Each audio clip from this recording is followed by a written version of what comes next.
Woo!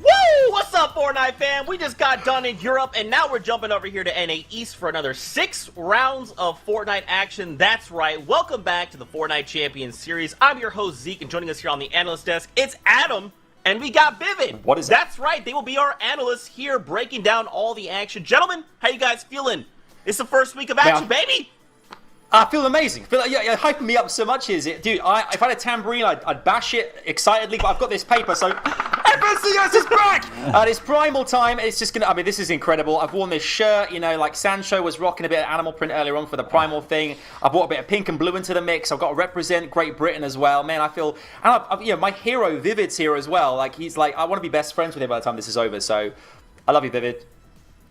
This is interesting because I thought we already were best friends, Adam. But aside from that, I appreciate you being here. But what I appreciate even more is that competition is back. I am so excited to be back watching competition, and we have a new season 6 and everything like that. Bunch of changes to the meta. I am so down to sit here and go through these games for you guys and just break them down with Adam. That's right, and we'll get to all of that in just a second. First, we got to talk about the broadcast. But don't worry, I'm right there with you on that excitement level. Okay, as you guys know, we start things off in Europe. We jump up here to NA East, and then we end the day in NA West for another 6 matches. So if you're enjoying what you're watching, make sure to come back later for a action in NA West. Now, let's talk about the tournament format. Now, I'm gonna throw a graphic at you. Don't be scared. I know. Whoa, see, whoa, colors, a lot of things. Don't listen. Okay, I'm gonna break it down, and I already made a video about this. If you want to learn more, go check that out on FN Competitive on Twitter. We're starting things off with the qualifiers. That's to the left side of your screen. Later on, we'll jump over to semifinals, the reboot round, and our last stop is finals. But right now, we're going to go ahead and focus in on the qualifiers, and Adam is going to be the one to break this all down for us. Adam, over to you. Alright, let's break it down. Ultimately, over the course of the next 3 weeks, we have qualifiers. Each of these qualifiers have 4 rounds. We've had the first 3 rounds of Qualifier 1 over the last few days, and right now is the last round of qualifiers. In this qualifier, the top 3 teams are going to go automatically to the finals, baby. Straight to the finals. The top 3 teams that everything rests on today. Those top 3 teams automatically go. Throughout the course of the next few qualifiers, all our teams will be trying to earn series points. The top 99 trios with the most series points are then going to advance to the semi-finals. We're going to have semis with heats. Then we're going to have reboot rounds. And then we're going to have finals. And then we're going to crown the active champions, winners of NAE somewhere down the line. But today is all about Qualifier 1 and this final round. It's going to be immense. Yes, Qualifier 1, top 3. There's so much win on that top 3 slot. An advancement to the finals instantaneously in the week 1. That would be awesome. So how are teams going to secure that top 3 spot? Well, they're going to grab themselves some points. Now they can grab placement points or elimination points. And the way they can grab placement points is by grabbing top 24 in the game. Now, as you increase in that placement slot, you increase in points. For example, first place gets 30 points, second place grabs 26 points, third grabs 24 points, and it keeps going all the way down to that 24th place, like I mentioned. So teams really want to fight for those last couple spots. Any, placement advancements you can grab here because it's more points. And then, like I mentioned, eliminations. They're worth 2 points each again this season, and we saw last season that had a huge impact on how aggressive trios were, and it's really, really awesome to watch because the aggression is so fun to watch.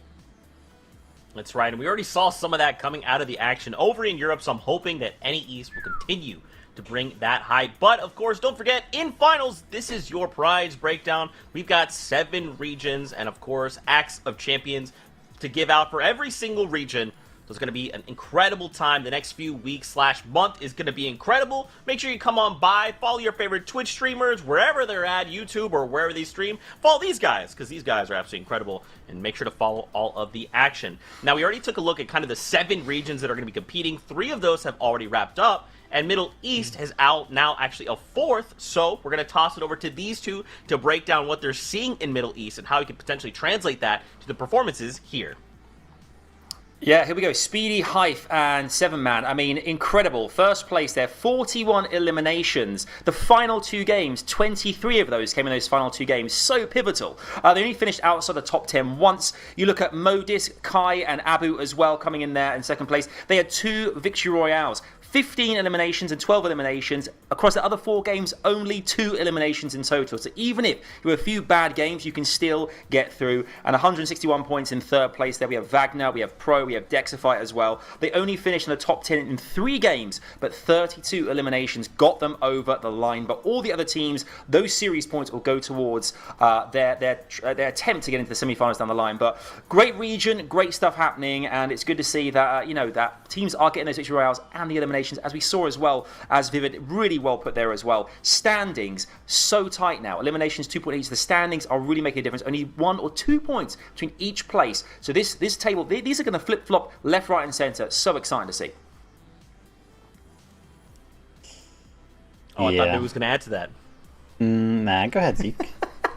Wow! Okay, Vivid. All right. See, Vivid and I are going to get into a little bit of beef on the broadcast. It's going to happen.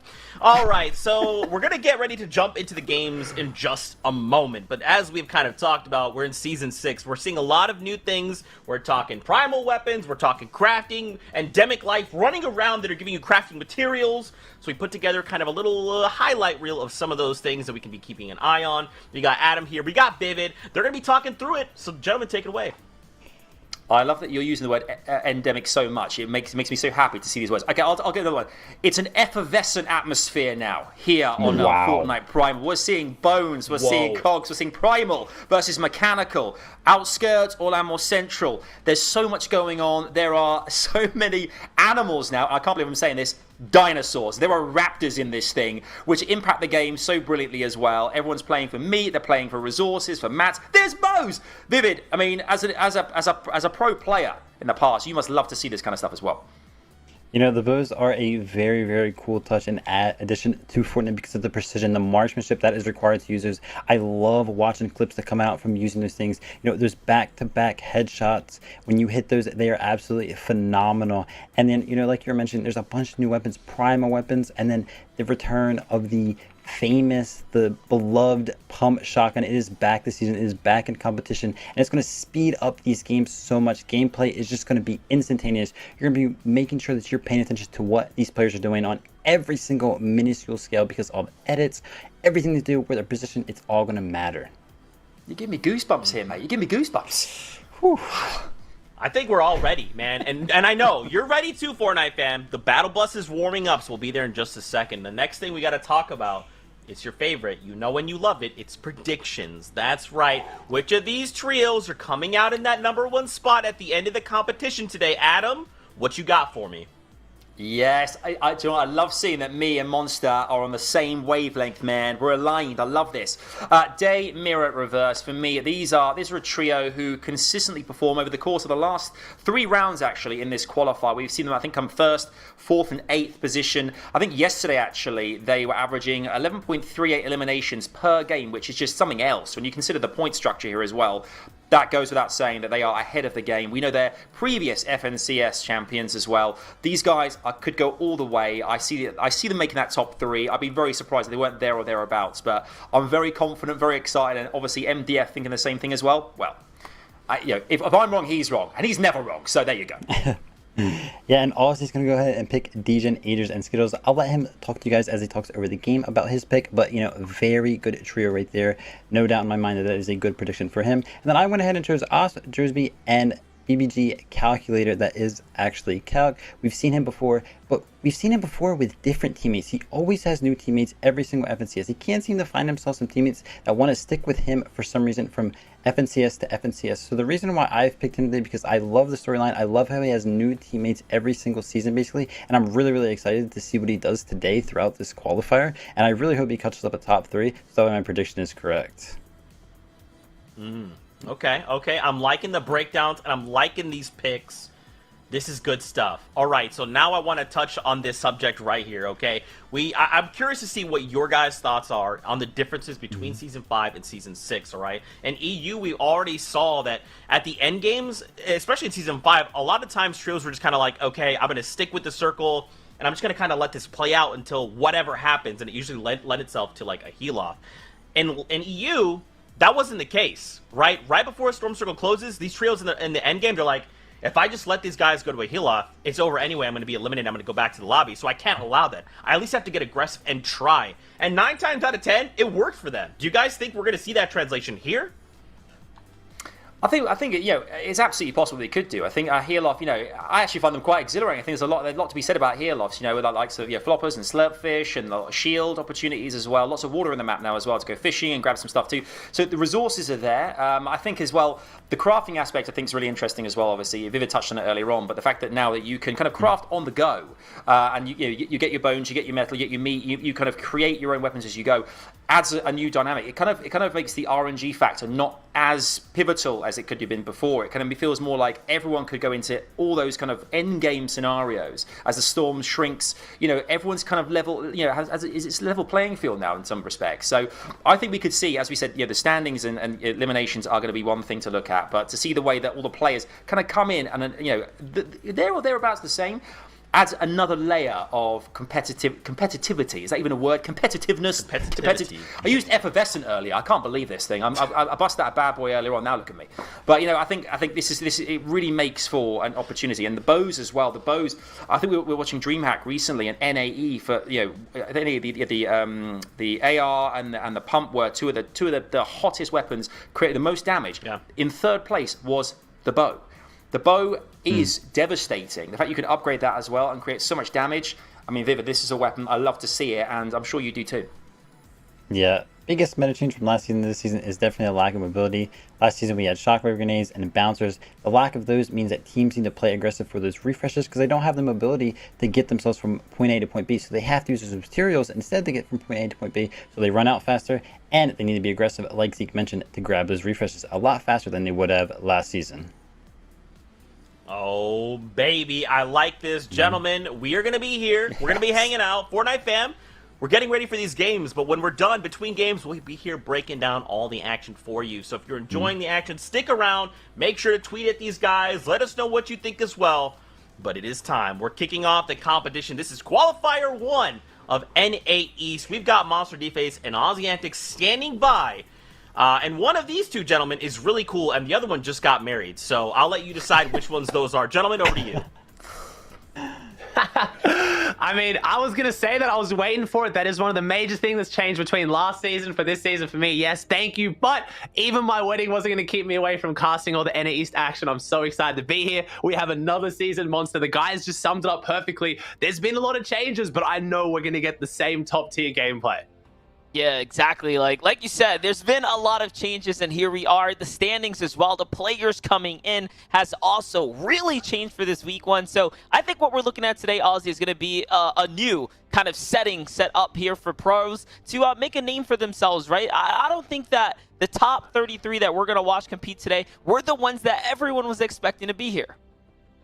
Yeah, and normally we see some of those kind of more underrated teams kind of jump in around the bottom, maybe like, 29th, 27th, but we've seen a few of them at the top of the leaderboard. And again, yes. I was a bit preoccupied this weekend. I made sure I rewatched the games back. I was really surprised to see some of these guys, that I hadn't seen before. I wasn't surprised they made it top 5 because they played so well. I'm surprised I haven't heard about them before. So I'm excited. That's the point of the broadcast. We get to highlight these guys, feature them, introduce them to you and to us sometimes. But yeah, we've got our normal names in there though as well. I'm seeing Clix, Bugha, and Bizzle up there in top 5, but you and me were discussing this before the broadcast started, Monster. We've had kind of less practice than what we're used to seeing coming into NAE, so a lot of the teams, it's kind of hard to gauge where they're at. Normally we know exactly how they're stacking up. Right now, I'm not entirely sure.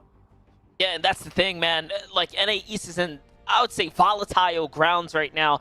The players practice, like you mentioned, it's been a little bit different. It's been all over the place. And I think that's really feeding into the fact of why we are watching or seeing new teams come up to the tops. I saw Chewy there, Don, Magnolia, like these are players that have been in the practice scene, but now picking up second place in a qualifier round, right? Coming into the final stage here today. That's a big deal for a second. And then others, Teo, Chimp, Tabney, they had a phenomenal FNCS run before. Didn't have the grand finals performance they were looking for, right? Not the top 5 necessarily, but again, high placing spots. So Ozzy, what we're looking at is I'd say the new wave, a rise in brand new players breaking into the space.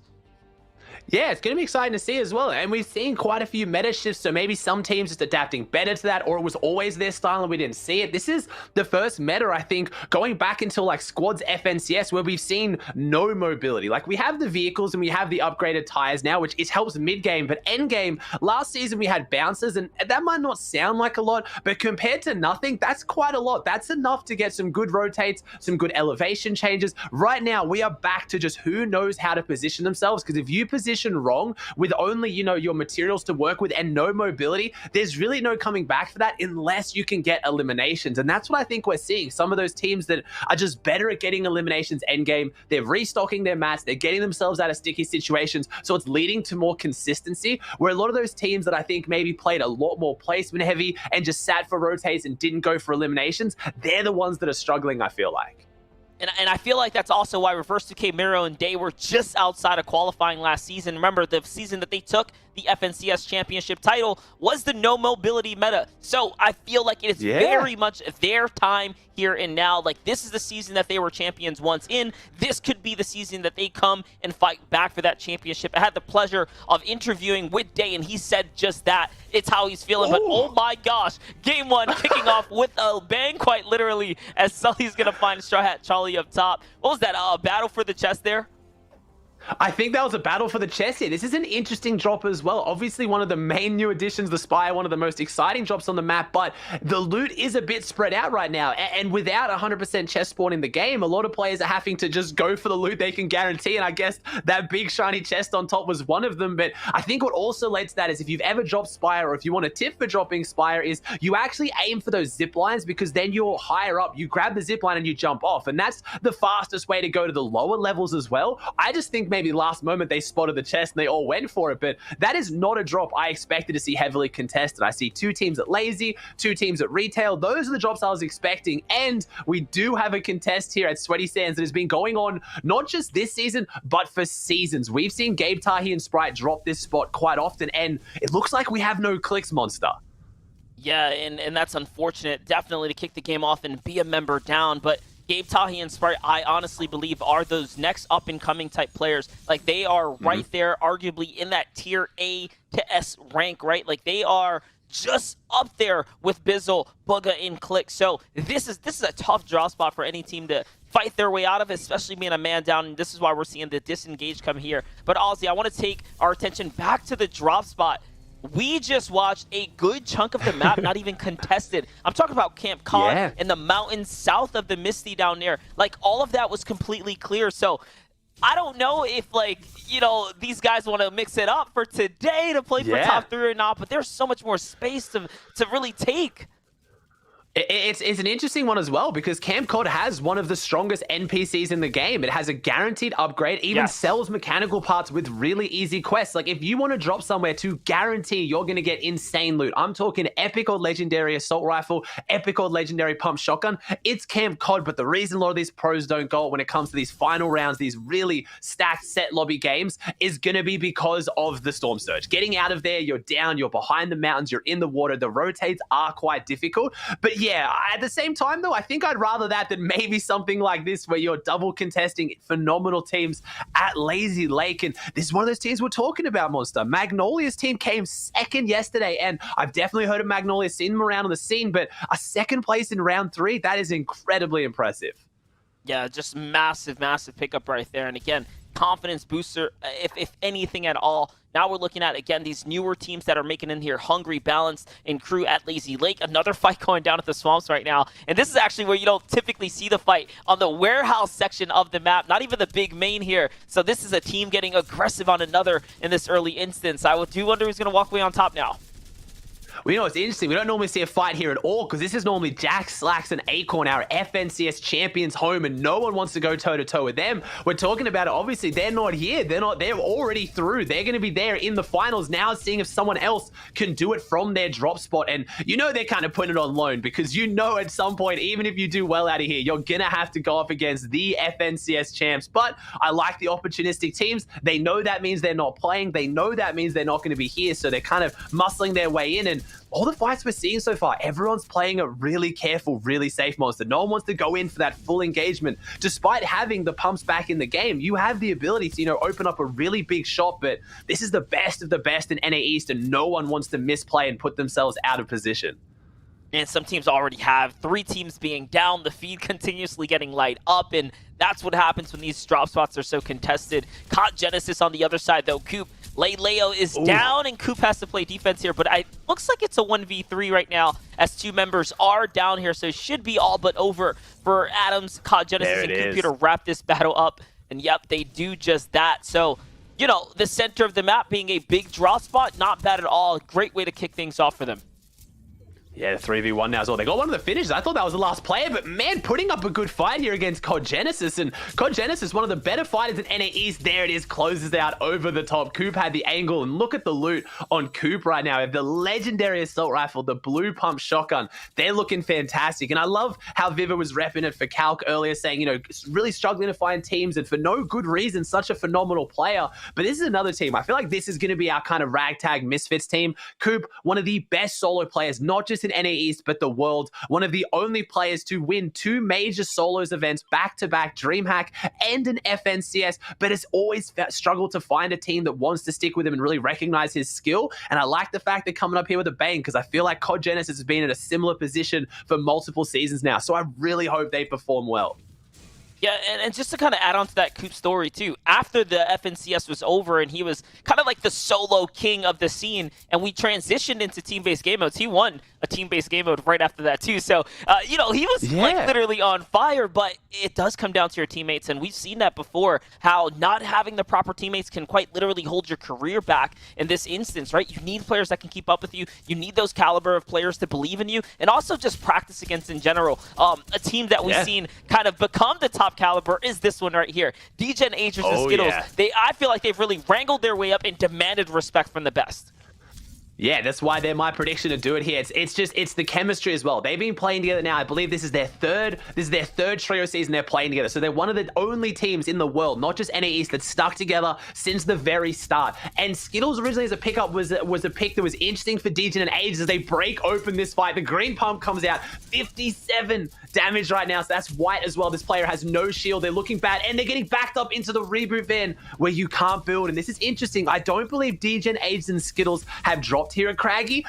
Oh, I believe they've rotated in from their usual Orchard drop, but we'll have to make sure here as Dripsy is trying to put up a good fight here with Strifey, but Skittles one-on-one with Dripsy, and that's what you want. We talk about team chemistry, we talk about players who play well together, but having the confidence to take your ones, and that is 2 players there, I believe it was DGen and Skittles, I think there, who both took their ones and absolutely cleaned up their opponents, and that's a full trio white for not having expended much. That's what you want, compared to this kind of fight monster that really drags out and just eats at the resources you don't have. Yeah, and it's already been going. This is the first battle we tuned in with at the top of the show, and again, Lazy Lake being that contested drop here. Zones now coming in. Players are rotating nearby. This guy down low is just trying to escape. I believe that's Bryce now moving to the gas station. So the entire squad's pretty much in shambles here. Hungry might have been picked up for the reboot card, but there are still, again, just all kinds of players. Actually, that's a brand new trio. That's Dictate and Justice. So they've rotated into this place and kind of got drafted into the battle, if you will. So there's this trio down low, Magnolia, Don, and Chewy, who are all very much in shambles, but at least with one another, and they finished second yesterday, and now they have to move out with not much to work with.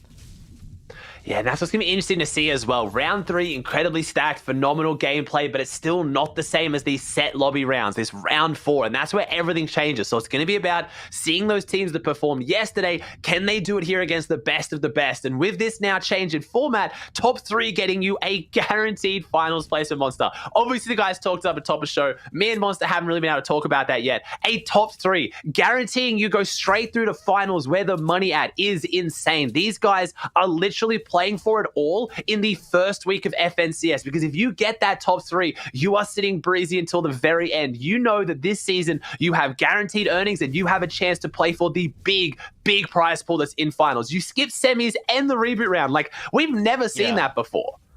Yeah, it's so different the way, we've kind of see the format shake things up. I do wonder how players are going to, what kind of mood it's going to put them in. Like, do you try your best to secure that grand final spot, that big finals positioning, or do you just, go for the other method, the other route that allow you to play throughout the weeks and, kind of get by on series points? But I don't think, by personal choice, you want to get to semis, right? Like, a pass to the finals for top 3, it just sounds too good to pass up.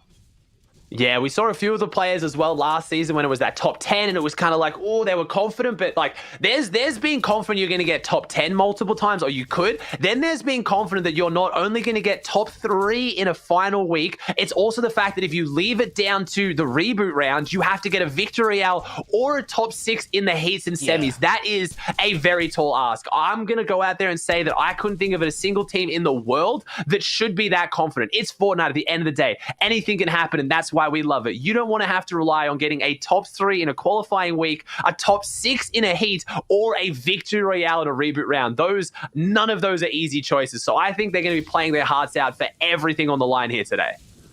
And look, we're looking at new trios right here. Dubs, Megan, Rokane now on the other side. Interesting. Saw Shark there with Knight and Clarity G. Like, these are all kinds of trio mix-ups here, but ones that excite me because we're looking at players that are still very much at the top of their game paired up with players that have been at the top of their game in the past. So, teams that might be coming together. Here's Miro, Reverse, and Day, though, working all different angles here. Miro hops right in, wraps up the trio. It was that Kaz. Yep, Kaz gets knocked and finished out, and now it's just W key time. Yeah, it's a new team like you're talking about as well. We have Kaz, Who Fishy here, and Aspect. So you got 2 absolute veterans with Kaz and Aspect playing here with Who Fishy, and they were seeing phenomenal success earlier, but unfortunately going down to our previous FNCS champs, not last season, the season before, Day, Miro, and Reverse. It's interesting to see because Kaz's team actually just won the NA East Trio Cash Cup, so showing they really had the ability when it came to those open formats, and they can really get those eliminations and those big points on the board. But when it comes to set lobbies, I mean, you've got the set lobby kings right here. They're in a position to go back-to-back FNCS champions, going into day 2, last FNCS in first place after winning the one before. The second day, not going too much their way, but still a phenomenal placement. So you've really got to put it on these guys to be some of the best set lobby players in the world. Yeah, definitely. And to your point, like, Kaz, Hugh Fishy, Aspect there, again, winning that Cash Cup. They went into the Cash Cup Extra. They played pretty solid there as well. They were a team to look out for. But you just came across the wrong team, right? Like Miro, Dan, Reverse UK with Surge on their back. There is nothing more scary than having them need to take the fight and confidently push the fight no matter what because they had to. So I'm hoping that there's some tweaks in the rotation plans there because Who Fishy is notably one that performs very good when it comes down to final settings. And Aspect, man, when Aspect's hot, like, he's either takes it all home or nothing, right? So I'm hoping to see Aspect take it all home too. I hope to see so as well. That team is looking phenomenal. Who Fishy, a similar player, kind of in the same boat as Coop as well, kind of had a big rise to prominence in solos and really just trying to find that team to stick with. As right now we have Niddle, Casca, and Smacked. And again, a newly formed team as well. Obviously, Unknown Army was usually the 3rd place in this team. And you talked about rotation plans. These teams are all rotating late. They're all being held from those early fights. And what you're noticing right now is the lack of vehicles. Any team that has a drop or has a route that gives them a guaranteed vehicle, especially with those upgraded big tires that just give you so much mobility and speed off-road. It's like everywhere is a road. Those are the teams that I guarantee are long gone right now. They're center zone. They're setting up fantastically. It's all these teams that don't have the access to that extra mobility in the mid-game that are really struggling to get into these zones, and that's looking like a very decent pull on the 3rd zone as well. So things not looking great here for Niddle, Casca, and Smacked. Yeah, and they're below the Storm Surge, right? And it just went active. They did have that trio right here on the side that's kind of waiting for them, so this might work out. But looks like Niddle takes a snipe there, and now Niddle's down very low. He gets finished off by the Surge, and it's up to Smacked here. It is not looking like they're going to be able to do much. Not here, not now, and unfortunately, it seems like we're going to watch this Retail Row team go down. And again, Niddle was actually dropped very early in the feed, so he was brought back from the storm line, and that's why Magnolia and crew heard the reboot van go off and they rotate in. So just all kinds of unlucky for them. Yeah, it's pretty bad. I also want to see how our earlier team of Bugha and Bizzle are going as Spade jumps in onto Brutal. Here it is now. Dusky and Spade getting in here. Dom's already gone down. Dusky trying to phase through this wall. Can't just get in, but flicks back and gets the big shot there. And now that is a huge upgrade. Upgrading from that green pump shotgun to that purple pump. Now, again, if maybe you haven't been playing too much this season, the purple pump shotgun has had a slight nerf. It is still insanely powerful, but it does no longer 200 headshot. It doesn't give the big one pump. It is 189 max damage, but still going from a green to a purple feels like such a big upgrade. As never mind, there's Clix. Clix was in. Clix, Bizzle, Bugha all together. I was just about to say how I wonder how they're going right now out of Sweaty Stanzas. There it is. Clix is back, so it looks like he went down and potentially they got the reboot. As we see that Clix's trio leads all teams with 18 FNCS finals trips. Wow. So much consistency. And that's a team that, again, hasn't been playing even since the first trio FNCS. They only played the last one and this one. That's incredible. Yeah, definitely. And it's just showing that no repeat performance here and big players getting with one another. As now they're hitting that early rotate. Love what they're doing here as well. Playing for the dead side, going straight south right now. It doesn't seem like... I was going to say, it doesn't seem like they need the tags, but no, they might actually need the activity here. They don't have any elims. We knew that they were contested by Gabe, Tanya, and Sprite, but oh no, the tags are coming in from the distance, and it's costing them so much HP. Clix doesn't even have that additional shield because he was brought back so late, even a great makeshift shotgun, so just tough across the board as Dubs has to get picked up here. Mega playing defense right now. This is close. Yeah, this is close. He's going to be eating through his material. Still has a decent amount, 74 builds left. Gone through most of the metal, though, usually opting to use the hard mass to protect the teammates. Mega's pulling out the stink bow, and I like that. That was just a zoning stink bow. Now they can't push through that. That was incredibly smart from a competitive veteran that's been around since the very beginning. And like we said, Dubs and Mega, one of those duos. They picked up Rokane. They've got the pickup, but I don't know for how long. This is a good old lobby, folks, is what we're going to call it. Rokane's floors got sprayed out. He got dropped out of the high ground. Dubs and Mega above him. They have to give it up. It's going to be our dynamic. Oh, almost. Never mind. That would have been a legendary harpoon play. Wait. They're trying to save him. No one finished him? How is the whole lobby focusing Rokane, but no one can finish him? There he is. He goes down. That's the teammate you want, right? That major respect to Mega and Dubs there. They tried everything they possibly could to get Rokane back up there, but unfortunately, they're going to have to do it as a duo. I'll be honest, that was very clever of Dubs to quickly think on his toes there to try to pull up his teammate, but yeah, it's not going to be enough, and they don't even get to secure the loot. It looks like the team down low, which was, I believe, Brutal's squad there, ended up picking up whatever was left. No, it was actually Specs, Legendian who are down low, so yeah, they get the full refresher for free there in summer. As now, you know, Dubs and Mega are going to have to rotate through this entire lobby. Teo, Tabney, and Chimp are still up. Seems like they might have been affected by the surge. Their HP is very low, so you can see that the teams now, as we float across, there's a lot of teams that are broken apart here, right? Very, just, you know, trying to get it together, right? Shambles looking like.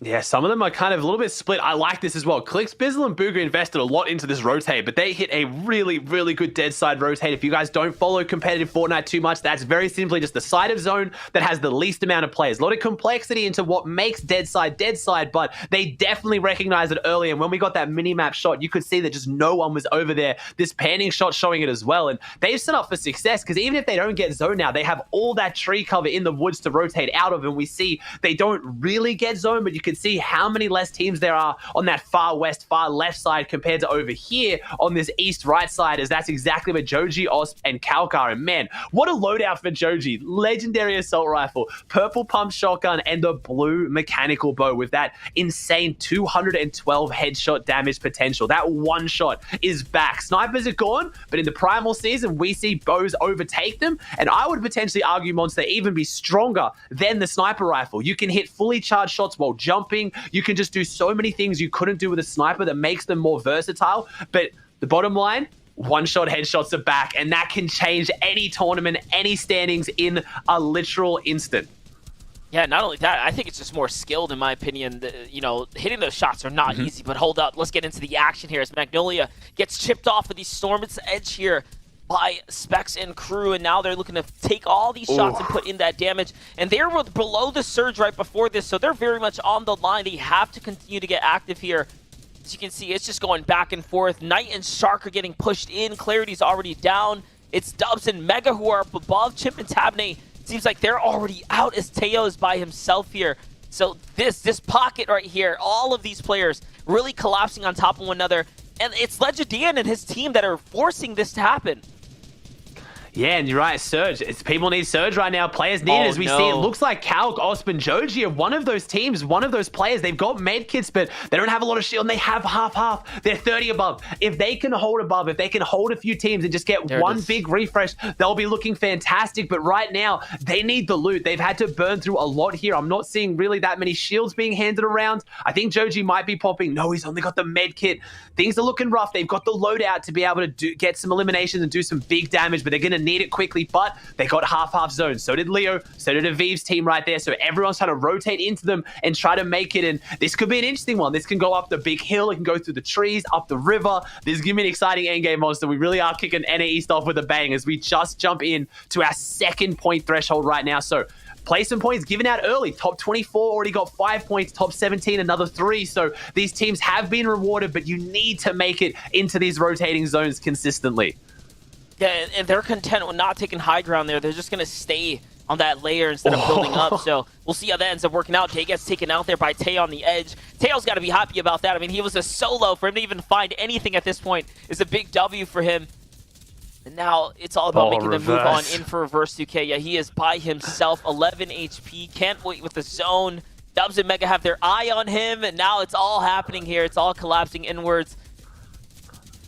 This was difficult. This rotate was so hard. Everyone ran around the edges. Everyone went towards this kind of left side. So it meant that no one could white line and no one could run straight because it's just no man's land. You've got a literal wall of a firing squad just aimed at you and there's no builds to hide behind. Reverse has done so well to even make it this far, and to make it even worse, now has a complete opposite rotating, and they know he's a solo. They're trying to get onto Reverse now. If he jumps out here, surely someone across the line is going to see him, but maybe they're more focused on their rotate, which Reverse has to do now as well. Only one tick, and no, he leaves it so close. He's literally 1 health. Zone is right behind him. It's a 10 tick zone. He's below Storm Surge. If Reverse can pull off anything out of this, it would be monumental effort as he tries to rotate and find his way through the builds. Remember, he does get more placement. That's another point for top 16. Top 15 is another. So as long as he clings on, he's still getting something for this. But man, I can't see him making it through this Surge threshold.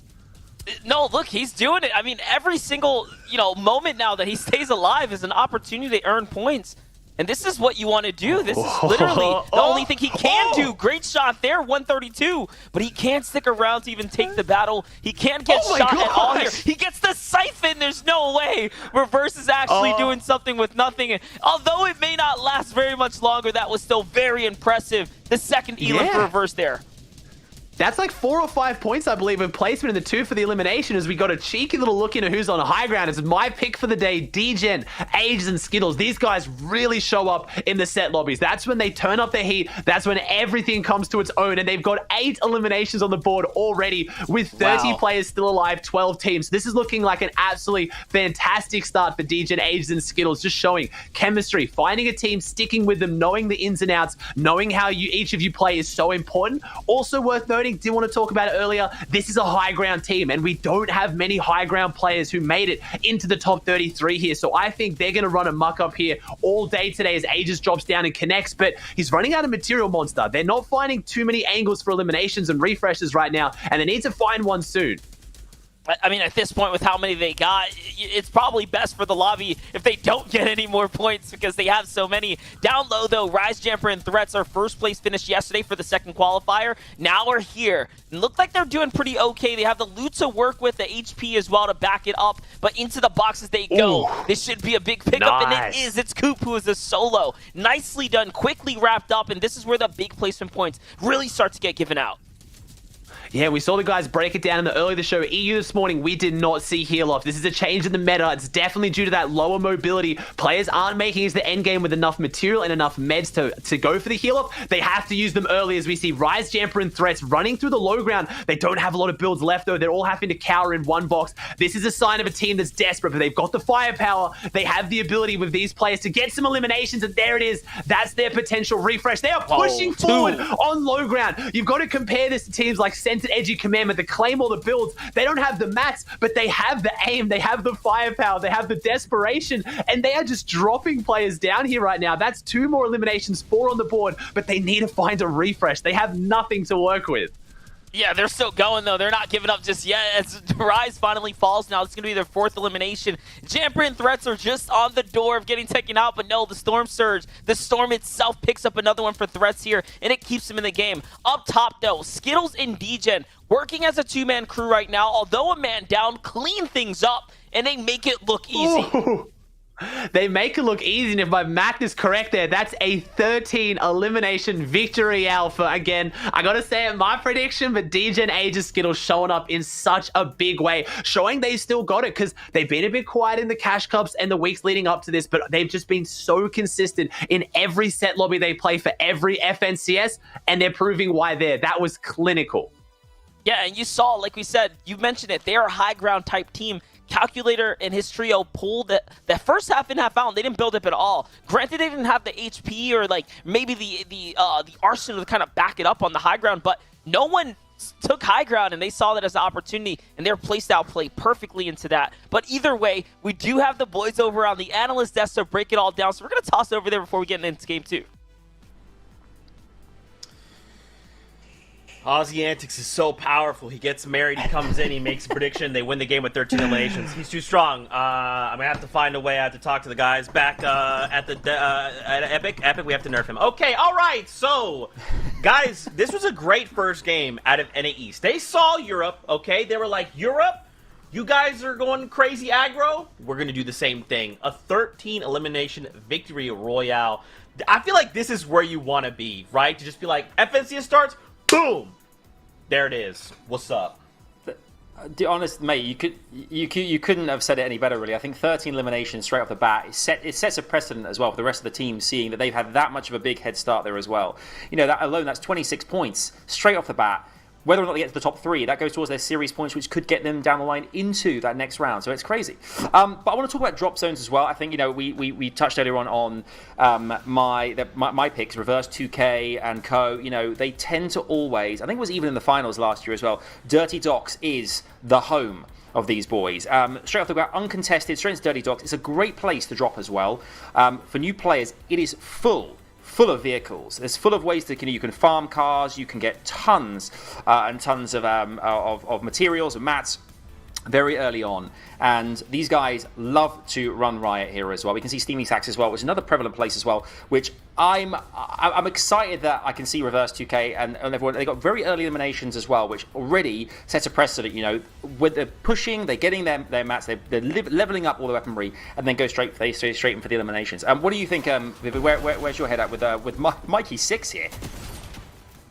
So yeah, we're going to be taking a look at Mikey 6 here and Renato and Okus. You know, a recently formed trio. They're going to be switching up their drop spots at the last second, going craggy cliffs to try to take advantage of the lack of our top 3 placing trio of Bucky and Co. Because, you know, they land here. So since they can't actually play in this FNCS right now, because they did place top 3 in the last FNCS, so they're already in the finals, they're not here. So Renato's going ahead and try to land here to take advantage of that, but it didn't actually end up working out for him. And, you know, as we always know, these early games are very, very important, and establishing dominance very early on into these 6-game series is important at your drop spot. And unfortunately, it didn't work out for them, but hopefully they can come into game 2 and switch that up.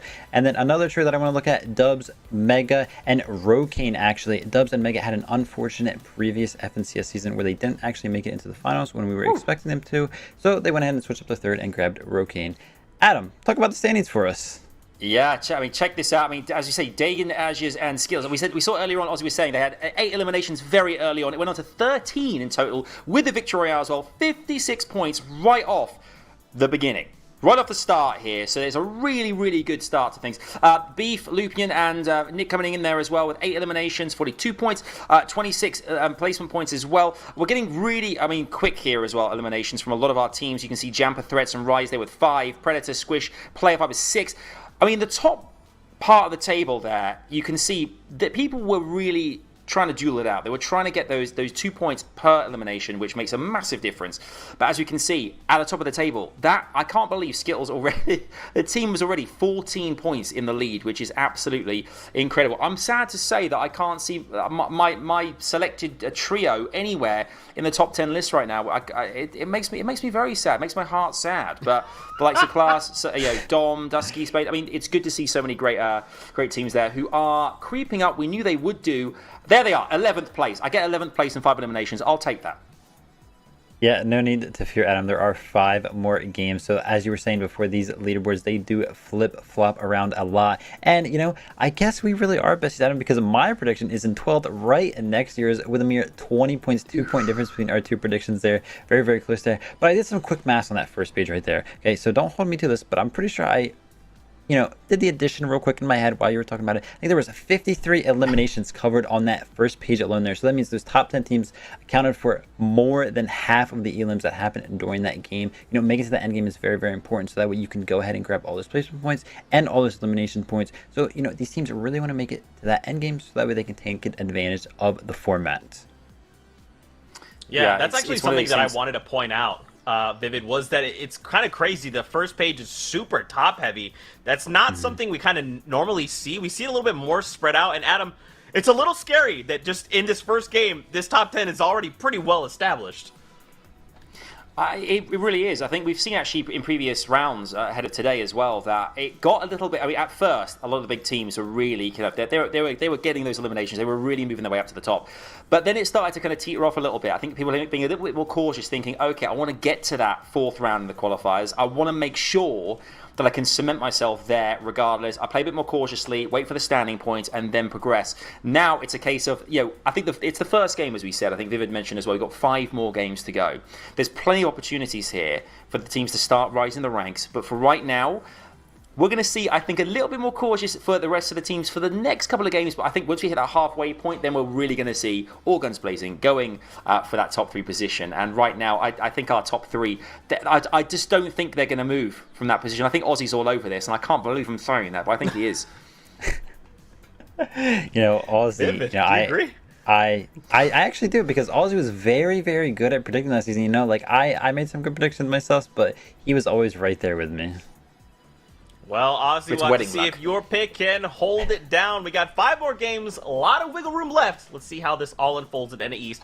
Gentlemen, back your way to take us into the next game. Hey, man, you definitely kicked it off right, Ozzy, and your team's up on the screen right here, right now for game number 2.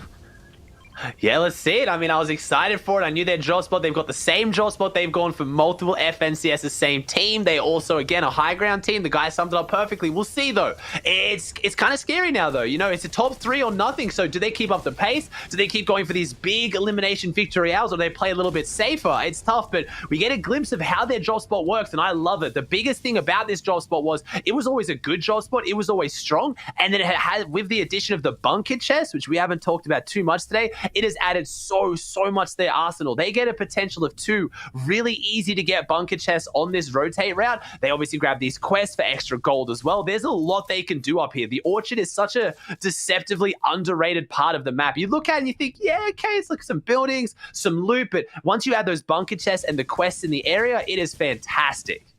Yeah, it can really all come together here. They're at Sweaty Sands. It looks like Clix is going to go in and yoink up some loot there. That's a bit of a denial for the opponents on the other side, which is Gabe, Tahi, and Sprite. So they thought they were going to get some goodies off that chest there, and Click says, nope, let me grab that. It's those little micro plays that really makes a difference. I'm just freaking out of the fact that Bugha, Bizzle, and Clix, between 2 of them now, have a purple pump and a purple primal shotgun. So, I don't know. I'm guessing this purple pump's probably come from one of those bunker chests I was talking about. There is one in that far southeastern building at Sweaty Sands, which that is why Clix, Bizzle, and Bugha do the split they do. And that's why I think potentially they're going to win more of these Sweaty Sands fights than they lose, because they just get more loot out of it. They get the main building and they get the bunker chest control, which is just huge. As you see the leaderboard come up on the left there, in case you missed it in the the pre-show. And I mean, just look at the loot already. It's not terrible loot for having been down now for less than a couple of minutes. And I have to think they have the advantage over Gabe, Tahi, and Sprite in that area. So all it's going to take is one of those big bow headshots. Bugha's now got the 200 plus headshot potential as we see that, yeah, the loot's not there because we actually have what? Gabe's there, Sprite's there. So Tahi is off on the beach trying to get more loot to take this fight. Yeah, and let's not forget, they won over more than half of the map there, right? Like, they kind of got the middle in behind them, so it's actually the majority of the drop.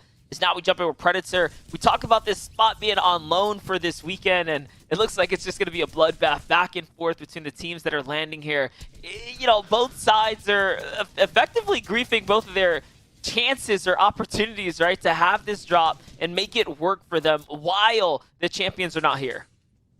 Yeah, it's interesting to see that two of the main drop spots, so Jax, Lax, and Acorn here out of Slurpy Swamps, and then Macwood, Bucky, and Kanata out of Craggy Cliffs, are creating these really kind of, you know, tense spawn fights because both teams want to try to claim up a drop that is so strong that they know no one else is really going until now. But Slurpy's a decent one to fight over because you do have that excess shield here once the fight ends to be able to get it back up. But at the same time, these fights really, really are dragging out, and there's going to be a lot of third parties as we now see a boat being brought into things right now. The boat missiles are just coming in hot here. If you're wondering why that was so fast there, Class is actually utilizing the feature with the boats where if you get in and out of the boat and you're not moving it at all, you can actually instantly refire the rocket. You can apply so much pressure with that tactic, and I can see Class's teammate as well going for a pinch here. That might be potentially, I'm not sure who that is on the bridge they're looking in. So we've got 3 teams here now. So this is looking really scary for the 2 teams that started the fight.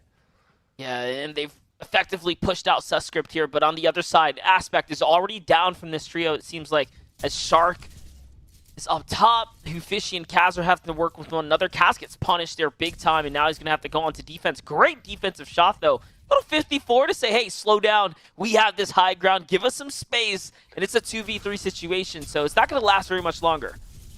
Yeah, and Fishy's only got the green mechanical shotgun. We've seen that it did get a buff quite recently in recent weeks. It now feels a lot faster, a lot more fluid, faster pull-out time, faster shoot time. But at the same time, when it comes down to that versus a pump, it doesn't hit quite as strong. Fishy does also have the SMG, but I believe Fishy with a bit of a mistake there. He went for the gas cam play, and I believe that's actually what broke out their builds and opened them up to the full wipe there. Shark Knight and Clarity G hitting the dance on him. Unfortunate to see, but they're not out of the woods yet. I see a trio coming in from the bridge. I see an entire trio moving their way in, but luckily Clarity, Shark, and Knight had extra shield, extra material. They've kind of restocked up. Is this trio going to engage?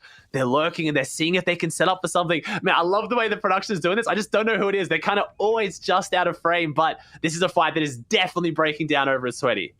Yeah, they're going to have to be on high alert, keep a caution airs there, but hold up. Sprite's going to go in and go for this fight. So these guys are actually trying to pressure in Bugha, Bizzo, and Clix right now. They're looking for it, and they have control of the high ground, but no, Sprite lets his guard down. He didn't realize Clix is actually way up top there, and now they dive on down. Gas cans come in. They're throwing everything that they have at Sprite here, and Sprite manages to stay nimble, just light enough to get away, but not for very long, as now the duo comes in with a quick save here. So it's an exchange. It's a 1-for-1. Oh my gosh. Yeah, it was a messy fight. That was messy. Chaos. It's builds. The building's literally on fire. They're jumping in. There's pump shotguns. There's SMGs. Like, man, that was absolute pandemonium. But Bugha, Clix, and Bizza walk away again when you're talking about spawn fights. And you can't normally trust the pros when they say it, right? They always say, oh, it was 7-0, and you go back and watch. It wasn't really. But that's 2-0 to Clix's team convincingly now. That is both fights they've taken. They have wiped the entire trio and gotten out with loot to spare and play the end game. That is incredibly impressive. I don't have the exact statistics on hand, but every FNCS we tell the same story. If you're contested, even if you win the fights once you're contested, the time it takes, the material, the resources slows you down. And like you're seeing here from Knight and Shark's team, they won their spawn fight at Pleasant, but look, they're not going to win the war. They only won the battle, as now they're going to be cleaned up here by Coop, Cod, Genesis, and Adams, because these teams are always opportunistic. If they know someone's taken a fight, they know they're weak, they're going to jump all over that. And with eliminations being worth 2 points, 6 points for a full trio wipe, that's worth the risk for a lot of teams. Yeah, it's very, very much worth it, as now Bizzle and Clix here on the move out. And just kind of to your point, actually, I don't even think the last game, the full fight finished between Gabe and them. I remember we saw Clix down, but somehow Clix got picked up, and then in the mid game, I'm not even sure if they actually had those elims. So it's still very much, I think, anyone's game at the Sweaty Sands right now. No we'll way, see. I'm doing it. I'm the one. I can't even keep a case. So you might call that as a 1 and a question mark. We'll go with that one because you are right there. I think so. Yeah, I don't want to. Back and forth. I don't want to jump the gun early and count them out because it is true. What you're saying is absolutely true. If you're losing your fight, like, get out of there, right? But technically, so far, the last one was like a little bit stalemated. Yes, they kept the drop because everyone else moved out, so they pushed him out effectively. They did win it in that regard. But again, you know, it's still, it's still a fight. That's not a it's still win. a fight. Yeah, exactly. You got to have the full clean trio wipe. That's the one that goes on the socials. That's where you start kind of rubbing salt in the wounds of the players. But I don't think Gabe, Ty, and Sprite are going to leave. They're a team that is known for fighting on spawn. They really do actually thrive on fighting on spawn. It was only, I feel like, the last FNCS monster we were casting where we got to see them really show up and pop off. I don't know if it was they won one of the weeks. I know they won one of the massive set lobby performances, and they played so well and really showed why they should have more attention on them. So it's going to be interesting to see that drop spot, though. Whenever you're dropping on the big names, I mean, Clix, Bugha, Bizzle, probably the biggest team here on the block as far as attention and just following, it's always going to get a bit messy. Yeah, it definitely is. Again, everyone's just trying to sit up here, guys. They're rotating. Players are on the move. Skittles, Degen, and Agers into Pleasant Park is this? With the late rotate right now. Hold up. We're somewhere else. But yeah, it seems like there's a team in here. Ralph's going to get dropped. It's a late rotate into Pleasant Park. The next zone's going to start doing 2-tick, and these guys are just deep in the storm right now. Just vibing out. 3 med kits and everything that they need. Let's not forget, guys, these guys land on Orchard, so they play the outskirts, like all the way around the edges of the water here, just to come in from the top portion of the land, and now taking these storm fights onto Oliver OG. And again, Agers wins his one-on-one. Skittles and Degen now just here to work Oliver without the third, and once the third comes in, I mean, it's all but over. Because now the tags are coming through. Yes, they have him in a bit of a cyclone right here, a twister. There's nowhere he can go. He's slowly running out of material here, and there it is, all quickly wrapped up. And Aegis almost gets, you see a quick stat there, Aegis led all players with 5 elims in game 1. He now has 2 on the board here. It was almost 3. And yeah, they're a fighting team. And it's crazy to have that level of confidence where Aegis just goes off, takes his one-on-one in Storm, and they just know he's going to win it, and they get to focus down Oliver OG together. It's an interesting fight, and I talked about his top 3. So they can't rest on their game 1 performance. They need to keep up the pace because top 3 is hard to maintain if you're playing to maintain it. You need to play for those wins every single game, play aggressive and stick to your play style, and that's what it looks like they're doing. They're looking fantastic, but that fight seems to have cost them a lot. Unless they can find some med kits or maybe a campfire, they are going to walk away a little bit weaker for that, but they got a favorable next zone, which is good for them. Yeah, this next one is definitely going to work in as Dubs, Mega, and Rokane now. We saw them having a tough time with Storm Surge in the last game. So did Spade and Dusky, who are just in the trio box next door. So these are 2 teams that were very much fighting around that surge threshold, but this game is moving fast. Look, there's only 70 players in the lobby already, 24 teams remaining, so a lot of, I guess, grooves going on with the squads here. Everyone's kind of feeling themselves. Everyone's changing things up and quite honestly finishing the fights. So a much lighter lobby this time around.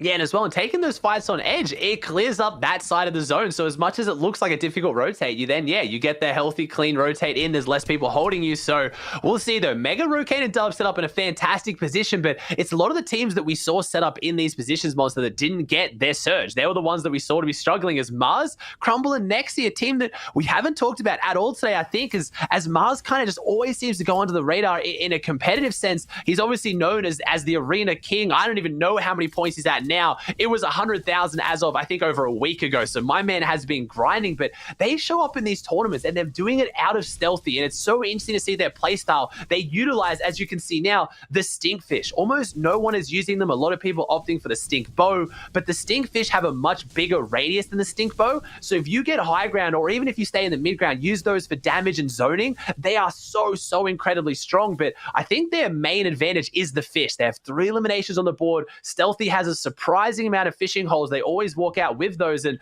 this is a team that I think could surprise a lot of people. I know Mars has been performing well, but everyone seems to always forget about him when it comes to tournaments and just thinks him as the Arena King, but he's honestly insane. Yeah, definitely. You got to keep him up there, and last game wasn't a good game for them. They actually went down very early considering where they normally have been placing in the previous tournament. So they were I think they were the first full team wiped out. Yeah, they had 2 elims and they got fully wiped out. So this time around, I saw in the feed Nexi go down early, but it seems like Mars and crew did manage to clutch up. So, they're a sleeper trio for sure. And Mars doesn't really like the attention or the pressure, so I think it kind of plays well into him staying under the radar to really, just keep him on his level, because when he does start to get the attention, he's openly said it on stream. He said he gets shaky on big finals days. Yeah. Yeah, I think it is. He does. He admits it as well. He doesn't like being the center of attention. He does want to just play. He just wants to, do what he does. And that's why he plays so much Arena. Loves the game of Fortnite. Doesn't like the pressure too much. But yeah, he is absolutely hating the fact that we're hyping him up here. But Mars deserves it, man. He's a great one. He's doing it different to the rest of the pros. And that's what you got to highlight. He really is kind of like the people's champ in that regard. Just doesn't do a lot of the scrims. Doesn't really get involved in a lot of the antics that, the competitive kind of players do. And just stays on the outskirts and does him. And I love that. But let's focus on a team that's making a pretty rough rotate. And again, a team that we need to keep an eye out for. We're talking about underrated teams. Magnolia's team yesterday came second coming into this round 4, and we didn't get to see much from them in game 1 because they were contested having that big fight at Lazy. It looks like they potentially wanted this game because they've rotated early, unlike, unfortunately, Os, Kalk, and Joji here, who are making a really rough rotate to try to get into this zone. They're having to hide in the bush. Yeah, try to keep a low profile right here. Os, Joji, and Kalk. This is game number 2 if you guys are just tuning in. They got wiped out a little early in the last one. Became the focus of attention after the half in, half out. It's kind of rough, right? They could have honestly been victorious that round had they managed their surge. So we haven't really seen them land any tags. They're still at 0 elims. And again, that same trio next door, Reverse 2K, Miro, and Day, that's the team that we saw when they had surge pressuring them. They completely wiped out, Aspect 2 Fishy in Kaz, quick. So you don't want to be next to them when the surge goes off. But again, we've been at 70 for quite some time. So if things stay at this slow pace now, come the mid game, we are going to see things really turn up for the next Zone 5. Yeah, I think it's going to be the Zone 5, 50 players, the threshold you're looking at there as well. And if you guys are new to competitive Fortnite, obviously this is the first NA East. You may have seen it here in EU earlier. We are going to talk a lot about Storm Surge. It always comes out in these set lobbies. Won't explain in great depth, but it's just very simply put, it's just a threshold that the team in the lobby that's done the least amount of damage as a team, if there's too many players alive at a certain zone, they will start taking damage until either enough players go down, they do enough damage, or they go down. So all it means is you can't just hide. You have to stay active. Even while rotating, you have to be looking for those damage tags, looking for those eliminations, and getting it up on the board. Because if you leave it to the last minute when it's, 4th, 5th zone, which everyone's on top of each other, you can't take those big fights. Everyone's going to focus you. So you'll see those teams that just mismanage their surge, and that's what costs them. As we see Knight and Shark coming in here, Clarity's gone down as well, and Shark's taken some big damage. This is the difference. You saw Clix, Bizzle, and Bugha make that really nice rotate towards the south. They're those 3 red triangles. They've gone behind the elevation. They're sitting pretty. Shark and Knight had to kind of white line it and force their way in here, and it cost them a bit, but they do make it only just. It's looking like deja vu of game number 1. This is where the same last zone finished around this time, and Bugha, Bizzle, and Clix were late to rotate, and the XF boys were down a member, rotating in, trying to get that Storm pickup with the heals into the reboot van at Sweaty. So we're watching 2 games end in near identical zones back-to-back. So this is almost like a redemption story for players that have gotten this far. This time, though, the zone's going to go north. So just that small little thing is going to really change things up. But we have a quick stat here for Colossus Trio, who is the only team to place top 10 in every game in round 3. And that's because they're coming right off of the last, kind of where they left off, right? Coming out of the last stages. Yeah, as well. They obviously play some Warriors. This team's interesting because we saw, Script and Cloudy really show up big last FNCS. Unfortunately, their trio mate, they did it with Bumboy having to go back over onto West servers. Not sure the personal reasons for that or professional choices, but he has switched back to NA West, so they needed to find a fit for NA East, and they picked up Class, and I love Class as a player. He did show up big with Colazo. A lot of people surprised that team split, but I want to see how well they do here because, again, another really underrated team. We're going to keep saying that, but a lot of them are, and they're new on the block as we see Bread trying to hold out Jampa's team as they make their way in, and beautiful rotates here from Clix, Bizzle, and Bugha. The charge being led. As a player, I feel like on socials, especially being with Clix and Bugha, they give him a hard time. Everyone pokes fun and makes fun. But man, Bizzle has some of the best mid-game positioning and rotates you will ever see. And that's what enables Clix and Bugha to have their big performances that everyone loves to hype up. You really can't undersell how important Bizzle is for that team. Look at where they are compared to everybody on it. Everyone's cramming in, everyone's scrambling, everyone's going for their surge tags. They're just sitting pretty on the edge. Fantastic from them. But they have gotten 2 zones so far. I will kind of preference that as well. Sweaty Sands is literally right there. Oh, look at this. DJ and Agers and Skittles hop up onto the box of Mars and company, but those stinkers literally fend them off. Look at how much health that Skittles has left, like barely anything to work with. And that's off of the back of those stinkfish from Mars, OW, and crew here, Nexi and Crumble. The fact that they were able to just even put that extra damage down without really engaging onto the battle is such a game changer. And now look, it forces DJ and Agers all the way down to the low level. Yeah, talked about that. Extra radius on them is huge. It does. It zones an entire box or multiple boxes. When you think of a stink bow, you normally just readjust. You take a few steps back and you're out of it. But the stinkfish have massive, massive radius on them as Skittles gets a big 114 tag. And another one here. Okay, never mind.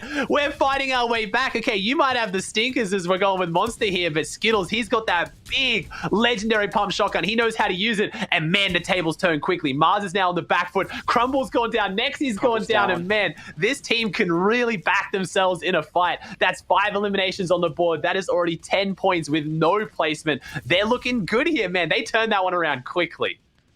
Literally, the confidence on Skittles to make that edit without the health was the difference maker there. And he punished both parties there. Nexi made the fatal error of hopping into the box. And now look, they're back like they never left. They have all those extra fish as well. Let's not forget, they land at the stealthy stronghold, Nexi, Mars, and Crumble. So they just delivered some of the most valuable heals to this mid-game situation for DJ and Agers, and now they're going to start rotating nice and early. Mars is by himself as well. He's trying to figure things out, but, with the refresher that they have, they can be the first to lead the charge here. Yeah, they can. They've got good loot right now. I mean, look at T-Gen's loadout. They got fantastic loot. That was more than enough surge they're going to need. But we're dropping below the 50 threshold again, Monster. So interesting to see here. Game number 2. So far, we have neither Storm Surge thresholds going off. So we'll have to see if it comes down to rotating zones. As, DJ hits some white tags. So he is going to be looking for this one. He knows that player has no shield. They're going to break through that wall. He's got the fully built ramp. They're not going to be able to see him behind it. It is his wall. You're right. Good call from Monster. He was waiting to edit the wall until he had backup from his teammates. DJ not jumping the gun, and they did get that knock in there. That was good. Smack that goes down. That's massive. They're playing this so phenomenally here today. Yeah, they're just playing better than everyone else. They're at 7 elims already. We're not even in the end game. And let's not forget, they came in as the first place lead already. So they're setting up a monstrous lead here. Niddle's going to get knocked now due to the storm finishing things off. And look, they're just cleaning up house here. 9 eliminations. DJ has 6 of them. We saw that little fly into the start. I believe that was definitely for DJ. He's still up on the board. He's got to have the most eliminations again. This is insane from this team. As we now see 16 teams alive, 42 players. DJ getting tagged up a little bit. They got, again, worth noting, last game, they got complete opposite zones. Opposite half-half and opposite first rotating. They've done that here as well, as Age is now fighting off Dripsy on this rotate. I mean, they're doing it on a hard mode, well and truly, and they're doing it in style. That is now 10 eliminations for this team as Dripsy falls. If they make this next rotate, this is just honestly such an insane showing from a team. They're really showing up, and if they make top 3 straight into that finals, they're making a statement here. Yeah, and look at this. He just comes right in to back up his teammate. They're playing so well, and now they get the free rotate. They've managed to give themselves enough room from the storm line, which was arguably the most pressure that they had so far in the game. And now look at this. All the tags that they need too. This is just perfect play coming out to DJ, Agers, and Skittles here. Skittles actually puts one on the board as well, so they have 10 now and more to work with. And look at this. They actually steal the loot from the opponents as well, forcing them off of there. Skittles picks up Bizzle there. So that is perfectly played. And just, again, phenomenal play now. Without that many high ground teams in play here, Aussie, they have another opportunity to actually fight for height. He has max material. They could go for it if they want to. It's going to be interesting to see. They've got front side of zone. I don't think they have enough distance to where they might try and go up for it. They are going to keep dropping down. So showing their versatility. I like this. They've shown they're a high ground team, but they're playing this mid game phenomenally. I'm looking for teams in the feed like Nobu Beef, Lupian, and Nick as well, our French-Canadian contingent in second place. We had Jampa's team in third, but I'm not really seeing those names in the feed, which might mean they're going for placement. But if they're not getting active here, this team is running away with the tournament here as Teo shows up big as well, Chimp. So we've got that trio getting big eliminations, but I don't think anyone can match them on elims right now. And this is 2 insane games in a row as they might find another one. The cone goes in, but nice edit they get out of this one. Miro's team's still up though, so they're coming into this one hot too. This is going to be an interesting end game. Yeah, Clix is still here as well. He's going to find one, but Reverse finds Clix, so it's the trade-off in the feed here. But again, the story here is Agers, Degen, and Skittles. They are lighting up every layer that they want. They're going to find more. They're already at 12 eliminations. There's still 20 players left in the game. Most teams pick up at least 5 or 6 come this tail end right here, right now. So there is so much room for them to continue to break away. On high ground, though, Voil, Snake, and Xcept, they are the securing high ground team at the moment as things are doubling back. But Degen, Agers, and Skittles are just a better layer. They're right up above. Look at Reverse 2K on the low ground, though. This is just all kinds of action everywhere. Yeah, Reverse dropped down there. I said, oh no, because he got dropped off the builds. He got split from his team, went down into the crypts, as you like to call him, and I don't know whether he's going to survive. He does. He gets elimination down there, so does Agers. They are putting so many on the board. I think I saw Teo's team in there as well as a full trio, and I think they're still up, but who can contest them? It's going to probably come down to Degen, Agers, Skittle versus Voil's team on the high ground because everyone else is falling. We have 3 teams, A players. Who is it? So it is Skittles. No, Agers goes down. So it's Degen and Skittles as a duo going up against Chimp and Tabney. I think High Ground might have this on lock, but is it enough? They've gotten the points. This is 2 points per elimination, and you are watching them have 9, 3, and 4 eliminations respectively. 16 They're on 100 total already.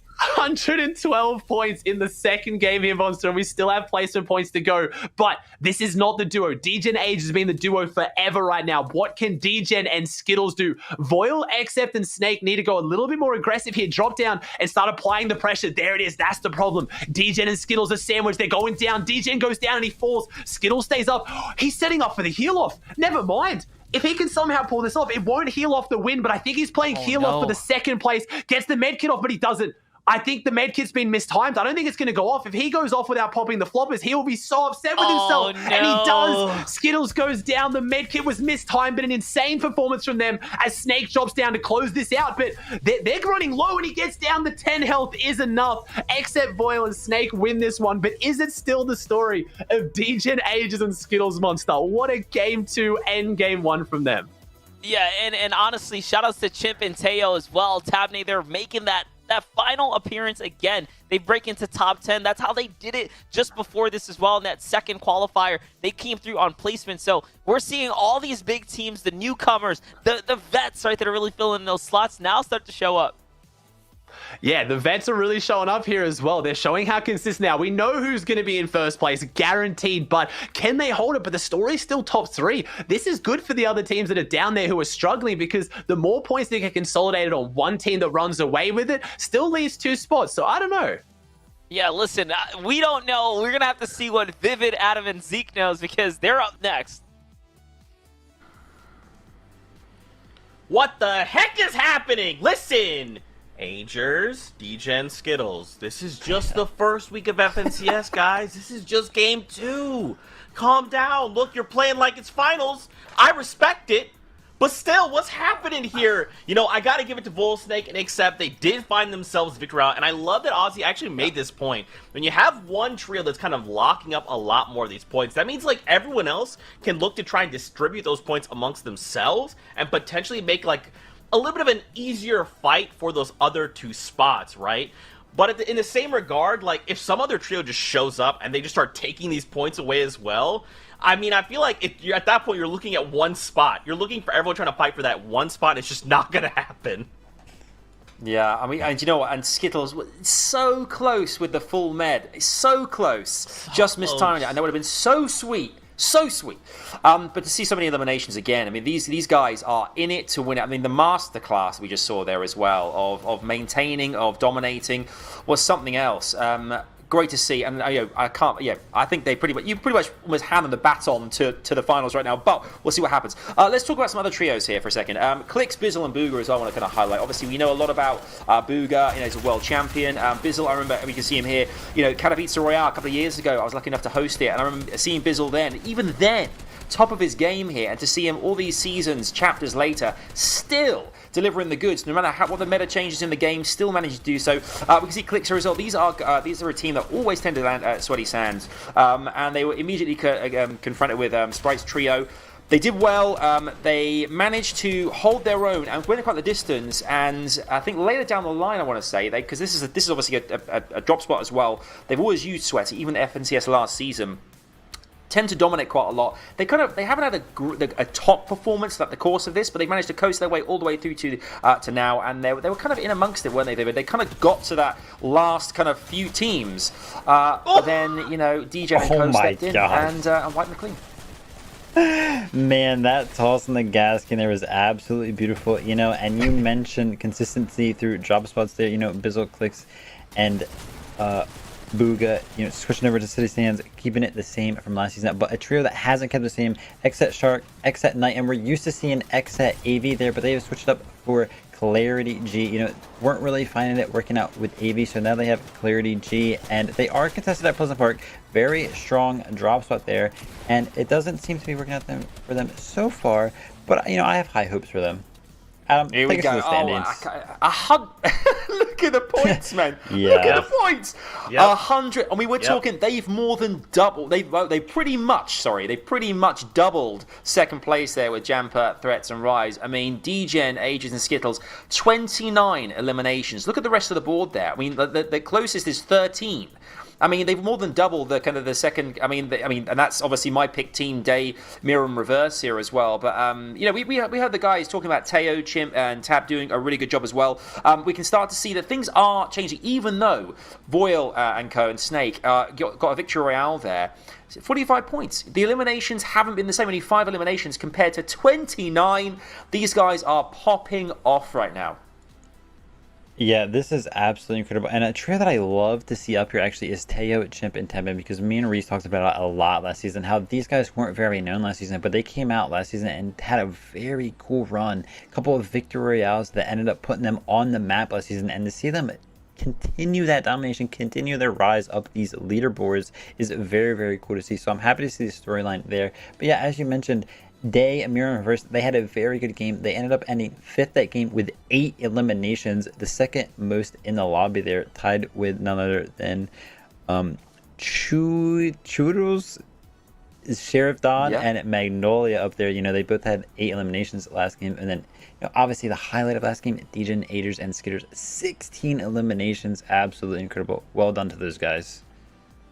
Yeah, I think we're going to see as well. Like, if they're playing like this now, how are they gonna fare down the line? There's four games to go in this NAE qualifier, and I think if they get one more of those, and I think it's almost a dead set really. We've talked about Bugha, Bizzle, and Clix that we can see in 12th position. We can also see Knight, Shark, and Clarity mentioned as well, 19th there as well. So we've got, a lot of the big teams we focused on, a lot of the ones we talked about, they are there or thereabouts in that top 20. But now is a time to really start pushing through. We're in a third of the way through now already, boys. I think after this one we're at the halfway point. There's nothing to lose here. Is it go for broke time? Not quite, maybe, but Vivid, you'd know more. As an ex-player, this is this is the big stuff. Yeah, these games fly by and they come up very, very fast. Speaking of fast, what's that, Buster Bus Driver? You ready to go? Oh. Well, sounds like we're jumping into the next game. It's game number 3 of the FNCS. Let's throw it back over to our casters to take us in. Hey man, the bus driver says we gotta go boys. Let's get on back into it as the battle bus is already underway. This is game number 3, ladies and gentlemen, here. And you can see, again, after game 1, there was some free real estate on the map. Not anymore, right? Some team has went down. They've migrated into Camp COD. We can see that our team, or game 2 winners there, Snake, Voyo, and Except, they have this drop spots themselves, the Misty Meadows, but there's company nearby now as well on that mountain. Yeah, and that's what's interesting, because that's what I was looking for, is which teams would be able to consistently get the points up there on the leaderboard to be able to overtake or potentially try to overtake our first place team. And this is looking like one of them. Foil, Accept, and Snake with Misty Meadows uncontested could potentially do that, because a lot of our other teams that are down the list who've been doing really well, like I saw Nobu Beef, Lupian, and Nick fall very early in that game number 2 after being in second place. I think that's out of Retail Row. The feed is lighting up, so this is getting tasty already. That was Bugha going down to Gabe there. So the Sweaty Sands battle we've watched go back and forth. Ozzy had a 1.5 counter for. Oh, here we now go. Again, it's still in motion here. As Bugha's down, Clix is by himself. Tahi and Sprite here have to work this one. Oh, and it's Gabe, Tahi, and Sprite, and I'm only seeing Clix potentially no. So it looks like maybe back in the buildings here. So Bizzle's on the house in the background there. Clix goes down. So it's Gabe, Tahi, and Sprite versus Bizzle. And like you said, a 1.5 there. I think it'd be fair to call this maybe a 1-1 if they can win this, but Bizzle's getting away. He's hitting the rotate. He's holding on. He's clinging on, and there might be something they could do with this, because the third party is hitting some really solid shots. I'm not sure which team that would be or where they're dropping to be in this area so early. There is quite a lot of loot around there. You have Blaze, the NPC spawn at the big kind of campfire area, but that's an interesting one. As I talked about the Retail Row fight, it looks like Lupian is going to put Niddle on the board there as well, so potentially going for that. As no, this is interesting. We just see DGen go down, our first place team. So Osp, Joji, and Calc have rotated out of Steamy, I'm assuming using those stacks, and now they're interrupting DGen, Age, and Skittles' game plan. This is a big upset. This is massive for the tournament going forward. I asked who's going to be able to beat DGen, Age, and Skittles. It looks like it might not come down to needing to beat them on the leaderboard. It was going to be who can take them on early game, as this is a 3v1, and I don't think it's going to end well here for DGen's team. This is perfect for the rest of the lobby here. If you're trying to fight for that top 3 slot, it's not going to be given away for free. Not anymore, because now that they found Skittles, they are going to be able to shake him down. That was perfect. Again, just from them to not completely thirst there. He almost did, but again, the fact that he did not get the full thirst, they get the shakedown, they get to get all that information, and possibly find Agers in the process now. Still, big upset right here, especially if they decide to sit on these cards, right, Ozzy? There's nothing worse than if they decide to sit on the cards, and it seems like that's what they're going to do. They come in and they're just going to camp it. It's hard as well, because, I mean, DGen, Age, and Skittles as well, they're a team that their job spot works so well, like I was talking about, but it is split. The bunker chests are far away. All the loot is far away. They need to split it wide, and normally no one's had an answer for that. And the reason why in previous FNCSs is we have never once, and I can say this with confidence, once seen in these set lobbies, Steamy stacks uncontested. Last season, there was a lot of Chap versus our Bullies team. This time around, though, and Vivid touched on this in the pre-show, why it's his prediction, Osp, Calc, and Joji have Steamy stacks uncontested, which was causing them some issues. They were going into endgame with a lack of Storm Surge, so they've changed up their game plan. They've obviously identified that DGen and Skittles are doing the same split they've done for seasons, going to those triple houses to the far north. They've used the extra mobility from the stacks. They found 2 free eliminations, 4 points, and some Storm Surge. Great play from them, but unfortunate for Age's team. They have to be on the receiving end, and can they hold on to their lead? Because, I mean, they are over 50 points ahead, so they have a game to throw away, but how are they going to bounce back from this? They can't, all 3 of them, go to those triple houses, Monster. I don't know how they're going to respond to this change in tactics. Yeah, they're going to have to figure out some kind of counter strategy or counterplay to play closer to one another in order to like not necessarily get ambushed so easily. And I am just curious if whether or not Asia's going to go for that card. He is close enough to pick up DGen's card. I think interestingly enough, when Skittles got shaken down, Aegis might have been out of range to get spotted with the icon, because I think if you are a certain distance, you won't actually get spotted out, which is rare in its own to happen, but that was why Calc and them didn't sit on the card. So a little bit of luck plays into the factor there. So, you know, you can't count out our first place team, but they are definitely behind, right, as far as how they've had their run go so far. Yeah, and we're seeing a bit of a different zone here as well. Maybe like allowing teams like Voil here who drop at Misty Meadows to get a bit more of zone priority with a more southern pull. It's still pretty even middle of the map, but it's pulling towards that southwestern section. That's why you see a lot of these teams setting up around Weeping. And now this is Threats, Jamper, and Rise, a new team on the block. And Rise has been an interesting one. He's gained a lot of notoriety recently as a push from a bunch of pros and members of the community on socials to get him more recognition, that this player should get more attention. And And coming into DreamHack duos, Rise is actually a player I have an eye on. I believe it's Miro that he's going to be playing with. And I mean, they've been performing insanely well. Rise has been up there, and I mean, I respect this team a lot. Jampa has kind of found himself bouncing around from teams for a while, but they're in second place. 62 points compared to the 112 for first doesn't seem like a lot, but they're sitting pretty. And when top 3 is going to be what your eyes are on today for the guaranteed qual into finals, they're looking good. Yeah, definitely. They're looking really, really good so far. They're very much on track for where they need to be, and that's coming out of the second qualifier that they had yesterday, right? So, again, just a back-to-back day, a back-to-back string of great days for them is possibly what's going to punch them their ticket to the finals, as Coop caught Genesis and Adams now just kind of hanging out here, sitting inside the bush, looking for any opportunity to pounce on top of an opponent.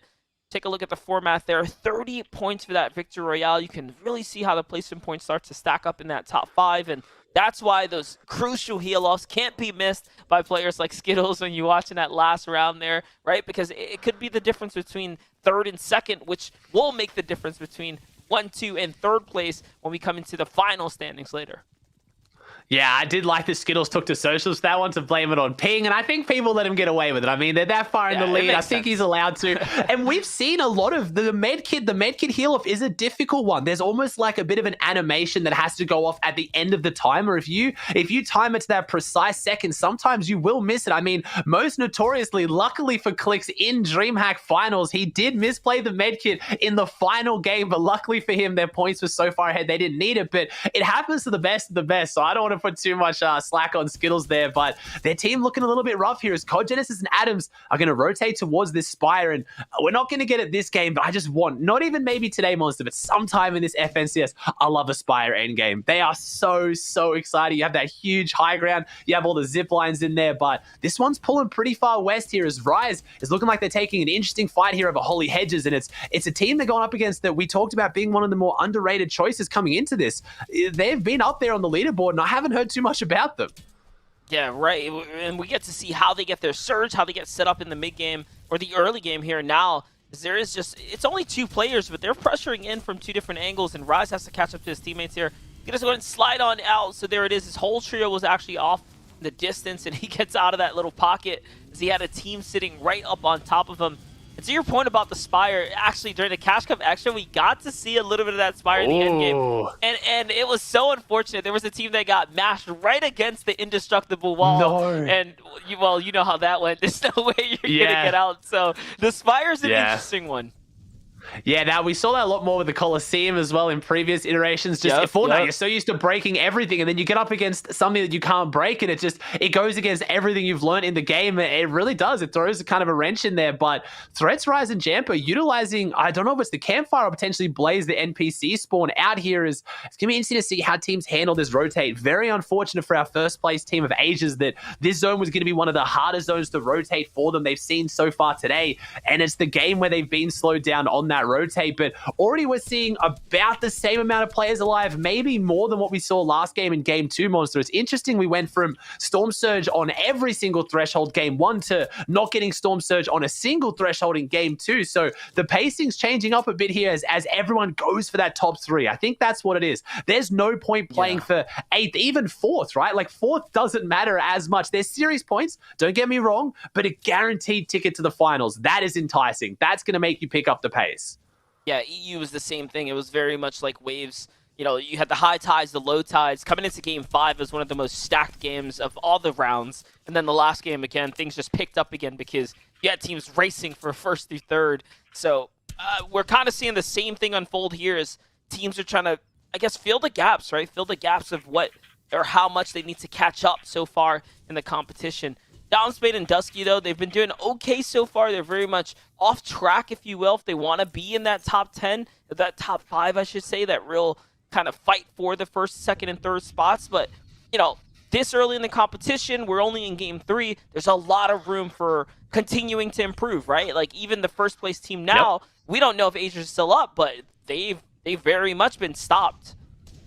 Yeah, anything can change at any time. And I want to talk about a bit of the change we've had in the formats between these two seasons now. I love that we have an entire year of the same game mode so we can, see Epic develop and work on these formats. And I'm a huge fan of especially how this scoring split works. We've talked about, the changes between top 3 straight to finals compared to top 10 into semifinals. But even the scoring split, it just, before there was that huge jump at top 3 when it came to placements within each game. Now it's a lot more evenly spread, and it's going to reward those teams that are consistent. So all it takes is 1 or 2 games where DJ and Age's skills go down early. They don't get those big, let's say 20 to 30 points you get for making those end games. And you're really down there, where before, unless you were getting that top 3 each game, that's what really mattered. So I'm excited to see how it plays out. I think it can change at any time.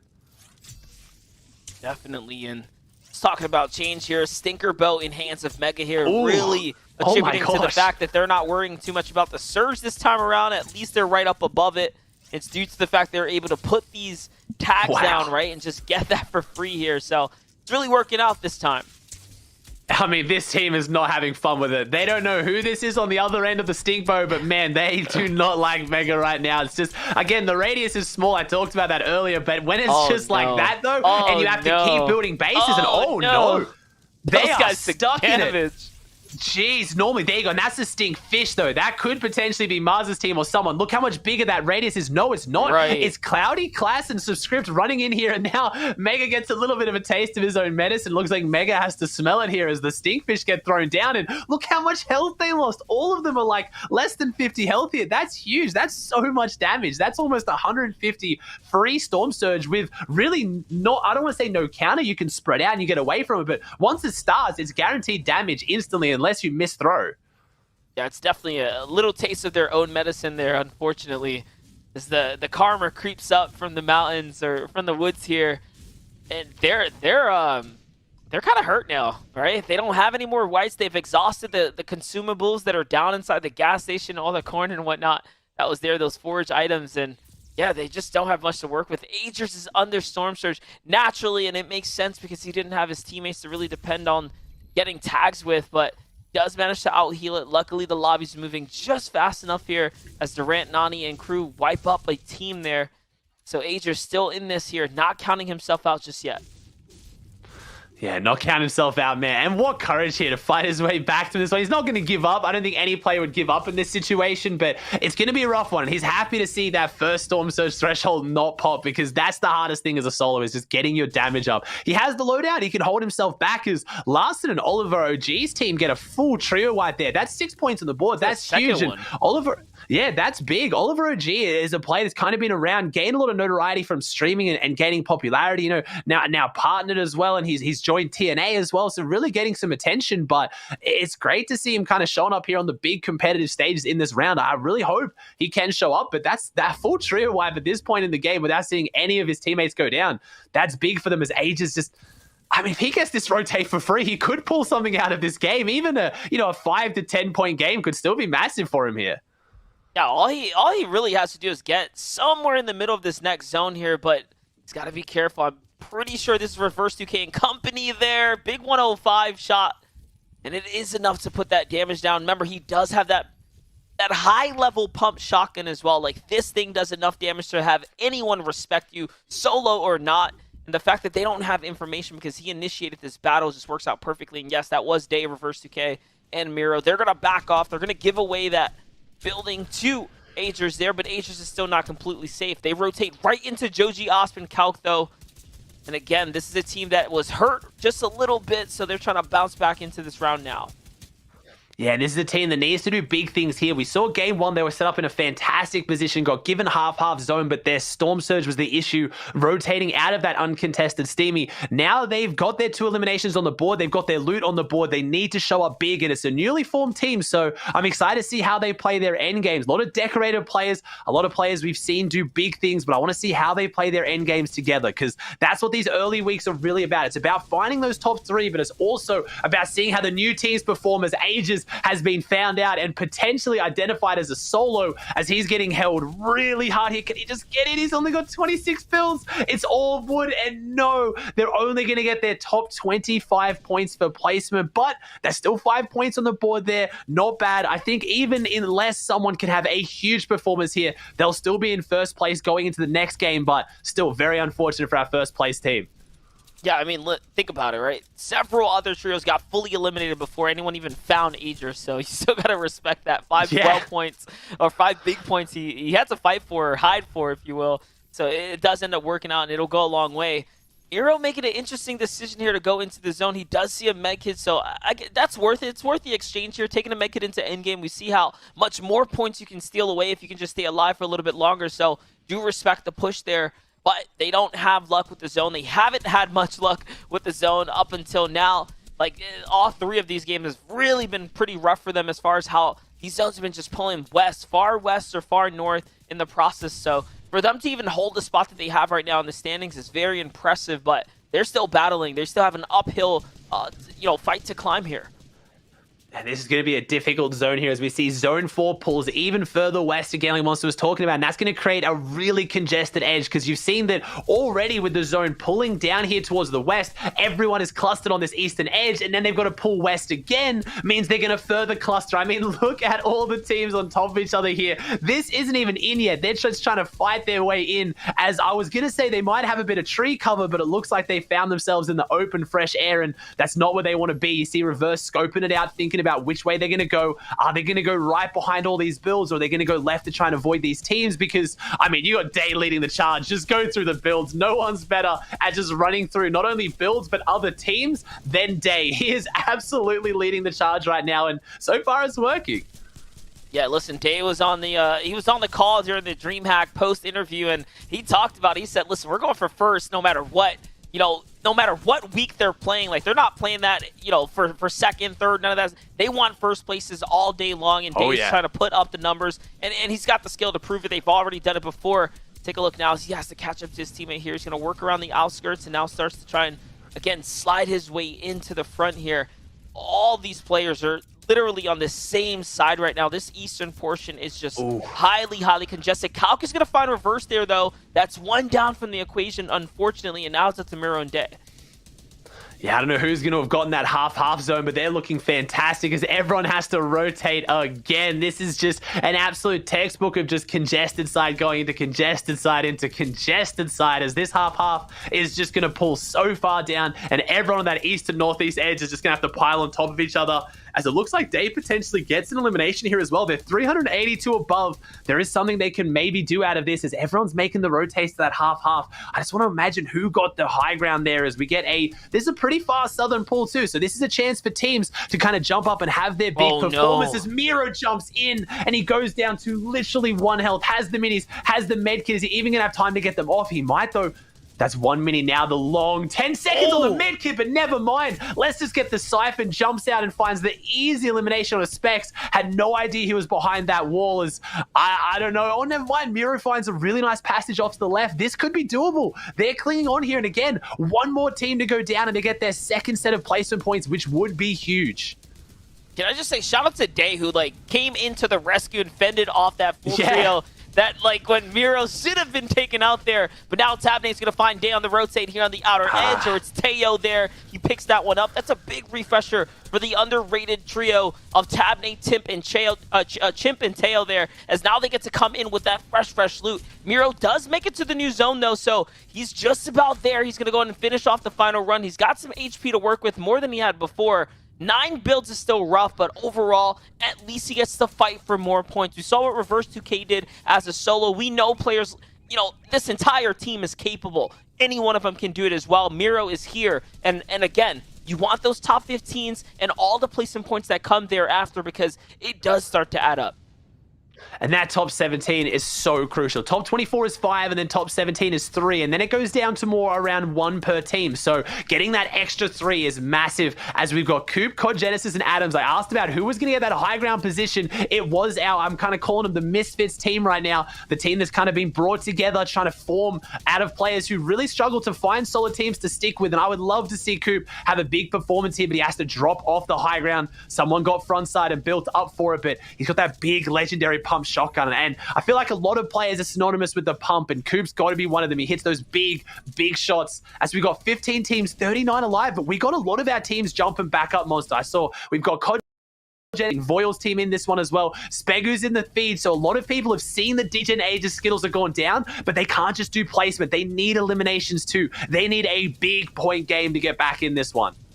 Yeah, definitely, and I mean, they're just there to do it. We already saw first place out the lobby, so there's so much room to make a real run for that top spot there. But the longer Miro stays alive, the longer those other top 3 placement teams are like lingering about, the tougher it's going to become for everyone else who needs to play catch up. Let's not forget the fact that Teo, Chimp, and Tabney were in top 5, so the elims that they're picking up now, they find Osp as well in the feed, and Calc there too. Look, it's just starting to add up for these guys up towards the top. Ooh. It's a race for top 3 here. Threat's going to find Durant. This is beautiful for a second place team now. Again, that's their first elimination here, guys. If they wanted to catch up to first place, they're going to need more than that. First place has so much buffer room.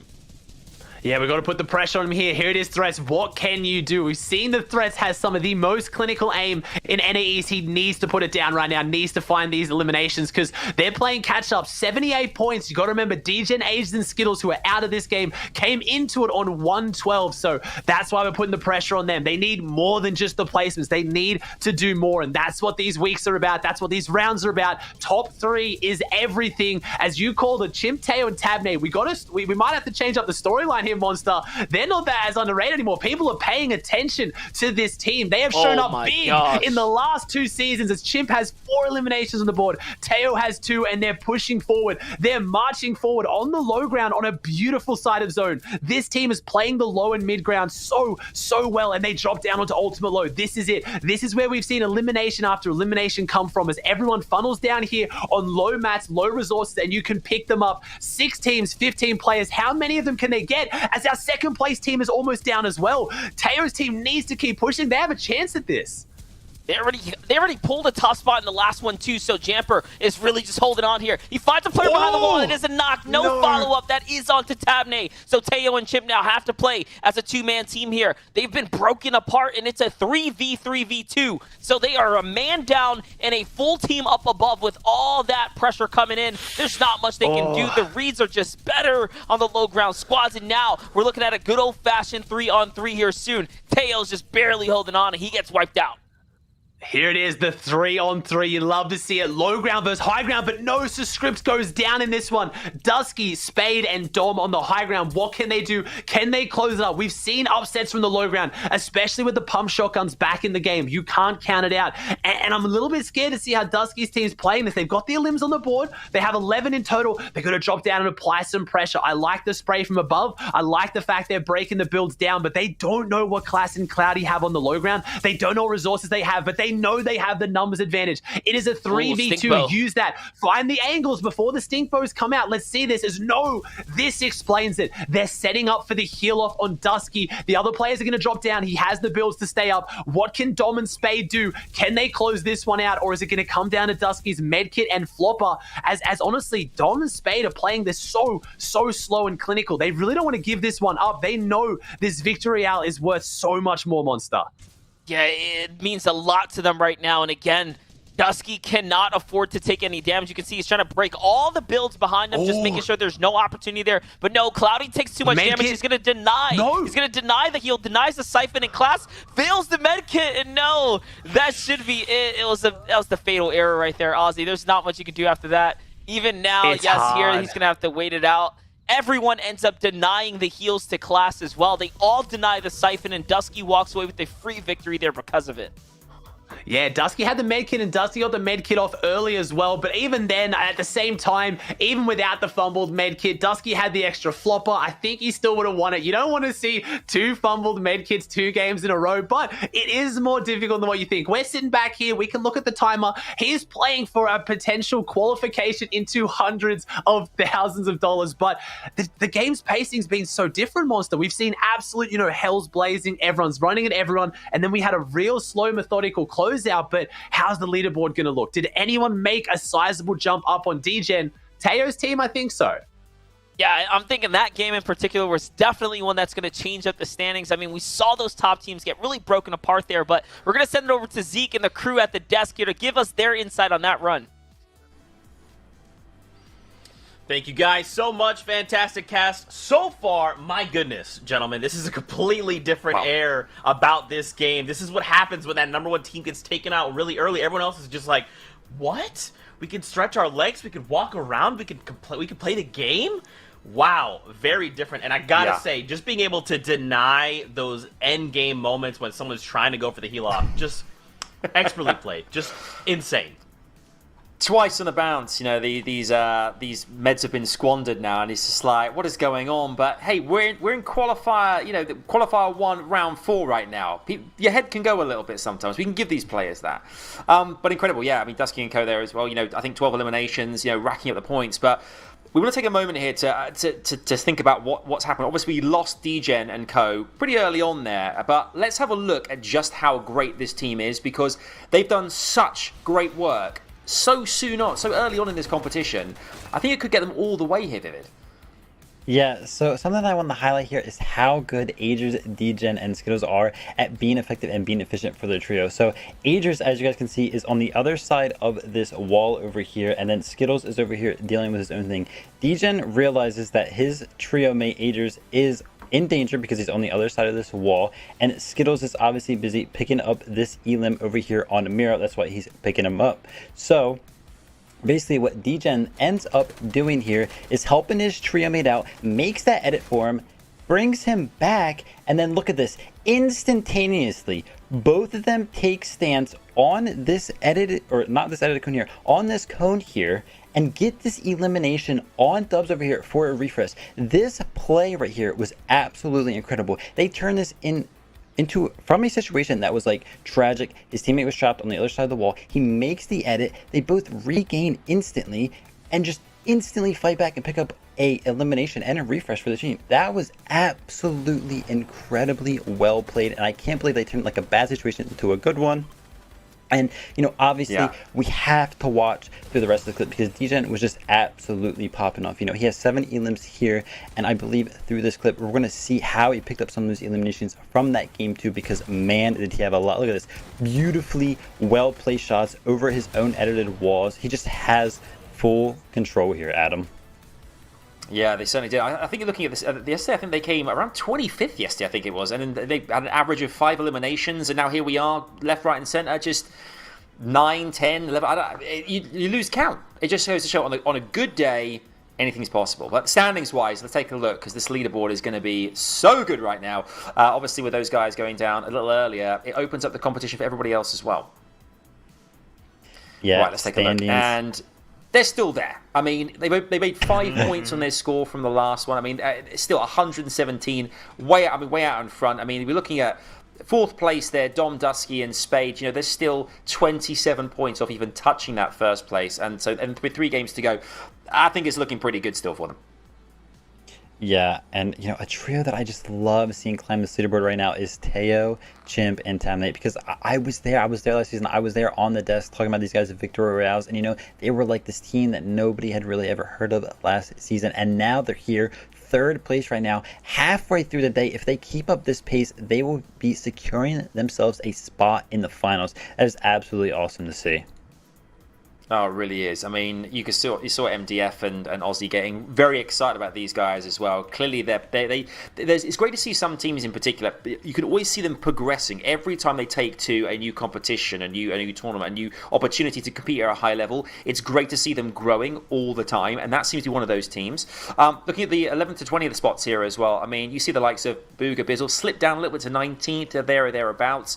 As I said, the last few days not been great. They've kind of almost coasted in and around that kind of region for all the last 3 rounds in this qualifier as well. But there's some great teams we're looking at as well here from Gabe, Tahi, Dab, Sprite. I mean, Sprite as well, one of those teams you mentioned. Again, contesting the likes of Sweaty. It's great teams, and I think with 3 games to go, still anything is possible.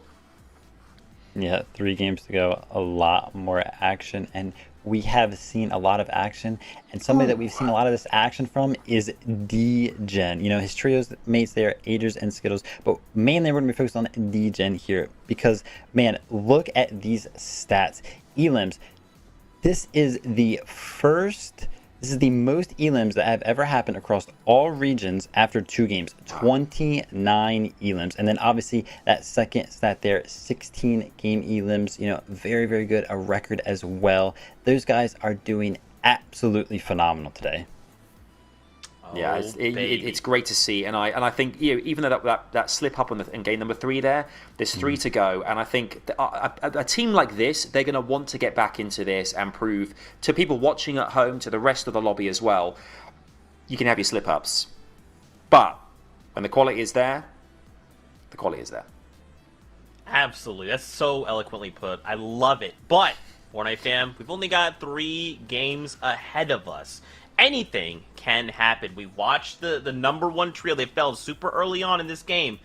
But this is the highest quality, the best of the best we're talking about, and they will bounce back. My question going into these final games will be which trios look to lock down those top 3 spots while everyone else is left to play for series points. We hope you guys are enjoying all the action, but as all of it heats up, we gotta cool down. I know, but don't worry. It's just a 5-minute break, then we'll be right back into the action to see how any East concludes. So stick around. We'll see you after this.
What's going on, Fortnite fam? Welcome back to coverage of the Fortnite Champions Series. We're in Qualifier 1 of NA East, and we're now halfway through the competition. We've only got 3 games left, and going ahead of us, we're looking to see which trios place in the top 3 that will get automatically placed into finals, while everyone else has to play for series points.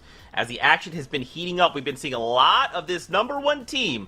We'll have to see if they can continue this reign of dominance heading into these last 3 games, or will they peter out? We'll have to see. I'm hoping not, because I'm liking DJ's trio. They're popping off, and I hope they can continue doing it. Speaking of popping off, you gotta see the 2 most popping people you've ever seen in your life. It's MDF, it's Aussie Antics. Gentlemen, over to you.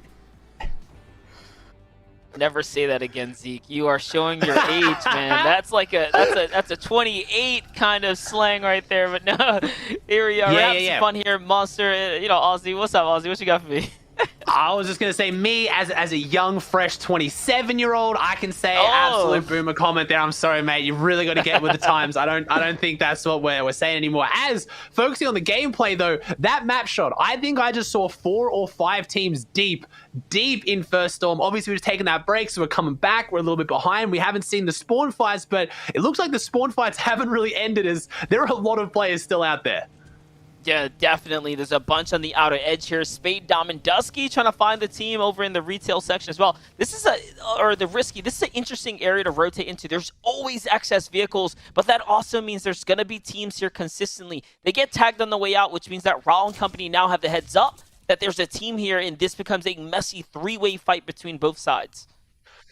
Yeah, and we're just getting word as well. I've just checked as well. We have a big team going down early. We have Osp, Joji, and BBG Head Clicker, which is Calc, already down that we missed out on. And that's big not only for the leaderboard, but it's big because that's the team that kind of dethroned DGen, Age, and Skittles, that put a roadblock in their insane run here today and took them down outside of Steamy Stack. So I have to think, I don't know whether that was the hands of DGen, Age, and Skittles, or maybe they just get to go back to their game plan that just set, record-breaking points in the first 2 games. So that's very interesting to see, as you see Dom's team holding up here now against Larson over here at Old Risky. And this is an interesting one to take. I think they're looking for some Storm Surge up. They can't find it. They're going to rotate away as they find it maybe here, though. Brutal Redux and Berserker coming in late. And that's one of the teams I was talking about that was deep in early Storm. Yeah, for sure. And look, you can see they're just now pinched, right, between the Risky team, these other guys rotating in. The zone's already revealed themselves. Remember, they are on a ground rotate. All of these guys, quite honestly, are, so it's not looking hot for anyone here on this outer edge. And somehow, some way, they do find that prestigious vehicle there, though, so things are just going to work that way for them. And now they're able to cut on out and go ahead and get inside the zone. You don't want to be sitting as the meats in the sandwich, right, especially in Fortnite. That just means that you are the most likely to get really taken out or focused first in these kind of situations here. So a nice rotate, a nice way to get on out of that bad situation before it unfolded. Yeah, you gotta try and get out of this one before it goes too far. And we see Skittles has gone down, though. So they haven't got the eliminations on the board. So it wasn't at their hands. They weren't the team that managed to take out Calc's team early, but it looks like they have lost Skittles somehow, but still as a duo, and this is the dynamic duo, DGen and Ages. We talk about how DGen, Ages, Skittles have been together for every trio FNCS of most recent times, except for the original, but DGen and Ages have been playing duos together for even longer, so I wouldn't count this team out. Trying to solo clutch in trios is quite difficult. Duos is manageable for a team that, as we already ran the stats before, DGen's got enough firepower for an entire trio, so it looks like they're going to use those or just miss the throw on the upgraded tires, so they've got good rotates, and I think they might be okay this game, even if they can again just somehow pull out a first rotating zone place, and will get them enough points to, I think, keep them up there at least top 3 though, because that's what your eyes are on. Yes, we care about first, but top 3, the guaranteed qualification straight through to finals. They'll be upset if they slip out of their first spot, but as long as they get top 3, I don't think they'll be too sad at the end of the day. I mean, yeah, look, pressure is really on for a team that had a 50-ish point lead. Now things are very close. Cloud, Class, and Suskret 15 points behind. Teo, Chimp, and Tabne just 20 behind them. So there are teams that are very much on their heels now, and it all comes down to dropping one single game, and that's why we talk about there is very little room for error. Normally, I talk about you need 4 good games in Fortnite to be up towards the top. To take first place, you got to do a little bit better than that, which even now we're seeing that one game, all of a sudden, it's back to being a close competition. Yeah, and when you got teams in there right now like Dame, Miro, and Reverse who have won an FNCS in a 12-game format, shown their consistency, and they're currently around 8th, so we haven't been talking about them too much, but 30 points for a victory out with some eliminations could very, very easily see them top 3 right now, and they could run away with it as they find themselves in a fight with Leo and Zucky here as Day and Miro are going to drop down. They've got an interesting position. This is the house inside laser that has this kind of tunnel between it, but the problem is if both ends of the tunnel get blocked, that's when you're stuck in a really awkward position. Me and Monster were talking earlier about the Spire. When you get backed up against those indestructible walls, this whole tunnel is indestructible, as here it is. We got Miro spraying the pressure in, trying to fight back, but I think they're almost going to get blocked at both ends. I really think they are. They are genuinely, literally stuck down here. They can't farm up, but Miro gets the beams, and I don't know if this player knows who he's messing with. It's not just Dame, Miro, and Reverse. This is Miro with a loadout to fight as Leo gets jumped onto. Day goes straight in, and you don't need to give Day more than 1 second to jump inside someone's box. He does that, but Miro, with the misplay, doesn't realize that's not their roof, doesn't realize it's edited, and maybe they jumped in a little bit too quick. The firepower's gone down. The fire has gone out. We have Miro just completely finished out. Day is down. Can Reverse do something? And that is really unfortunate. I think it was just a lapse of judgment. Miro jumped in without checking his head, and there was a player up there. As Reverse is now to 1v1. He has the big purple shotgun. Can he do something with it? He's trying to go around the outsides. We have Day and Miro outshining Reverse a lot when it comes to firepower, but Reverse is one you can't sell out easily. Can he fight back with a Vive? And he hits him for 108. It's not enough, and Day's team with 5 eliminations on the board will fall. That's an unfortunate one, Monster. Yeah, and Day's team also was the trio that took out Calc and Os there just before this too, so they did fall to the hands of the Dirty Dogs champs, right? And it makes sense because both sides, they're very much close to each other. So it seems like Calc and crew tried to do one of those early pushes. They went in the wrong direction, and the Dirty Dogs crew of Day and company were there and ready, but they fought early now. Aviv does have an opportunity to save his teammates as well, just considering how much loot that's there. So we should be able to see their team bounce back. On the other side, Ronaldo, Okis, and Mikey, they have been struggling to get on their feet today. And honestly, they've been on somewhat of a crawl through the competition, right? Only 5 points. That's 1 placement earning, right? Not a single elim or anything else. They've really just had a really tough time finding their grip today. Yeah, they came 13th yesterday in the round 3. Really excited to see how they went today. They are being contested at a drop spot they don't know very well, which is Craggy. This is the team that's formed very, very last minute. Ronaldo and Okus were paired with Blake, and then last minute, Blake just thought the team wasn't working. They needed more of a leadership role. They needed someone to really kind of command them and tell them where to go. And they picked up Mikey, who I don't want to say isn't a phenomenal player, but I don't know if Mikey fits that role. He hasn't really been that kind of, that heavy stalwart IGL that I think, Ronaldo and Okus need. That's your in-game leader, but I want to see this team do well. They're 3 of my favorite people in the scene. I would love to see them perform well, and I hope, Ronaldo has just had this storyline for forever, right, Monster? He has literally won a team mode FNCS with squads, and he still can't find a team that will stick with him. It is truly tragic. Yeah, it's very, very tragic. And you know what, though? Listen, hats off for them making it to Sunday today, because when you look at how many teams did not make it, how many heartbreaking teams were outside that top 33, and we're talking about world-renowned trios. These guys, Ronaldo in particular, he always ends up in the finals, whether you like it or not, whether he's got the team or not. Like, he makes it click, he makes it work, and it is just a matter of time of when is someone going to give him a chance, right? Like, when is he going to get, I'd say, alongside some other top-tier caliber of player and really see what he can do when he's got the whole package to work with? I thought when he was paired up with Skittles, like, that was the makings of the great trio, but even then, that didn't really work out either. So we'll see. Now he's got Okis. He's got Mikey as a fill here. Sometimes, we've seen crazy things happen, right? And you just have these makeshift teams come together. Yeah. It could be beginner's luck, right? Like a little bit of magic that can happen. So I'm still counting him in. Yeah, and series points is huge. We haven't talked too much about it. Top 3 is big, right? Like, straight through the finals is massive, but they're going to get to that semifinals of series points, and top 99, if you can make every single round 4, that is enough usually. You don't have to, do insanely well once you make round 4 as Dusky goes down here. This is big for a team on 95 points, and I can see it there. I know how it happened because I can see the bow straight through the head. Dusky obviously got potentially that big 212 mechanical bow head headshot as they're going to get the revive. The team doesn't want to push whoever landed that beautiful, beautiful shot. We haven't seen too many of them go down, but I love the fact that the animation and the arrows stay there. So you actually know what happens even if you missed it. I was going to say it'd be hilarious if he was still, had it sticking out his head, but it looks like it has just faded back into the virtual world. And yeah, those headshots, man, we talked about how significant they can be in the game. That's probably the first big one we've seen. That, honestly, this is a team that's in contention for top 3, so that could have been massive, major upsets here. Dom, Dusky, and Spade are playing out of their minds today, honestly, playing really good Fortnite here. But this round, this is a tough round for them. They're 100 damage below here, Aussie.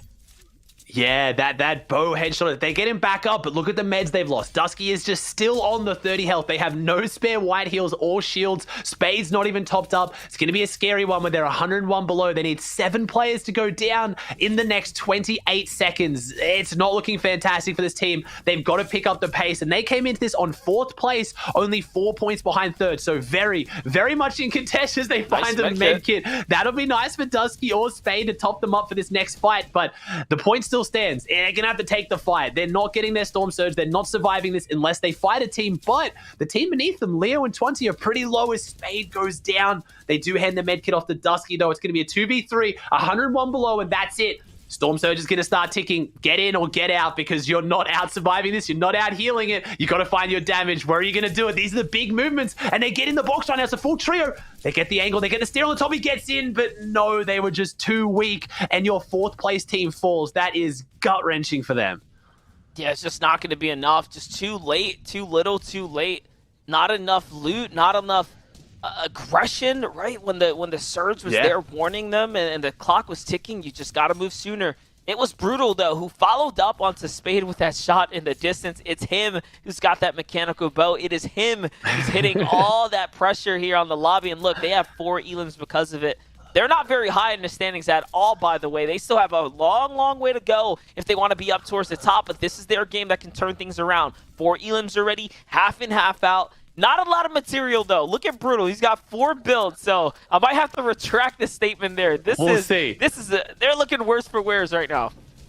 I'm not going to lie as well. You were like, it was Brutal, and I was like, yeah, that situation was brutal. Who was it, Monster? I'm like, oh, wait, we're literally watching. It is Brutal. They managed to get the shot off there as well, but they're not in a great spot, as unfortunately, Teo, Chimp, and Tabney, they're favorite here on the broadcast. We're loving highlighting them because they've been really performing these last few FNCSs out of nowhere. You and me were talking about it even last season, Monster, and they've stuck together. That's what you love as well. In a team format, you have an entire year of trios. Find people that maybe right now don't have what it takes, but practice together, build that chemistry, make it work, and then in the future FNCSs, you will reap the benefits, and that's what they're doing. This rotate from a far, far pull has been beautiful. They haven't taken a single shot, and that's one of our teams very, very much in the contest for top 3. Ooh. They're currently in 3rd, and 4th place has gone down, so this could be their game. They get 1 knock. Can they get the 2nd? And they just make it into zone. They're playing really, really well today, but they need a refresh. We call them the impact eliminations, not just for the points. They need the loot, because they're in a similar situation. We've seen a lot of teams so far this game with not a lot of meds to go around. Yeah, you have to pick up everything here. Let's see if he can actually get this med kit off. He is going to have enough time, but his team's already on the rotate. If they leave him, this could spell disaster. Tabney's already gone. Chimp gets it off, and here it is. They're going to start trying to get to the front. And look at the layer changes here. They're reading this perfectly. They're staying just above the elevation as well, as there's a natural mountain right here too. So perfect timing right now. And they're on enemy builds, so this is risky for both parties involved. And look, now they go for the mix-up here. Chimp doesn't even fail an edit, and it's just good reads here as they're being led by Tabney. Nice. Tabney and Teo so well. Teo's their lead tarper. Tabney's a phenomenal solo player. Chimp is the fragger of this trio, so Tabney does all the homework. He does, literally checks the boxes of protection on the back line. This is a well-rounded trio.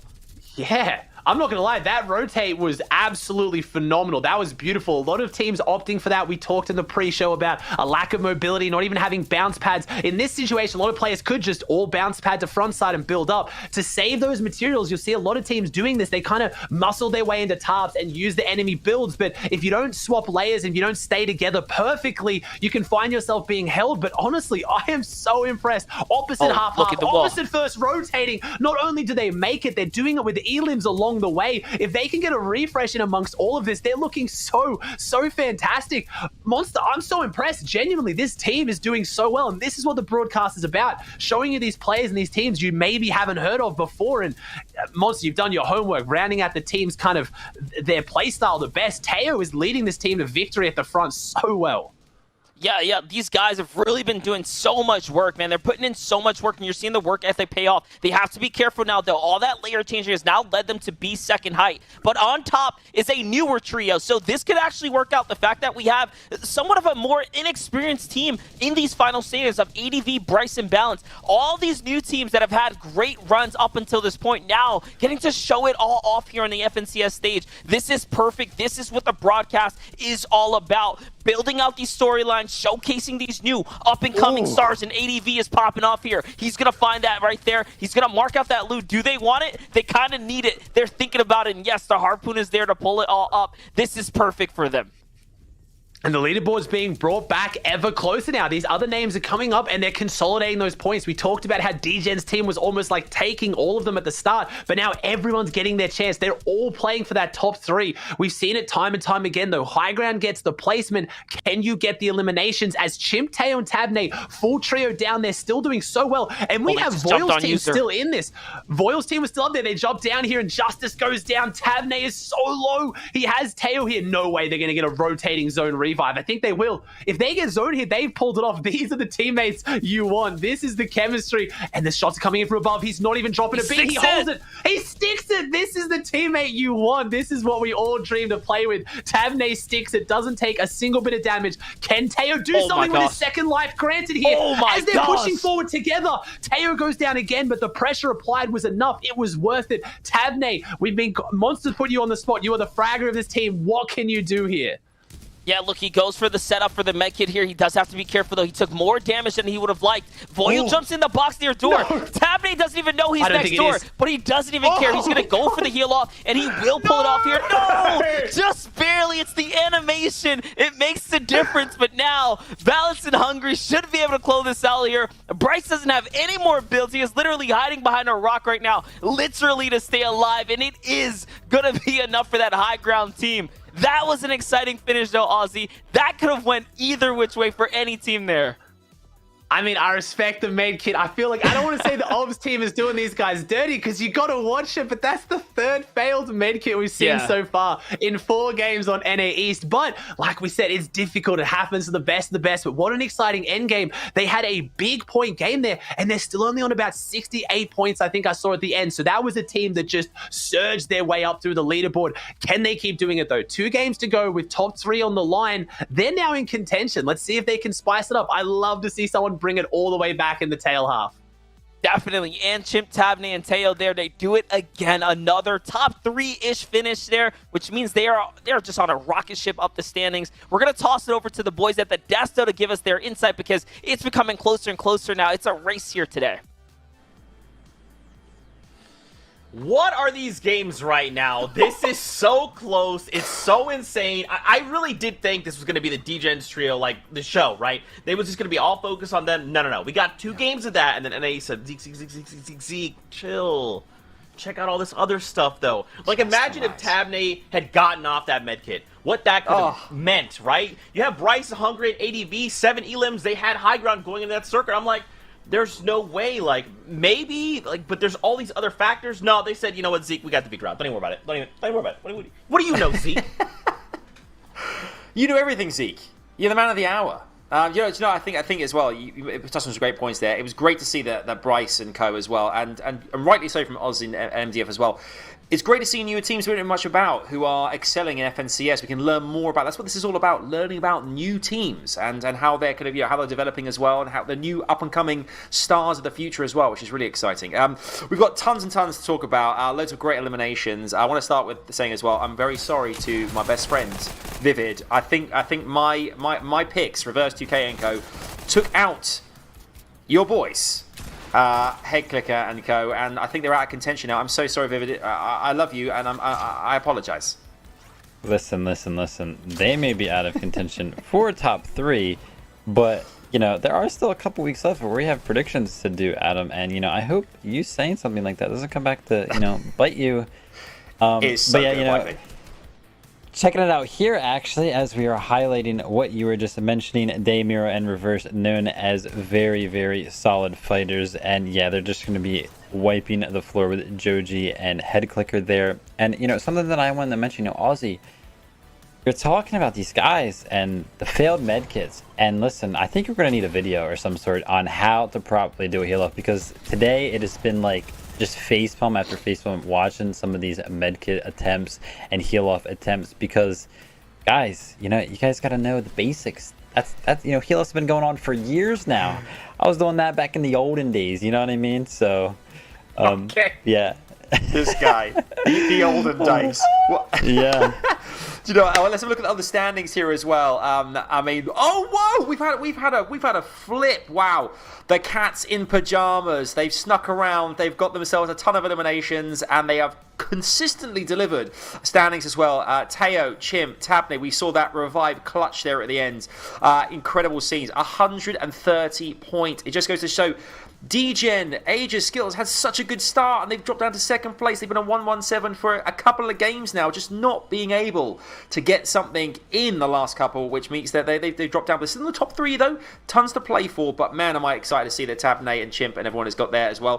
We can look at the rest of the table as well. I mean, Yeet, Miro Reverse, my boys down to 10th. I mean, 81 points. Is it enough? I don't know. There's only 2 games left.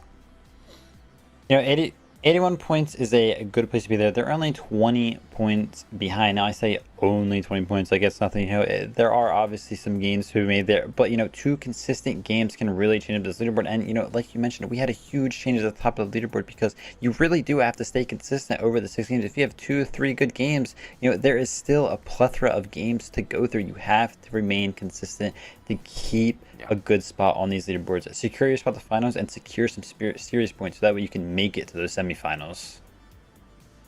I've really enjoyed seeing just the way the lobby has rallied behind this idea, right? It's like, game 1, Degen, okay, all right. Game 2, they're like, okay, whoa, everybody, can't allow that to happen. What's going on? Hello, everybody? And now we're just seeing them shut down super hard, right? Being eliminated outside of placement points with no eliminations. So with 2 games left, gentlemen, I'm really hoping to see a lot of these trios really think like, okay, with 2 games left, and this is just the first week, of course, we do have kind of future weeks to kind of rethink our strategies and come back stronger. But I want to see a lot of these trios kind of say, okay, in week number 1, we want to show off this skill set, and we want to continue to refine that and show why we are a trio that you at home should be kind of rallying behind, because we think we are FNCS Trios champions, and we want you guys at home to think the same thing. So I'm really excited to see how we go into these next set of games, what trios look to make a name, and if this just becomes the Tabney show, okay? I thought it was the Degen show, but guess what? It's actually Degen 2, Electric Boogaloo, hashtag Tabney's Revenge, okay? This is it. I don't know. We'll have to see how this all unfolds. That sounds like an awesome roller coaster. I'd ride that. Tabney's Revenge. It sounds great. It does. Yeah, I would ride that. That could be a thing. I'm sure someone will make it in creative. But you know, I think the cool thing is as well. You mentioned, like, we talked about the Middle East region, for instance, earlier on as well, and how we had a couple of teams who managed to only get, you know, 2 big games out of their 6 where they got, you know, double-digit eliminations, and that kind of coasted them through, got them to the top 3, and that was it. And then, but they had the 4 games of like 2 eliminations. That was it. In NAE, that can't happen. Let's not forget here as well, the last season at FNCS, our top 4 teams were separated by 12 points in the finals. It's incredibly close. There's so much to play for. Anything can happen, and I know the next one's going to be a big one. Oh, baby, the hype is real. We've got 2 games left. Let's see how this all unfolds here in NA East of the FNCS. Let's throw it back over to Monster D-Face and Aussie Antics to take us back into games.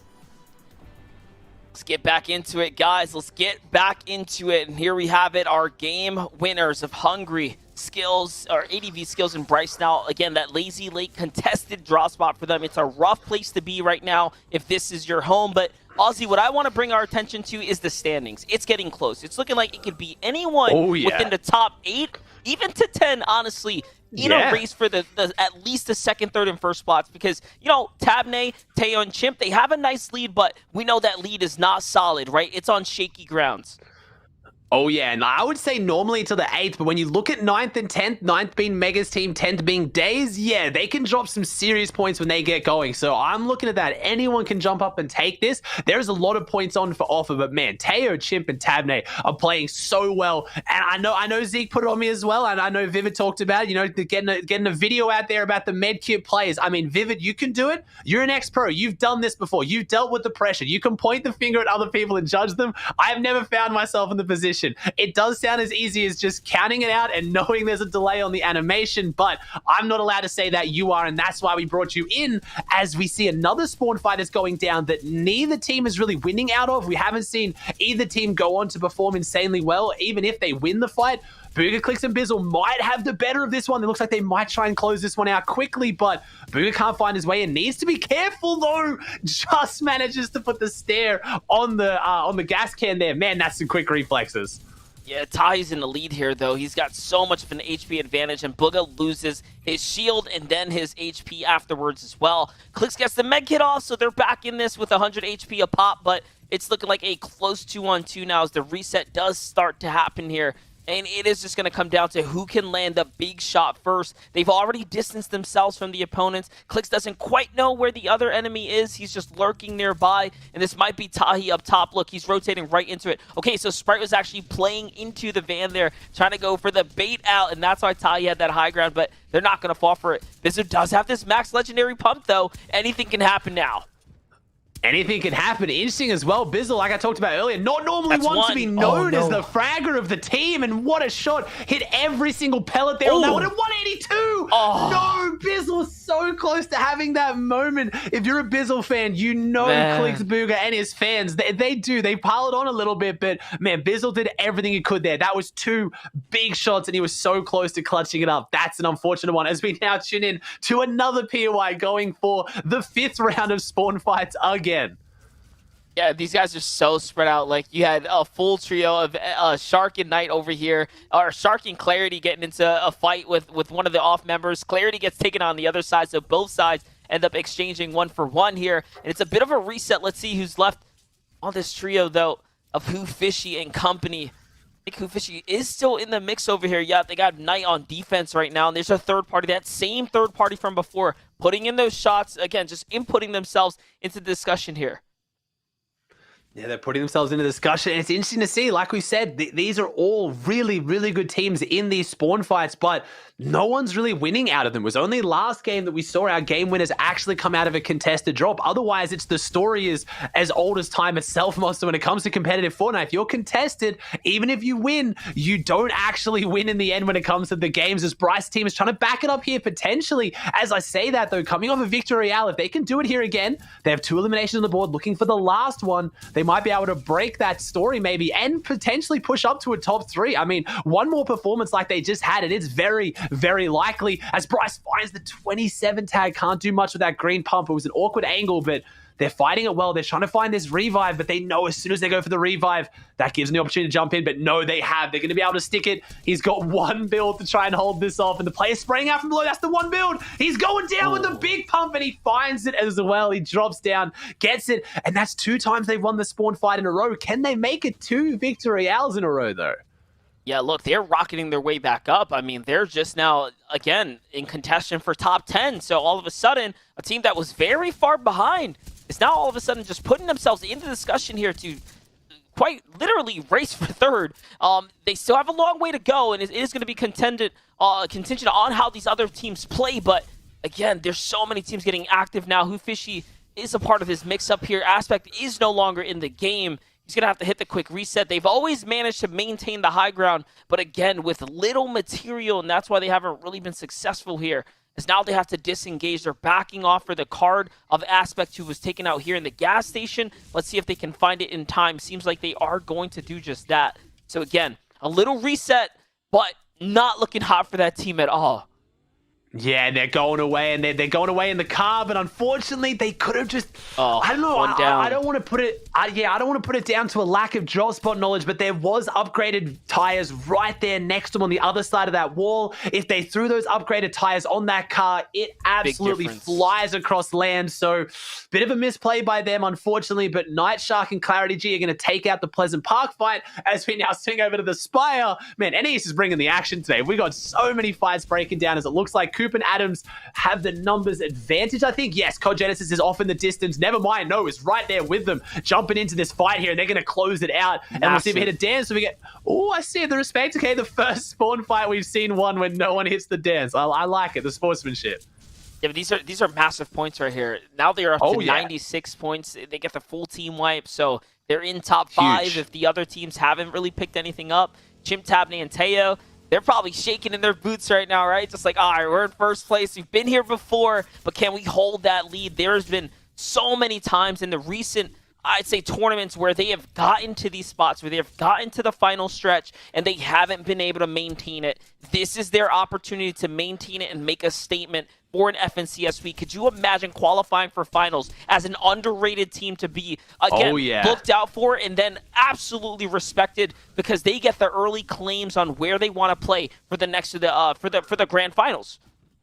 Yeah, and they're doing it with pure consistency. The quick stat just showed us they're the only team that has 5 or more eliminations in every game so far. So we're talking about consistent placements, but that's almost wiping 2 trios every single game. That's difficult to do when you're in a set lobby against the best of the best, as unfortunately you talked about it. Coop, Adams, and Cogenesis find themselves with really good points, potential to jump up into top 3. And this is another team we've talked about as, kind of the misfits forming together out of players who really struggle to find teams. And unfortunately, they get rushed as soon as they win their fight at the Spire, and that's the issue being center of the map. There's a lot of eyes on you, but they get a chance to med up for the most part. If Coop gets that med kit off, they're looking so much better in this fight against Ledger Dian's team, but Coop has to keep running, and now there's so many third parties that can see them on top of this Spire. They're literally just built up on a pedestal in front of the whole lobby. Yeah, luckily, though, Adams is going to be able to get to his teammate. That third party still being very pesky here, getting these shots in. The problem with the Spire, though, now they've exhausted the majority of those siphon materials. That's really where you're going to get your metal if you don't get to rotate out early. So now they're super offset. They're going to have to get down to this riverbed or into these valleys here, play for the stone and the heavy material that they can pick up along the way. Otherwise, the Spire just does not yield much out. If you're a team that comes in with a little something to work for, you can sit here and fully refarm it and refresh it, but it's just not a lot, right? It's not a lot. It's great loot overall, but not a lot of great material. So let's see if they can bounce back. Let's see if they rotate early and at least get to live off the land here, because I think that's going to be their one fighting chance to do it. Interesting as well. This drop spot is one that I've been very vocal about not supporting too much. It doesn't have any of the mechanical parts unless you get risky as well. It does actually have a low amount of loot if you look at it on chest spawns and floor spawns. It's been the focus of the new season because obviously it is, the epitome of Primal, but it's a drop spot that hasn't seen a lot of teams make it work out of. But major respect to Coop's team for doing that as Damir Reverse hit the rotate in what I was just talking about, those big upgraded tires. I mean, this is one of the keys to this season. If you can consistently get the chunkers, I like that, you're looking so much better. I mean, look how fast this is. Not just the vertical terrain, just everything. It's like you're on a road consistently. They take a couple of shots and they just, glide on by as long as they can maybe keep it up. Never mind. They've got some good aim on this one. The chunkers makes it a big target, though. Yeah, but you know what? They got further than they would have without it, right? Yep. And look at that. They managed to distance themselves deep inside the zone. And all things considering, it cost them very little material and just a single shield. So even now, when you look at all their loot overall, they are still in this game. Like, if anything, they are very much big chilling here. And the team that put pressure on them, they have to keep an eye out on. Because if this team wants to hold a grudge, which some teams do, right? They're like, hey, all right, you want to pick a fight with us? We're going to stick around here, and now we're going to make it tougher for you later. And it seems like they're doing that. They're opting to build big on that building there because they're going to play for those heals or the tags here. But hold up. Asia's, D-Gen, Skittles still in this game now, but they're in a fight. They're in a fight at Pleasant Park here. Pleasant Park, I mean, we've seen 1-5 breakdown here and be won, but DGen's team comes in as DGen's 9 elims in game 2 of the individual record for round 4. I mean, it sums it up. DGen is having the absolute performance of a life, but how many points have they gained in the last few games, Monster? Is it 5? I actually think, weren't they on like 112 after the first 2 games? So things have been, they've hit a wall completely here. So they've got 2 more games to make it count, and as long as they make it like the first 2, they're going to be sitting pretty. It looks like the strategy that Calc's team employed out of Steam, he hasn't caught them off guard again. As I talk about Calc's team, it looks like they've caught Daymiro in reverse off guard, as Oz, Joji, and Calc are going to be able to capitalize on this one, grab the loot, and they've got a big base to fall back into. What a huge upset for Reverse 2K, because they were taken out by Calc and crew previously, right? They exchanged where Reverse 2K, Miro, and Dave won the fight in the last game, and now they get a little bit of revenge here in Boney Bird. So, and not even at the same drop. So it's odd how things just kind of worked out that way. They cross paths, so like they're feeling it right now. They're really happy about that one. That was more personal than anything else, and they didn't even realize they would be crossing paths there. So just a funny little tidbit if you're following along, watching from home. Well, I mean, I gotta put it on Adam there. We talked about the caster curse. I mean, he's analyst right now. He was throwing some shade at Vivid, saying, my team took your team, and we did talk about how that was gonna bite him. So unfortunately, we'll have to get their thoughts at the end of this game. That's a rough one to go back, but Dubs Mega in a great spot here right now, and we don't get to see too many end games go through here. Boney Burbs is usually, I don't know, I haven't seen that many, and it gives you the perfect old Tilted vibes, because that's what this area is designed off. It's meant to look like primal version of Tilted, so it has those big buildings you can go up and get elevation on, and if the end game runs through here, which right near the edge of the zone, I don't think so, but it makes an exciting spot to now hold. I'm seeing about 5 or 6 teams just inside Boney Burb, so this next rotate out is going to be a bit interesting if they get a far pull. Yeah, and listen, the first 4 games, we looked at straight up West zones, like almost every single one, so this is probably very accepted, very warranted. We needed something different here, and now we get a little bit more of a central/eastern pull here for this next game, so it's really going to shake things up. It's going to mix things up, and now this gives other teams that opportunity. Finally, they're not crossing the entire Fortnite world, right? That could also feed into the fact of why the leaderboard looks the way it is, right? We've seen the same teams pop up, but we also have seen the same zones, and we know that can determine a lot sometimes. Yeah, it's going to determine a lot. We've seen, the zones today. We haven't seen a far north zone. That's what I'm waiting for to see how these teams go. Is Threats and Rise, they were really hot towards the start. They were in second place, I believe, is where we saw them originally, and they've dropped right down. I'm actually trying to see where they've dropped down to. I hope they can keep having big performances here to drop back up. Oh, never mind. They're in 4th. Never mind. Sorry. That's my bad. Boomer Eyes here. We're flaming Vivid a little bit earlier. I mean, we're flaming Zeke for his age. 4th place. So they're 13 points behind 3rd. They can have a big jump up here if they kind of have the game they're looking for. And Jamper's a player that, we've had a lot of eyes on. He's played with so many notable players in the past, and I love the fact that I think he's broken away from, being inside Bugha's shadow. I mean, it's easy to fall in the shadow of the World Cup champion, and I want to see his team do fantastic things. As, like I said, Rise and Threats as well, I would say, are very underrated players who have been known to play with really big names, but haven't made a name for themselves as much outside that, as Clarity G jumps in here, and Knight and Shark 2 as well, and Clarity G instantly wants to get out. I think he regrets being a bit too hasty, but never mind, just bouncing back and forward. The movement's insane, but he's down to 6 health. Knight has gone down and already finished. Shark is down as well. This was a desperate fight that's ended very poorly for this team. Yeah, and they need it, right? They need to do these big plays, make these big moves. Otherwise, they're going to just get stuck being in the middle of the competition. And honestly, although they're not where we'd like to see them up towards the top 5 or so, they are doing so much better with Clarity as an addition to this trio. Because if you were following XF before with the old roster that they were running, they were like almost dead bottom, which is crazy because they came out of the season, 2 or 3 seasons ago, being one of the best teams on the region overall, period. So again, hit a little bit of a wall, hit the red light, they stopped the brakes, right? But now they're back on it. I like Clarity as an addition here. I think when they keep working on it, that team's going to continue to get better.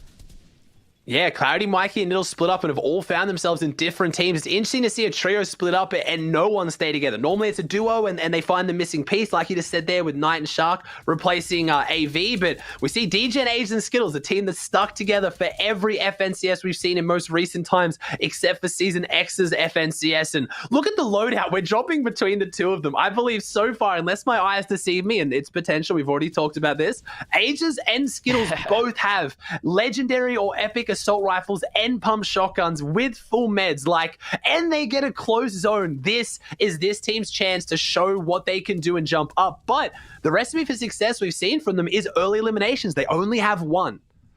Yeah, all epic assault rifles, minimal epic pump, and then 2 legendary pumps there. So big loadouts. Their drop spot's great, and they get to rotate into the dummy, right, if they want to, and that's why you see them on that eastern side, especially when the zone favors center like this. So they get to get those legendary pumps that most teams don't. Like, most teams really just don't get to do that. But their job plays for it. Here's Tabney, Teo, and Chimp, though. Again, 0 elims. They don't really get too active in these early games. We saw them start to pick up in the mid game. They start to pick up in the end game for sure. But this is their slowest game so far. This is their, again, the pressure is on, and we can tell just by the fact that they don't have any elims right now that the pressure is on them. They're trying to be, I'd say, a different style of Chimp, Tabney, and Teo here, where they're taking their time. They're not doing anything risky.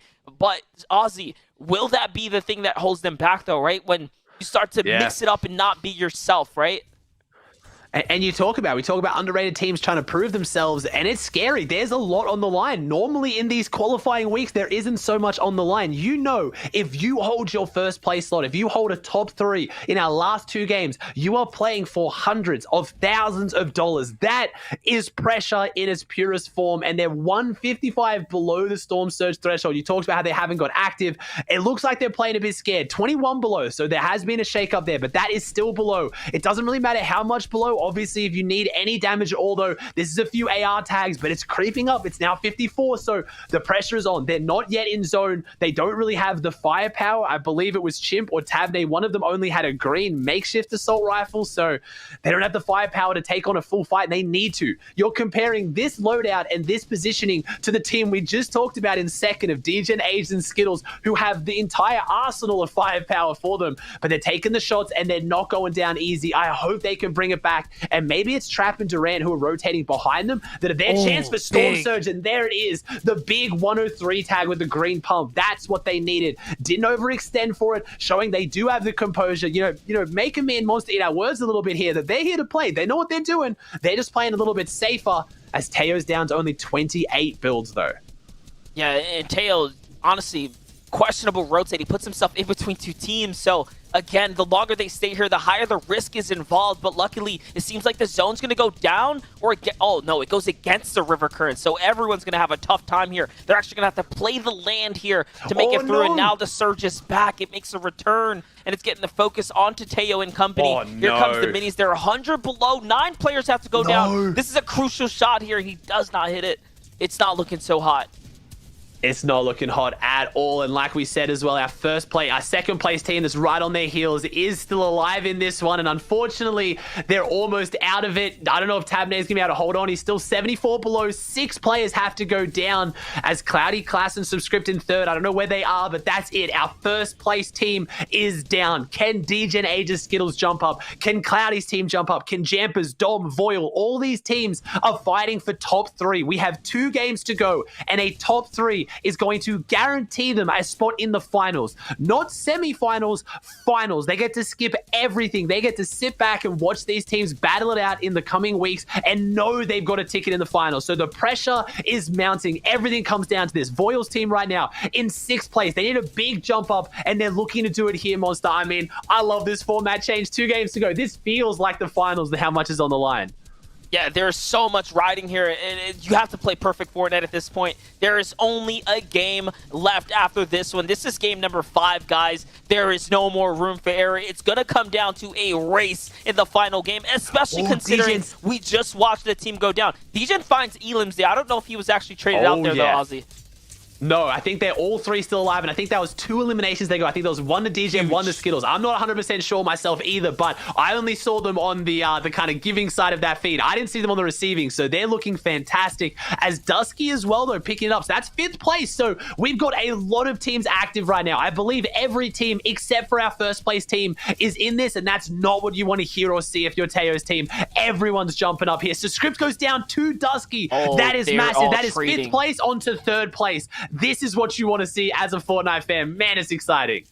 Yeah, and Cloudy's the one on the winning side of that one. So 3rd place is on top here. 5th gets a little bit more pressure put onto their shoulders, and that's how the things are going to just crumble. That's how it's going to play out here on high ground. Durant, Nani, and Trap, they were the ones on the edge there, just next to Teo and company before they got taken out. They beat the punch, right? They beat everyone to the punch here on the rotate, and now they get to claim high ground, and they do it with a ton of material. This lobby, or this entire roster of players has been so passive to the high ground play. We haven't seen a single team actually battle for height. We've noticed that every team that has had the bullish enough attitude to take high ground has kept it. Virtually for free, no one's contested them. And this team's interesting. They haven't been playing poorly today. Their points put them in 13th, but they've got an 8th, a 10th, a 9th, and a 16th place. So they're making these end games consistently, making down, rotating zones, but not putting it together. That's huge. DJ and Skittles go down in the feed. We see threats in the feed as well. So a lot of these teams are getting so active. This is going to be very, very close here. But can Nani, Durant, and Trap win it from the high ground? And is it going to be enough? As Niddle's in the feed, Threats is in the feed, everything's breaking down. We have Stormsters down. This is Fortnite at its best. Class goes down as well, Monster. I don't know who's going to run away from it. We don't know. We can't see. This is going to be so tense. Look at them all. There are so many full trios in the top 6 right now who are making this rotate. Yeah, and we've watched pieces of 2nd, 3rd, 4th, and 5th all get taken out, but not the full team, so there are still points to be made here as Os finds another one. Kalk, Joji, and Os are turning on the gas pedal here. That's onto Smack, pretty big for them. And again, they're not completely out of the race just yet. This game, including the next one, are massive for the story here of who's going to be able to walk away with this whole thing. Gabe's still in this run as well, trying to just make a little bit of his presence continue to be heard and known here. As again, Osman crew just looking for anything on the low ground. They're out of material here. Os doesn't have anything to work with. They don't have much to work with now. They need to find something here for elimination loss. There it is on the back of Tab. That's where you want to find it too. As the script is still in this. So with Suscript, our 3rd place team is still going ahead with this, as this might be a big refresh. They got to hope they get some mats off it. Oh, it's Siphon Mats. That's not what they wanted to see from Niddle there. That's why Niddle is in the back of the top. He was running at Shambles. The Snake is still in this too. That's your 6th place team. Everyone has this. What can Oz do? He has 4 of their 5 eliminations, and they're just dropping players on the mid ground. They don't even have the mats or the builds to claim low right now, Monster. He has to give up that legendary pump shotgun because he's only 3 ticks from Storm. Can they drop someone down? Can they find whoever is the healthy player with the material? Because they need it. Cloudy's still in this. A top 5 isn't going to be good enough. This team needs a win here. We have 2 games to go as we finally see someone fighting for height, and they're instantly pushed back down. Yeah, Threats is still in this game as well. He's on that outskirt there. Keep an eye on him. He is stealing away points right now. The longer he is up, the more volatile those top spots become. But look, they're just popping off here. 3 elims, 4 elims now for Calculator. When we came into this, he only had 2. So he's already picking up some big points here. And they're continuing to do just that. But only a tick is left on off HP. He cannot afford to play with the zone, but his team's got his back here. Calc is on fire. He's already at 5 elims now. He is still going. No. The med can play here. That's a mistake, though. That can't finish. We've seen enough fails today. Don't you dare do it. Don't do it. Just don't. Come on, Os. I've been talking about how old I am. My eyes deceive me, but mate, you weren't even halfway through getting that med kit off, but I respect it. He's got 1 tick, but Nani's got 5 floppers on the high ground. Surely, if this comes to a heal off, Nani gets this, but no, he gets pushed down. That stink. The zoning was perfect. He gets the floppers off. He has time, but this is it. Durant is down. Trap gets elimination, though. We have Calc taking the high ground.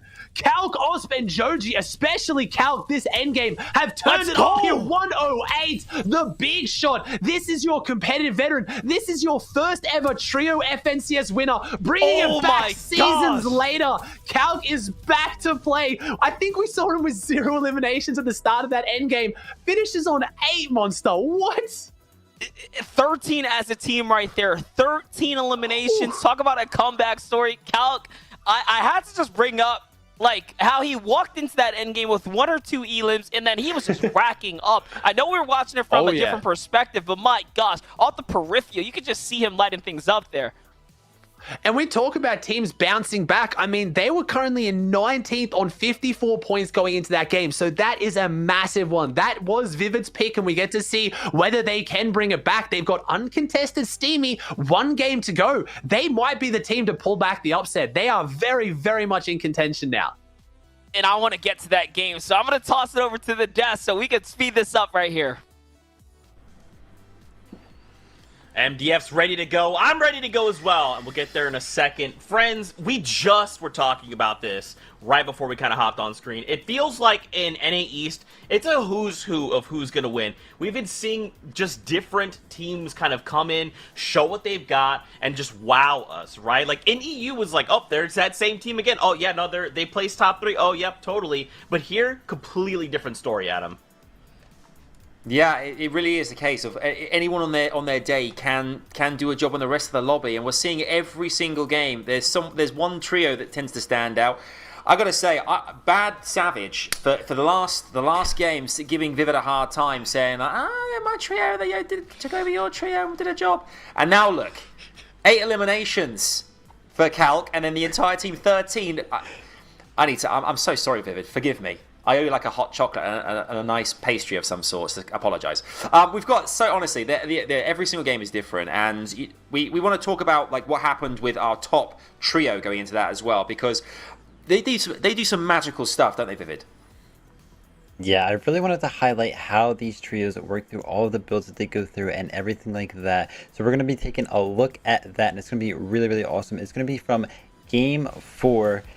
And essentially what we're going to be looking at here is Teo and how he is leading his trio here. And he does a very good job. Now, as you guys saw, he just broke out of that wall here. And quickly he looks down. And this red area right here, what I want to highlight is right below this metal wall here, there is no wall placed right there. So within the second, he reacts instantly and recognizes that there is no builds there and can infer that there are no teams on this layer. So basically what Teo does in this like split second decision making ends up dropping down here because he saw that there was nobody there, lands perfectly right on this layer that he had just saw that was completely clear, and finds this amazing layer that has nobody on it for his trio. And again, take in mind that he broke out of those builds, was in completely new terrain, looked down for like a half a second and instantly made this decision. It was an absolutely beautiful play, and look at this layer that Teo finds him on, completely empty in front of him. Now keep an eye on his mats here, because as soon as he runs out of mats right there, look at this, Chimp instantly takes over. There's no hesitation. This is beautiful teamwork at its finest, and man, just huge props to Teo there for finding that layer. And I wanted to highlight something here at the end here. Chimp makes an edit into an enemy build. There's an enemy floor up at the top there that you guys could have saw right before this clip ended. And he flips this ramp to make sure that there is cover for his trio, so that way it is completely safe. And I just gotta say, like, the teamwork right there, the instant decision making, the transition between tarpers and everything like that was absolutely beautiful, and I just had to highlight and talk over that for you guys. It's unbelievable, unbelievable. I love that. Thanks so much, Vivid. That was awesome. We got. This is the standings as it currently is right now. Suscript, Class, and Cloudy out of nowhere have taken first place. What? 144 points. 1 point separates them between DGen, Ages, and Skittles, who had a much better game just then as well. Teo, Chimp, and Tabney go down to third, but still it all qualifies them for the finals there. But as you can see, eliminations-wise here, Cloudy eliminations 23 in total compared to DGen's 33. But it just seems, I think they've been consistently placing 98 placement points. I mean, that is unheard of. Yeah, wow. This leaderboard is basically completely different than how we started the day. And I love to see BBG head clicker there in the 6th place slot. Look at these points, Adam. Like 135 points for that 3rd place slot right here. The difference between 3rd and 4th, 5 points. And then the difference between 4th through 6th is 20 points. Like, if any of these teams have a bad game here and any of these teams in the top 10 have a very, very good one, the top 3 is completely changing. Yeah, my reverse 2K, my team here. I mean, I'm paying for it now for what I said earlier on about your team there. But 17th place. I mean, I guess 20 eliminations still is a sizable amount there, but placement points 41 there. I mean, that makes a big difference. We said at the beginning of this, standings, placements are everything. Eliminations are great as well, but you've got to make sure you're there at the end game to really start to make an impact on the leaderboard. Yeah, your trio down there on the second page of the leaderboard with 20 elims, which just means that everybody else above them has equally, if not more, elims. Like, that's how well these teams in the top 10 are playing, because after 5 games, 20 elims, that's 4 elims per game, and teams are doing better than that after 5 games. That's just incredible. Like, the competition today has been really fun to watch, and I am really, really excited to see how this game 6 solidifies this leaderboard. Can I ask you a super quick question here, Vivid, as well? Because obviously this season, Fortnite Primal, it's all about instinct as well. You showed us some great plays there a second ago from Chimp and Tabnate. I mean, I think we're going to take a look at one of the players actually now in a spotlight. But how much of that is instinct? How much is communication in that moment for a team? For a player like Teo and myself at one point, there's a lot of just practice and stuff that goes into it. But the spotlight on Teo here, 10 elims. 9 unassisted elims. Like, look at these records for these games right here. Absolutely incredible. And he has the most time alive throughout the day, 114 minutes. Now, if I do some quick math, 5 games times 20, that's like around like he's basically been alive like all 5 games basically, right? Like, it's like 25 games per game, 25 times 5, 125, 114 out of 20. Yeah. Like, almost you lost me at let's do some maths. That was that was over for me then. My brain was stuck. I was short-circuiting there. Yeah. Let's get out the abacus. Yeah. Gentlemen, thanks for the quick math there, Vivid. This is it. The final game on the day. And as I mentioned in EU, I'll say the joke. I'll say it again. Tales as old as time. We won't know how the standings shake out until the final moments here. So let's get ready. Strap in. Because this is it. One last time out of NA East. MDF Aussie. Over to you, boys. Thank you. And it's all up for grabs here. Right now is the top 3 race for the finish here. Who will make it to the final stage is beginning now. And Aussie, man, we've seen so much unfold today. It's been back and forth in the standings. We couldn't have asked for a closer final game, and also because we didn't think it was going to get this close with the way things kicked off for Degen and Agers.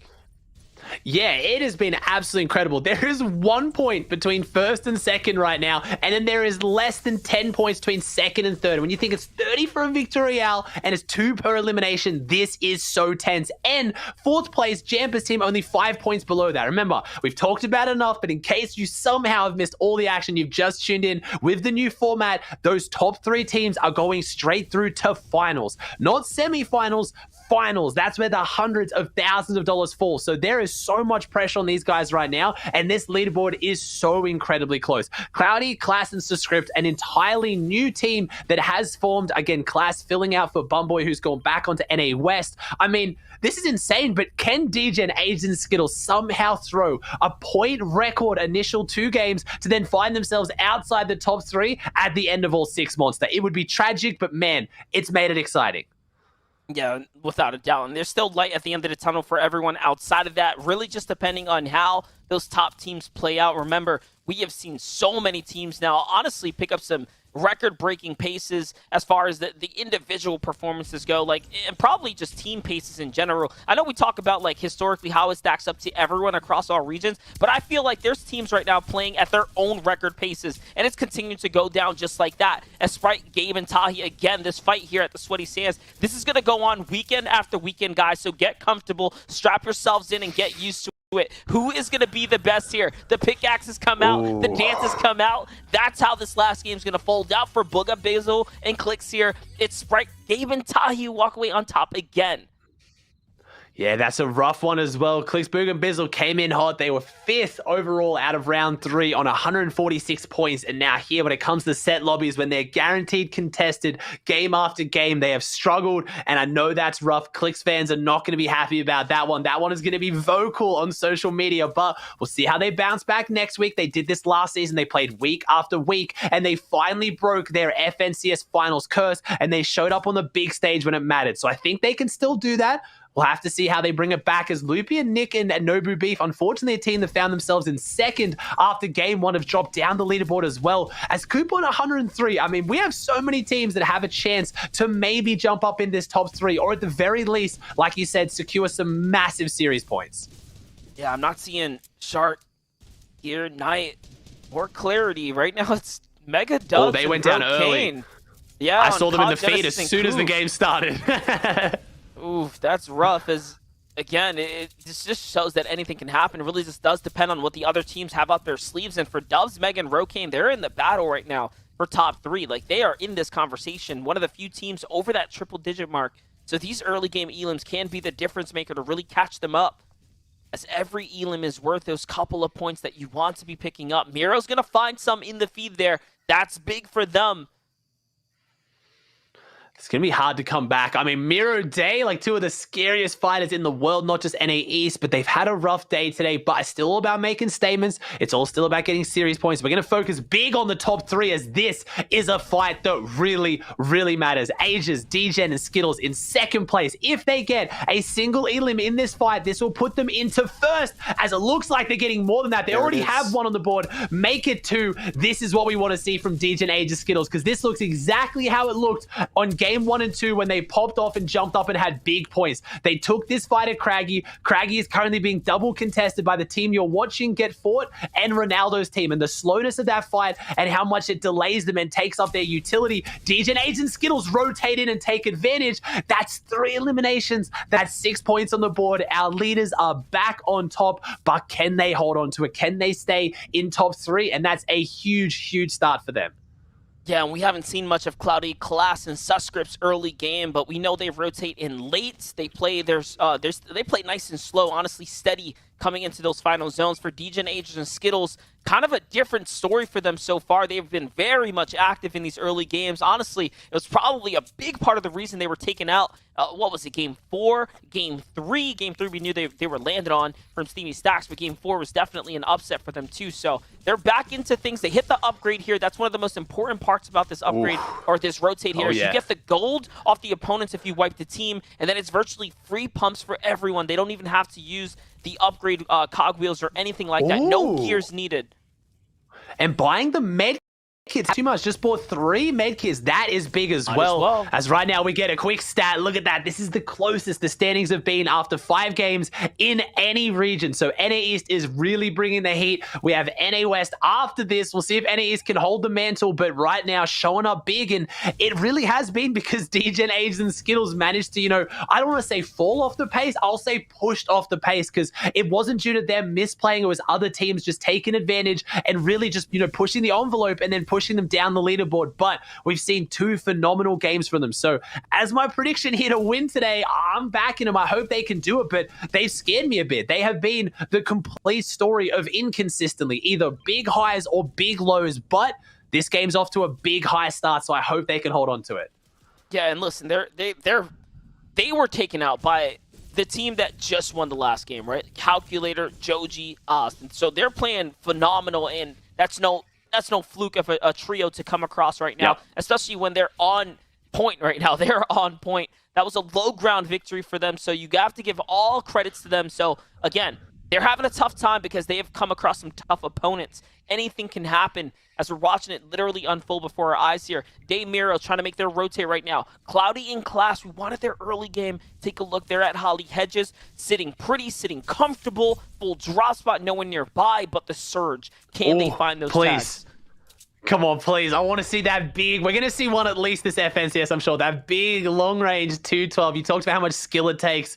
As we get another quick stat here. Loving it from the production team. Class's trio has the closest average distance on elims of any team. Okay. We'll have to see how that plays out into it here as well. They've got Holly on lockdown, but they're going to have to rotate, and they've got the big boy tires, the chonkers, I believe, as Monster said earlier. They're looking good. They're looking good here. Yeah, I was just going to bring up Miro found smacked in a feed there. So another big elim for Miro and company. As again, you know, they were in conversation for breaking into top 10. Seems like they might have fallen off track just a bit here today, but for every team they take out, they give more opportunity for the rest of the lobby. They give more opportunity for the top 5s to have, you know, less threats on the field to play into, right? Because this still is a race for top 3. So the more active you have these other players out there kind of lightening up the lobby for you, the better for everyone else involved. Yeah, I don't know how they're going to be able to kind of pull their way back from where they are now, though, because they're in a good position, don't get me wrong, but I don't see how they're getting their Storm Surge. I really, really don't know. They must be doing it because they're in second place for a reason, but maybe it's on the back of some good bow shots or some good AR tags, but they're not contested and they're not rotating very far, and they're setting up quite central. As we see Calc, Ospen, Joji, this is how they're going to get their Storm Surge. This is what I'm used to seeing, rotating deliberately away from center, more towards the edge to hold teams, especially those that you know have been fighting on spawn, so they're going to rotate late. Getting center of zones amazing if you have your surge, but if you get stuck in center and you have anything, that's where it's scary. If you don't have your surge and you're just looking around like everyone's based up, no one's moving, you're not going to be able to triple spray metal walls. It's not going to get you very far. As Joji again, man, look at the steamy loot. It is so enticing. It's so good. It is very, very good. We already talked about the significance of the bows. We talked about how this is a drop spot meta, the chonkers on those vehicles, how they play its part. Like, everything is just coming together right now for this loot that they have. And that's why that drop spot is never given away for free. Today is one of the few days, right, in competition history that we do get to see that drop spot uncontested. Maybe that's what's made for such a close day today. We have so many of the best drops virtually unconned, or the greatest teams just nearby to take advantage.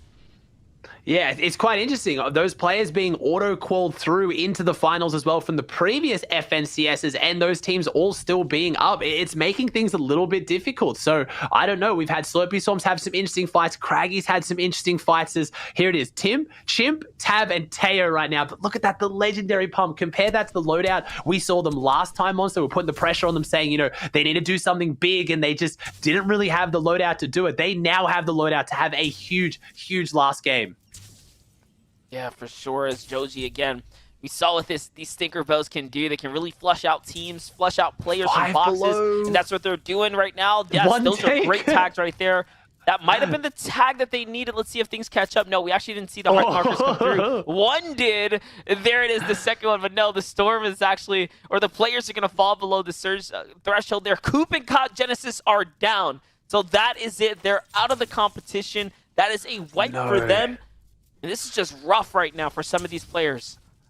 This is going to be tough as well, but now they know there were only 5 above. So yes, you kind of get let off the hook here because we go below 70 players, but there's a good chance we're still going to have over 50 on that half-half, as there's a lot of teams playing their hearts out here to secure that top 3. So you know the pressure's on Joji's team to get more surge, and that's why they're putting down so much damage onto Bread's team that's built up on top of Sweaty. They can't just rotate here for free, but also they're getting held quite heavily from behind. This is...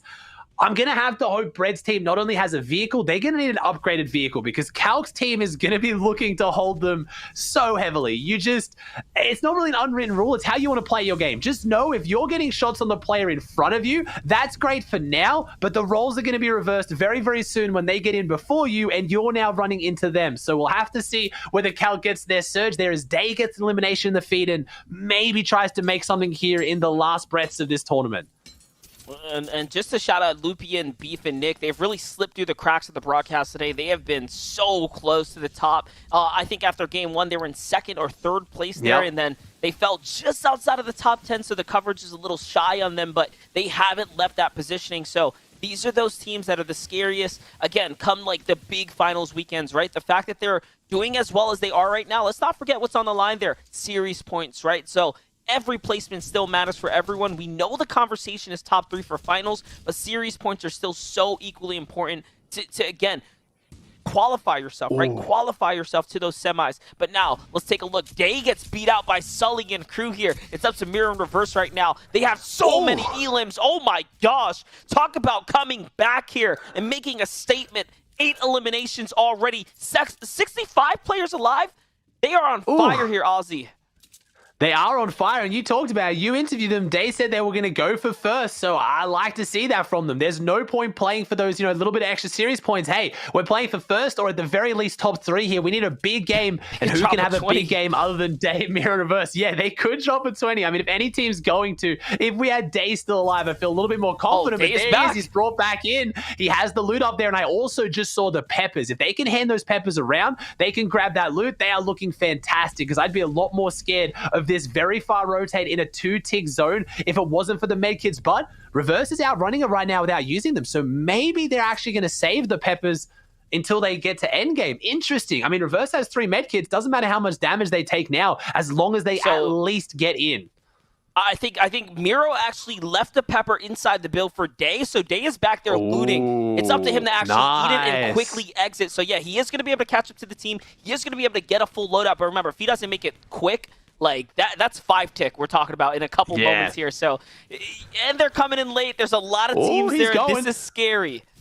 I think he's got this. He's making the rotate, and at least if you've got a duo ahead of you to try and hold down a spot and try and create some aggression to give you room to kind of rotate in against some covering fire, I guess it's gonna be Day. It's gonna be Miro in reverse there because Day's making his way up the back, and that's an interesting fight. You said a 20 bomb, and I mean it sounds like a joke here when you're talking about round 4s, but this is Day and Miro we're talking about, and being led by Reverse, they've already got enough on the board. They're on pace. If anyone could do it, it's them. And maybe if they go for height, you talked about it, Monster. NA East has been a little bit relaxed on height, I want to say. There's no RPGs now. They got vaulted in competitive earlier this season as we see the Raptors making their way into Mega Space. Luckily, they were both ready for it. They were friendly Raptors. They didn't try to break their way in. They just waited until they were invited.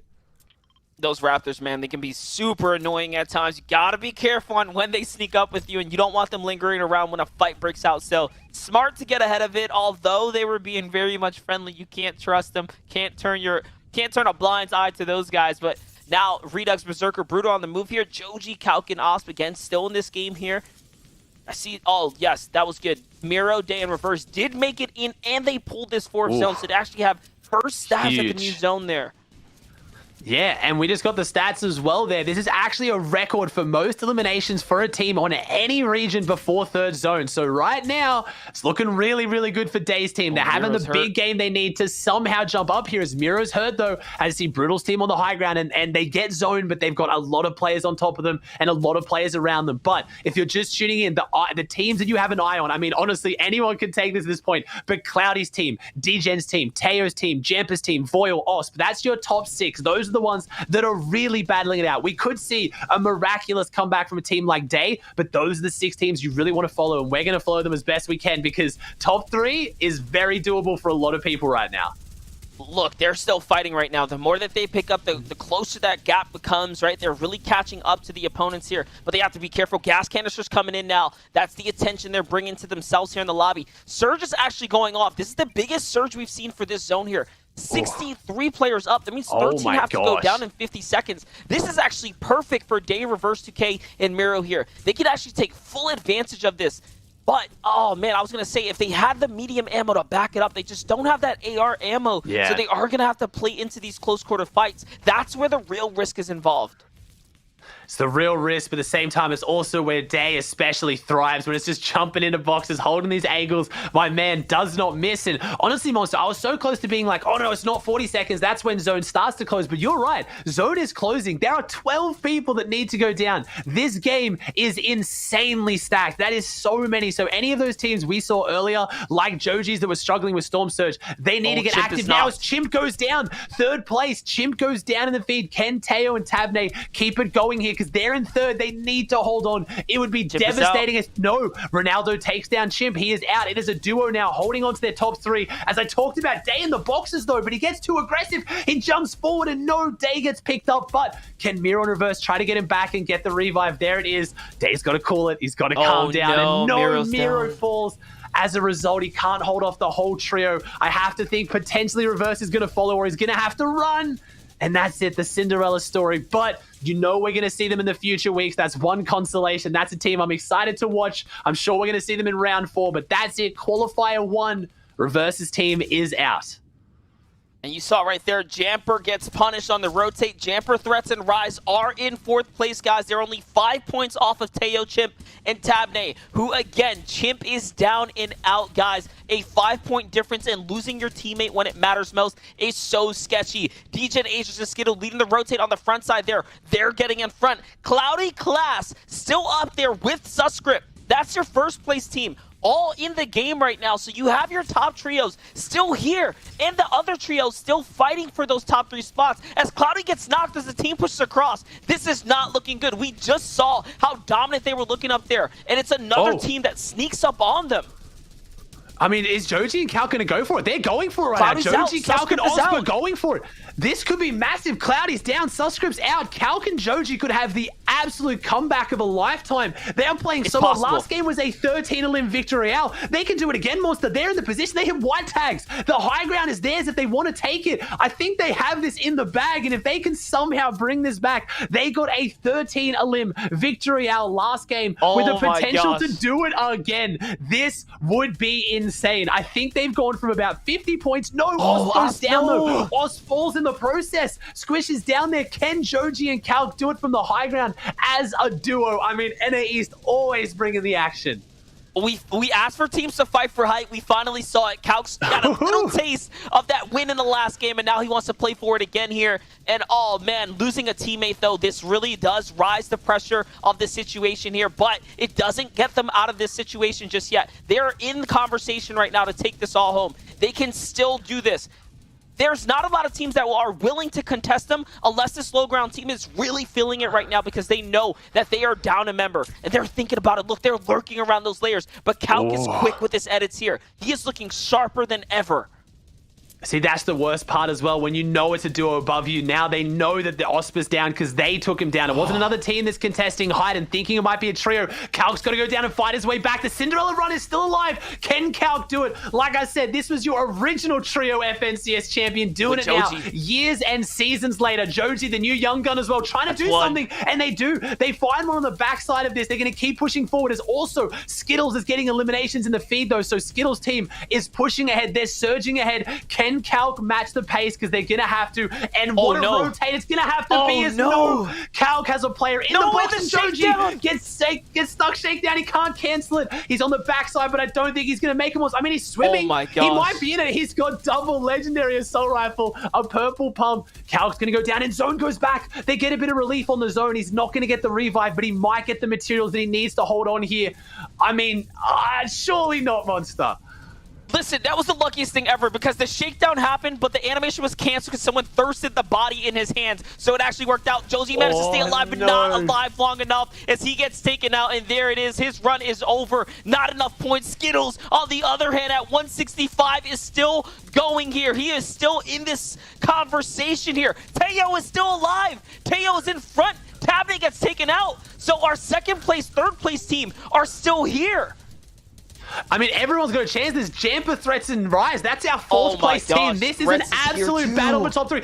Aegis takes down Tabney. That is second onto third. This is massive. Can Threats team jump up? Can DGen's team hold on? Is Cloudy's points going to be enough? Is Teo's team going to be enough? Teo takes down DGen. They're trading backwards and forwards. These are our top 4 teams right now, and they are going toe-to-toe in the final breast. Whoever gets top 3 is sitting pretty, sitting back for finals. Rise looks healthy right now. Can the high ground team apply enough pressure? But Threats, Jamper, and Rise as a full trio. Teo is still going here. Teo might be able to bring this back. Our underrated stars, surely after today, will not be underrated anymore as Jamper takes down Okus. This is going to be so incredibly close, Monster.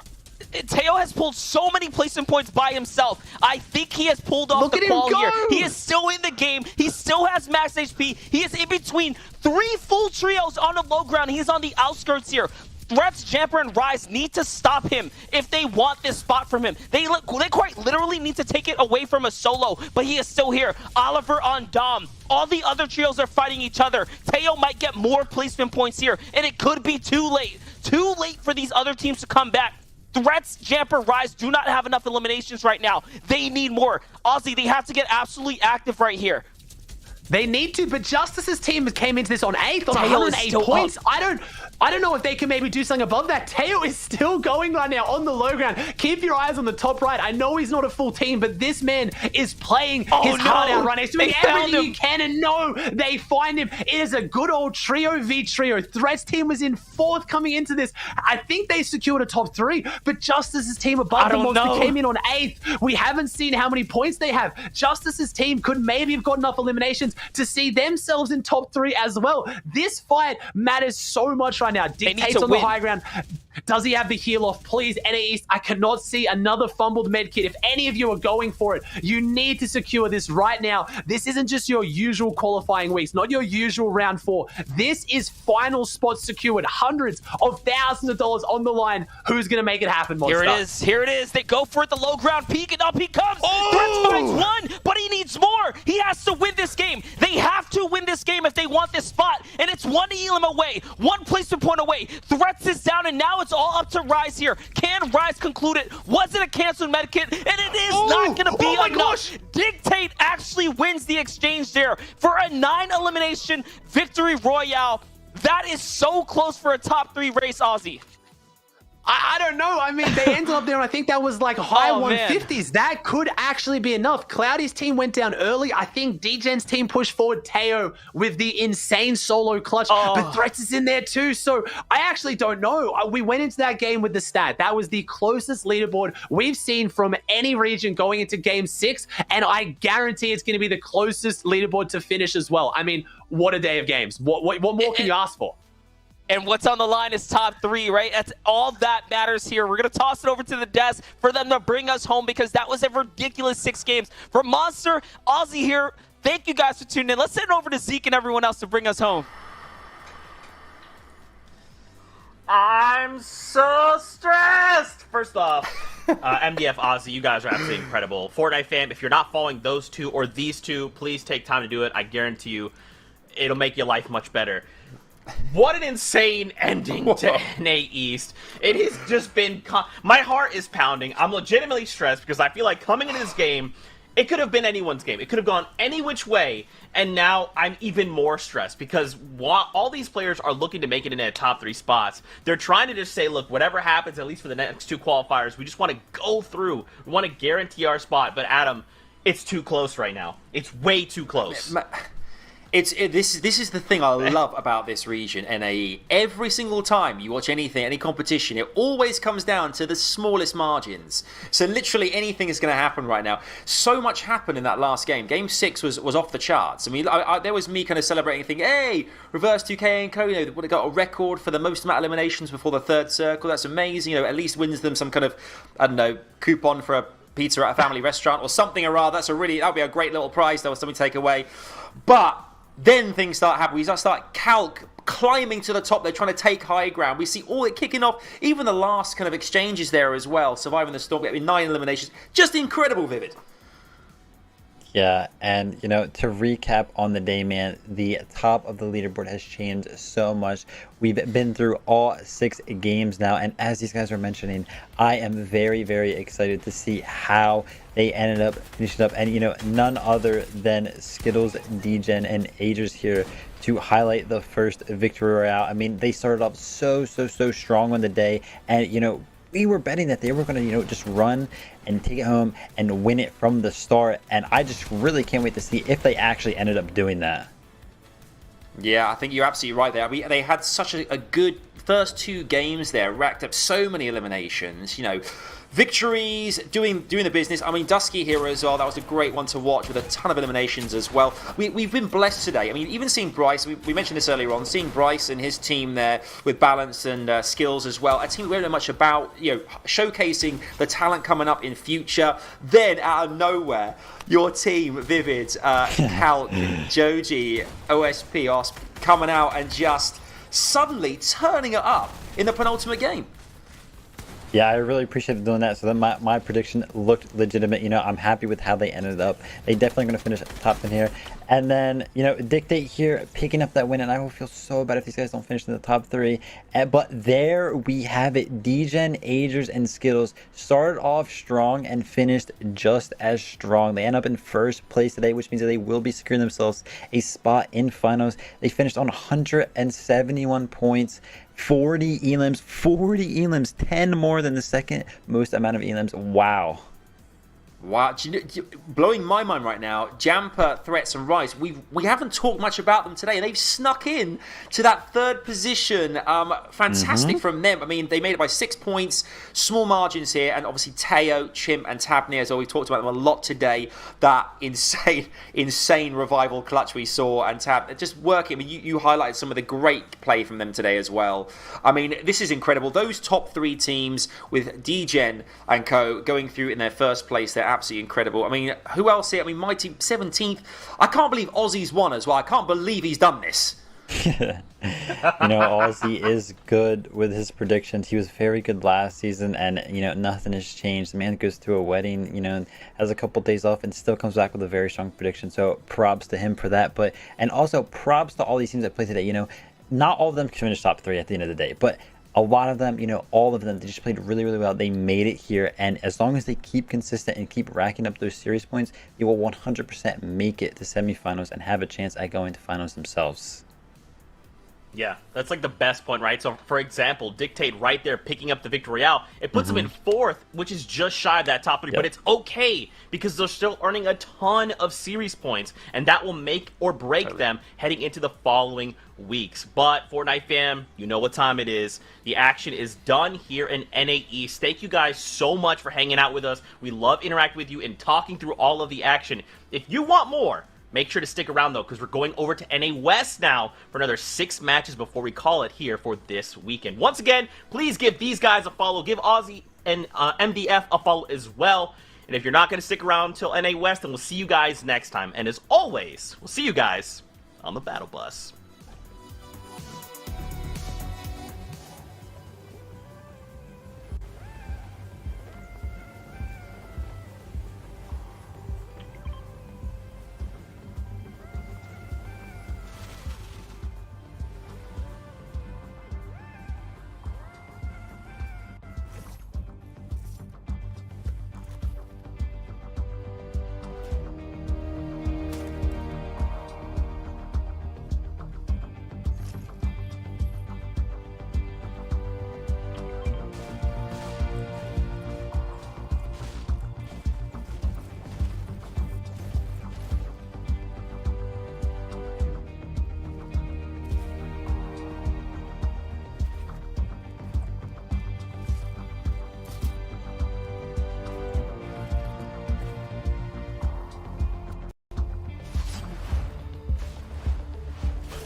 What's going on, Fortnite fan? Welcome back to the Fortnite Champions Series. That's right. We're done with EU. We're done with NA East, so we got to come on over to NA West. That's right, I said it. To wrap up the day, we're here for 6 games, and now we have our new analyst pair. It's Shia Wager, it's Kelly Link, 2 of my favorite humans on the planet. Friends, how are you guys doing?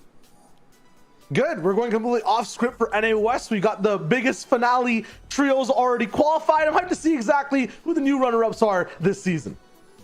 I mean, when you think of NA West, you think of Arkham, Rex, and Epic Whale, and they're not here. They're automatically in the finals. So I can't even imagine having NA West competition for the next 5 weeks and not seeing them. But that means that this is a new opportunity for one of these teams to shine and rise up to the top. That's right. We'll have to see if they can shine bright like a diamond or fall by the wayside and not make it to finals. But more on that in a little bit. First off, let's talk about this tournament and the overall format as we prepare for our games. You guys know we start things off in Europe, we jump to NA East, and we end the day in NA West. Now let's take a look at our overall tournament format. Okay, listen, if you haven't seen it earlier, it's going to scare you. I know, look at it. It's scary, but don't worry, I got you. It's thick. There's a video we made for FN Competitive if you want to go check that out. We're starting here in qualifiers. It's on the left side of your screen. We're going to go to semifinals, the reboot round, and then finals, but that's later on. Shia Wager, we're punching into the qualifiers right here, right now. So break down what is happening for the next 3 weeks. Yeah, as we enhance and see a little bit of the specifics for the qualifiers, basically now the stakes are much different and honestly much higher, as you've seen through every other region we've watched so far today. Basically 4 rounds of the qualifier, just like before. This time though, only 3 qualifiers. We're watching the first one today. We're on the 4th round of the qual so far, so this means the top 3 teams move straight over to the finals. They skip the semis. The rest of it is all series points. That's 99 teams now from 3 quals, so we'll have 3 heats instead of 4 that we had before. Those guys will all go there for the semifinals, but the top 3 here get to skip the next stage and go to finals. That's huge, and because of that, everyone's trying so much harder. That is right. They are definitely going to be trying way harder. But to get to those finals, you're going to have to earn some points in these 6 games right here. And you guys can see at the very bottom, eliminations are going to be 2 points each. In first place, a Victory Royale is going to be giving you 30 points on top of that. We've seen it before in NA East and Europe. Some of these teams are going to be walking away with double-digit elimination Victory Royale. So that right there is going to be shooting them up. Essentially, if you get one of those games, you're pretty much guaranteeing yourself into the top 10. But like Shio said, it's only the top 3 that are going to solidify themselves going into the finals. And you can see first, second, and third place definitely has a bigger point differential from all those all the way down to 24th place. And that's the magic number. If you make it to 24th place, you're at least going to be walking away with 5 points.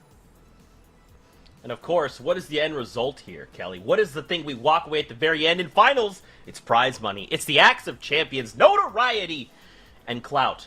And the rest of the world will know that you are an FNCS Trios champion, and we'll get there in about a month's time. But for right now, we're looking at all things qualifiers. And if you're new here in NA West, we like to meme super hard. So get ready and strap yourselves in, because we'll be jumping into the action in just a little bit. Okay, well, one of these regions is actually just wrapped up as we are moving through, and it is Brazil. So we'll kind of take a look at them, see how their results ended up. Remember, it's the top 3 that do go on through to finals automatically. You've got Kurtz, Redley, and King. 189 points, sitting there in first place. You know, Shio, they're probably feeling real good after week number 1.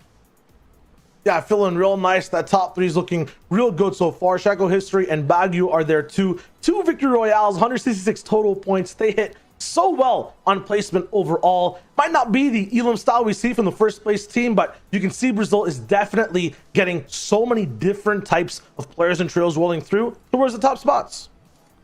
And I love to see how close a lot of these teams are. Look from second place all the way down to 9th place. That is only 14 points that is separate, or I'm sorry, 24 points that is separating those 8 teams right there. And also, huge shout out to Kurtz, Redley, and King in first place right now.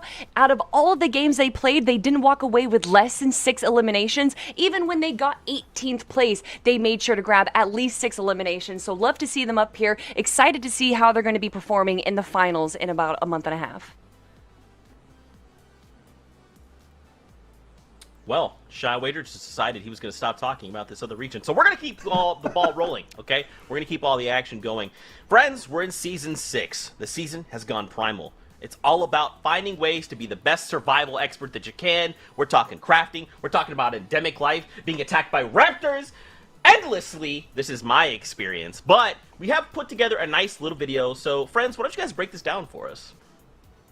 Absolutely. Overall, the whole season has had a majority of changes in the center in terms of how the map plays out from before. You're used to sandy dunes and deserts. Now we're kind of going full primal with these villages, these cities set up. We got bony burbs, colossal crops. It's a lot more open. There is some use to, you know, back out and have a little bit of cerebral gameplay, but it's so much more, you know, decisive, and it's amazing. The animals are there too, Kelly, and they're awesome to hunt down and build with crafting parts as well. Well, hunting down is definitely going to be helpful with those bows that you saw right there. And there are a slew of new bows. And of course, you can see the wolves on the map. But they're not just enemies. You can actually make them friends as well. Although those raptors, I don't think you would want to befriend them right there. But like Shayo just said, there is crafting now in the game between the mechanical and the primal weapons. There is so many amazing, like, utility bows that you can create now in the game that can really change up and kind of create a custom style of gameplay for you. Yeah, the mechanical bows, like kind of the thing that everyone's kind of leaning towards for the damage. Stink bows are there as well. Keep an eye on that spire too, because, you know, crazy things end up happening all around the map with the guardian towers, the jumps as well. So it's gonna be cool to see exactly how people utilize things on West, it being one of the most aggressive regions in the world. Now, of course, we got to shift gears. We got to talk about predictions, which trios we think will be in that #1 spot at the end of the day. Now, I'm curious to see what both of you chose, as well as defending your cases, because remember, as these guys mentioned, this #1 trio that's held the title as best trio in the West, they're not here. They've auto-qualified into finals, so we will not be watching them. We will not be seeing their gameplay. The next time we see them will be in the finals competition. So, Shy, Wager, Kelly, let's talk through your trios. Let's talk through Sundown and Clay's predictions as well. What do you think, Shy, Wager? How you feeling coming into this? For me, I think that's the biggest thing, right? In terms of my script, when it's qual ones, I'm usually very laid back, you know, feet up. I'm just predicting Rex, Arc, and Epic Will. If they don't make it, I'm predicting them anyways, but it's impossible now because they're in the finals. Had to think about it a little bit. I went and just kind of searched around, looked at who did well last season, and got a combination of exactly who I wanted to pick out. And ultimately, though, it was Vert, it was Trashy, and it was J Rose's. I picked apart a little bit more of, you know, the NOS flair on Trashy's side, doing very well in both Dream Hacks and then, you know, previous FNCSs. J Rose's ended up winning the first ever one that existed as well. And Vert was so close in that reboot round last time. I liked the gameplay he had overall as well. I really liked it. Kelly, though, your pick, pretty interesting one.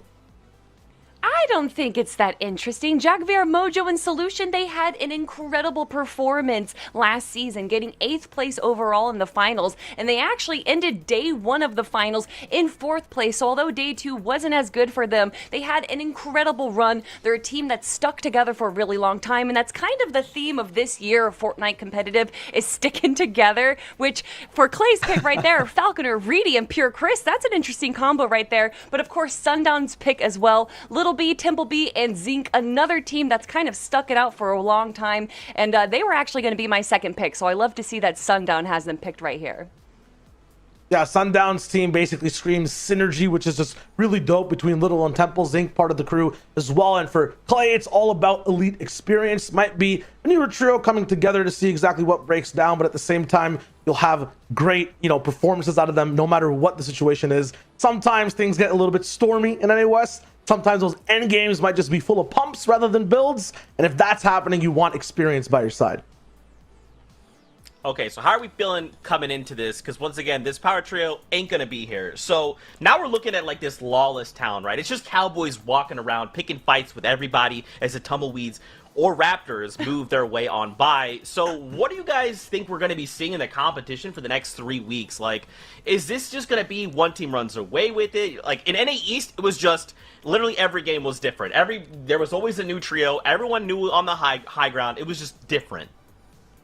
I think that's kind of a similar situation that we're going to be seeing it with West. Zeke, I think you actually said it during Europe's competition, where there isn't just a meta with the season, there's a meta within the tournament itself. And I think that's really what we're going to be seeing in Qualifier 1 here, is kind of evolving the meta. What exactly is going to be working? We're not going to be seeing the heal-offs that we got to see last season. It's going to be something completely new with all the new weapons that we have in the game. I don't think it's going to be too much different. I still think it's going to be high ground versus low ground, but I do think there's more of an opportunity in Season 6 for a bit of variability in the competition.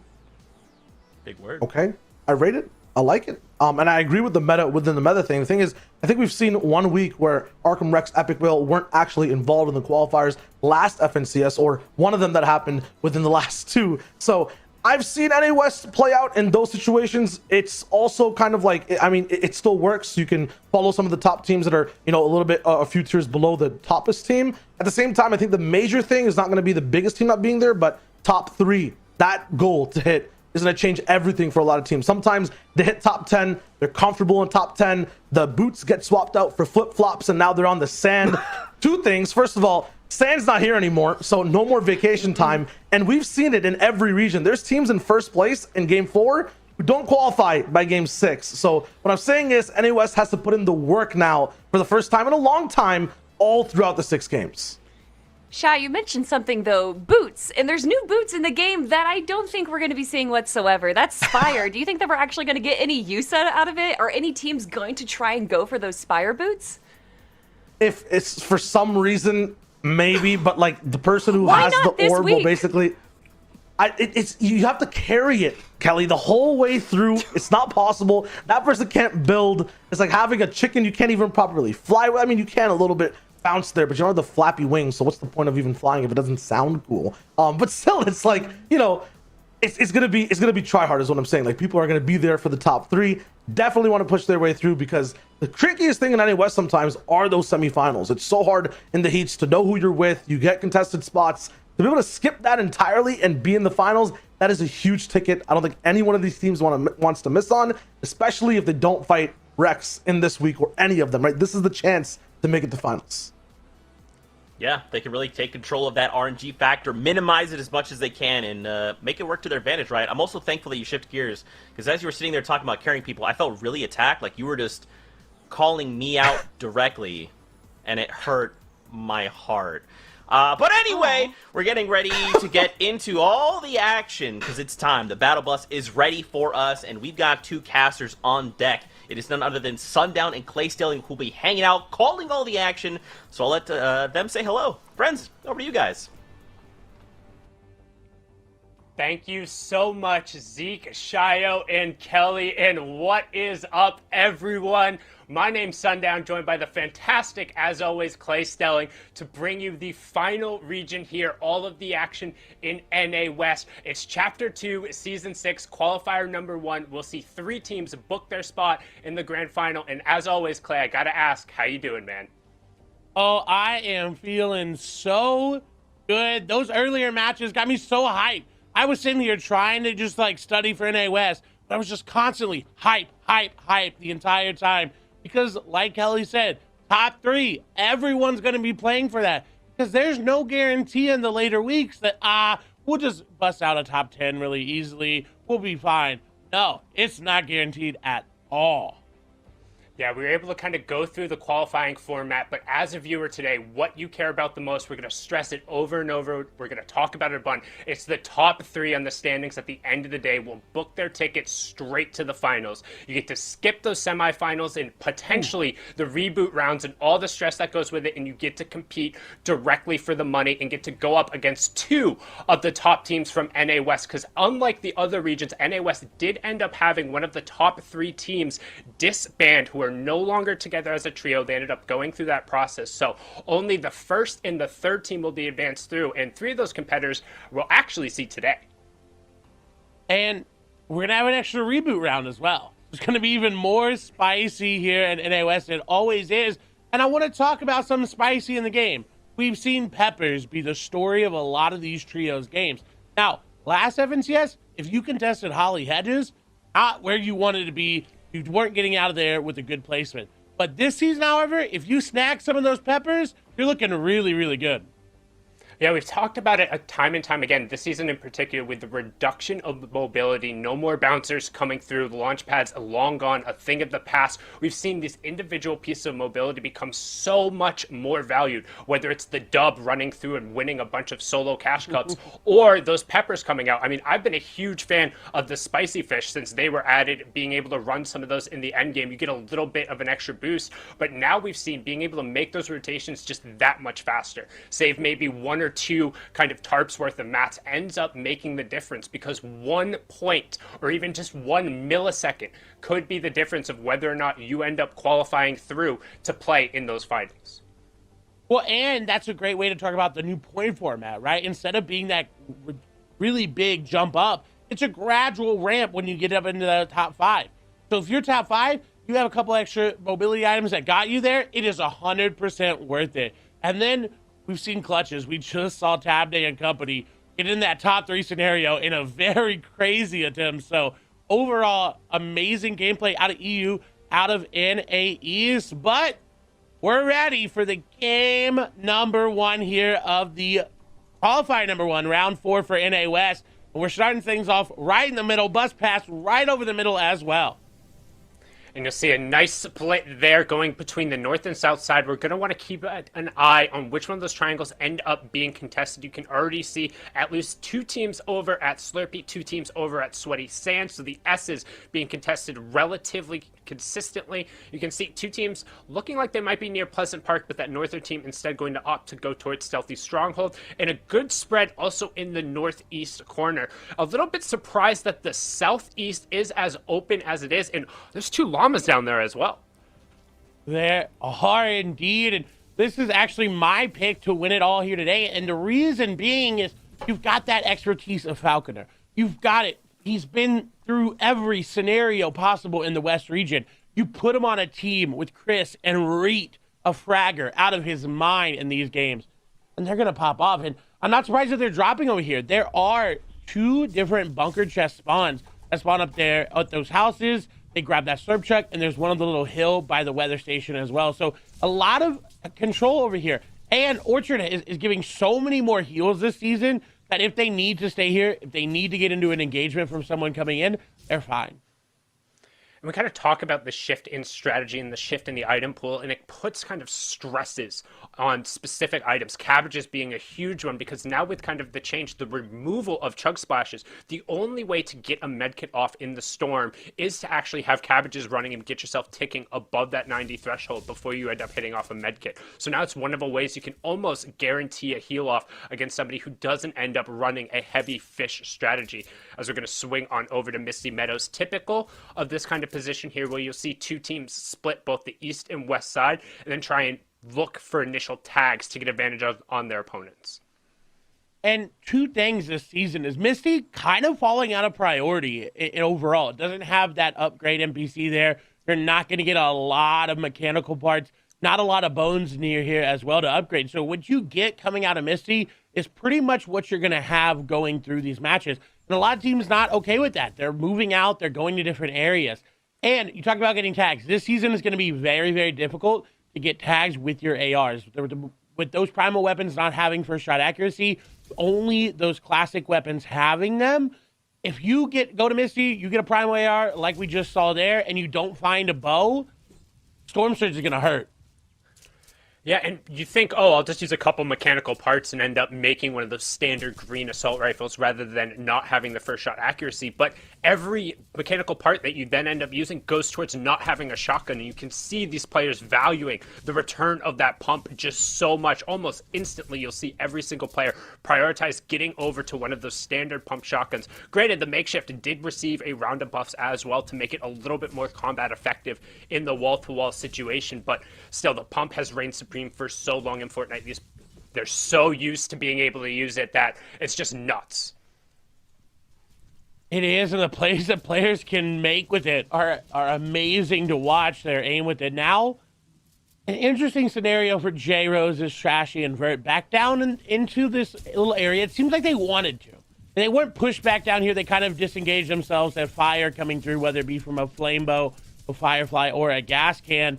They decided to go down here. They decided that they wanted this. That hideout there still active. They still could go through it. J Roses, though, will take some damages. He's just trying to claim some more ground. If you're playing low ground this early in a building, you're trying to reform, trying to grab as much as you can, trying just to get little chip pieces of damage back on those opponents.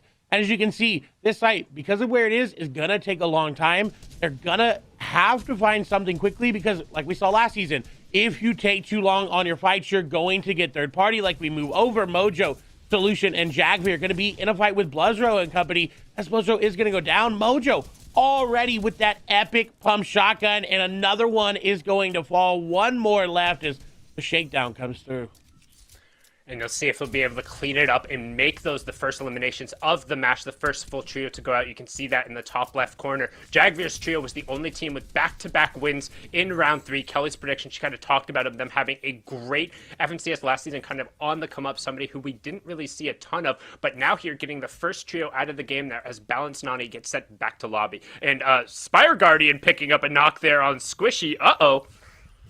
Oh, indeed. I can't say that has not happened to me many times, so I know the pain, but luckily, Fire Guardian does not actually finish you once you are knocked, so your teammates can help out. Unless they all go down too, I don't expect that to happen, but the Spire Guardians drop a good AR. That epic primal rifle in these close to mid-range engagements is so powerful. If you can at least get it onto one of your trio mates and give the other 2 classic ARs, you're going to be golden in Storm Surge damage as well. Back over to Bony Burbs, however, this fight, again, taking a long time as they're going to find an angle. Cosito is going to knock one, trying to find another angle. That's going to be Vert going down, and they thought they were free, but unfortunately, the sail just wasn't there.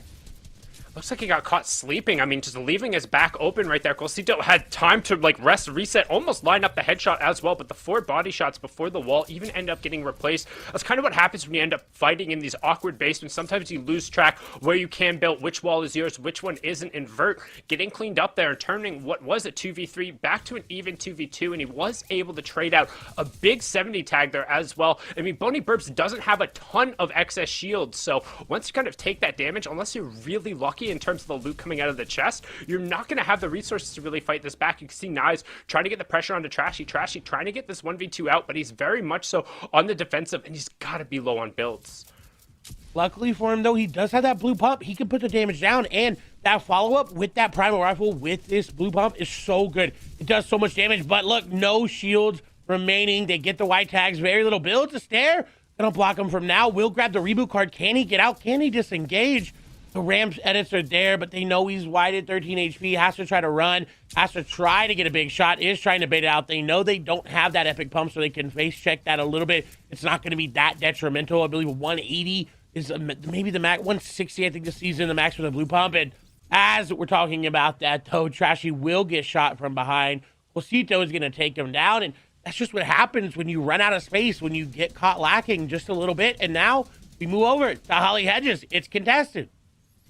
Yeah, and you can see over here, Batman Bugha had just picked up an elimination there, but Devour's Sake is down. Wale trying to find a little bit of room, a little bit of respite, has plenty of shields right now, but keeping an eye on that bottom right-hand corner. 2 full trios are closing in. Can they fight off this 2v3? So far sitting on 4 points from their 2 eliminations. Don't forget here, in this round number 4, Elims are doubled 2 points per going through to kind of put a little bit of an onus on just how difficult it is to consistently take out players of this caliber. Because again, this is the 4th round. This is the best of the best in the West, minus the 2 teams who've qualified through. And right now, Cube, Noob, Nate, and Grover trying to find a little bit of space as the team from the north side is actually just going to rotate around. That's Drew and his trio.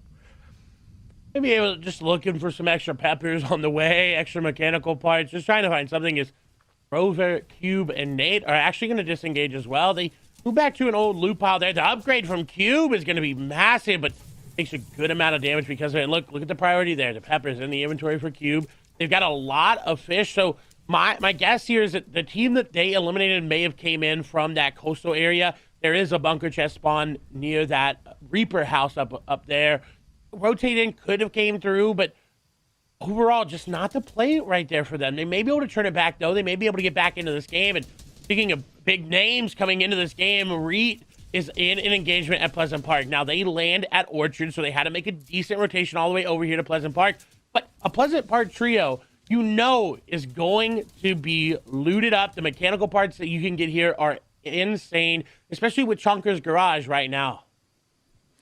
Yeah, and right now you can see Notch backpacked and Hov with great angles. But as I say that, Notch gargoyles up a little bit at the top, not covering his side there. And he gets back-to-back-to-back tags. 2 bodies and a headshot is going to force him to put on some middies and burn into a little bit of his excess shields as we kind of keep an eye on the 2 fights we've been looking at. Now, Pure Chris was one of those players who was in the top 3 and then ended up disbanding his team there to join here. So ended up giving up a free ride to the final there to be playing with Falconer and Reap. We'll see if that'll end up paying off, as it actually looks like we have a couple teams still out in the zone making their way late through, but the zone early on only the 1 tick, and these players are not going to be too worried about that.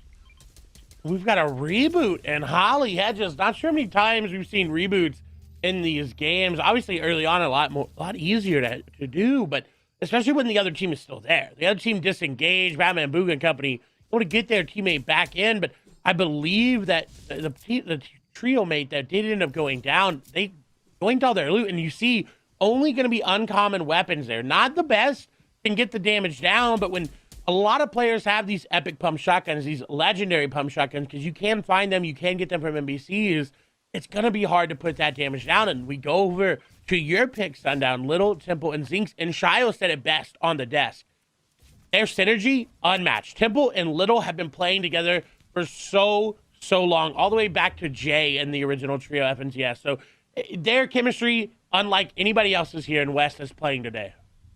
Yeah, and I think that Zinc XZ has one of the kind of higher ceilings in terms of players on NA West. We've seen him when he is consistent, when he's hitting his shots and he's able to kind of get in the right mindset. He has such incredible skill. He's able to put up just some ridiculous elimination numbers and just stay in the game, which is so highly valued, particularly now that the points have changed from being so kind of top 3 heavy, where each individual placement, once you get into that top 10, means that much more. You can expect him to kind of earn at least a bigger share of his team's points there. And now we're kind of going to hop around.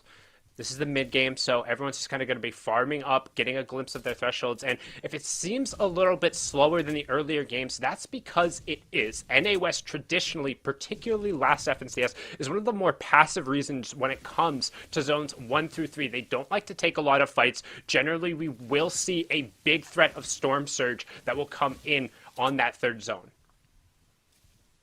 And looking at Triggy and company's loadout, they're set up for it. They got heals if suddenly they drop down below. But for 12 players that need to go down once the zone closes, I was going to say 200 above is safe for now. But once they start to get in, you'll see it start to drop down just a little bit. And they don't have a lot of AR ammo, right? And the most, I think, 108 here on Zayraz is going to be hard. And Zayraz, a common makeshift shotgun, that just hurts to see, because you don't want to have that. In all honesty, I'd rather take a green primal over that one, just because having a common any variant is going to be really, really hard to put damage down, and Notch takes a lot of damage there with backpack. Yeah, and that's the second time Notch has been caught out in the open and then caught with AR fire. And we saw now he doesn't have any excess shields, and it looks like he was talking to his teammates, hey, anybody have minis? But meanwhile, Hov is just getting sprayed. This is what the late rotation out of Pleasant will end up causing them. I mean, they're right on the edge of zone with 1, 2, 3, 4 different trios just staring down on them. And it will look like they'll get a little bit of room here in order to kind of pop off whatever meds they have. Backpack is actually going to pop a med kit just for the little bit of extra HP, because they got nothing, Clay. And this is uncomfortable. Luckily enough for them, hey, there's a team right there getting hit by Storm Surge. This could be great. They can grab this loot. They can get in that box, but a Major is going to take a lot of damage there. Again, Medkit is going to come off. They're a lot of damage above Storm Surge, so they don't have to worry about that. But they're going to get in. They're going aggressive because they know, hey, this team right here was getting hit by Surge. We can go in. They know there's a down body there. They're going to go ahead and grab that there. But they got to be careful. This team, full HP, full shield, coming in, trying to third party. They said, that's our loot. Don't you dare go near it. And Major's trying to get back with this team. They do grab some loot, but overall, it's just not worth it. They don't get any shield. They don't get any mats. I mean, with everything they invested, they probably spent more mats trying to go get that loot that they ended up getting. So now they're just sitting there kind of holding their common shotguns, being like, all right, what do we do now, guys? So, I mean, what looked like a promising start from their position over at Pleasant Park now has turned into, I want to say arguably shambles, but it's not even arguable. They're in shambles right now, Clay. They are. You mentioned Cabbage at the beginning. Only 5 of them not really going to get you far. and still 3 medkits for Ha, but luckily enough for them, they've got some saving grace in this game, and that their rotation in the zone now is not going to be as difficult. You saw the white line go in there. Only one other trio was right nearby and could hold them. So that's a little bit of their saving grace. But it's not much because we know that zone's going to go up that hill. They're going to have to go into more and more trios, and it's just going to be that much harder. As now we're over to Weeping Woods, an area that really has kind of risen and fallen in terms of priority. We see it a lot in other regions. West, I'm not sure what we're going to see out of it this season as far as it comes to off-spawn fights, off-spawn engagements. But rotations through here are really, really good for your trio just because there's so many trees, so many places that you can hide behind. These line of sights can be disengaged so easily. And Motor, look, doesn't really have to build a lot. Yeah, but it can also be terrifying if somebody is just hiding around one of those corners waiting, as we see Chris get finished off in the feed there by Alithi. So Chris going down, didn't really see if Reet was still on his feet either, so could be one of the early favorites being taken down.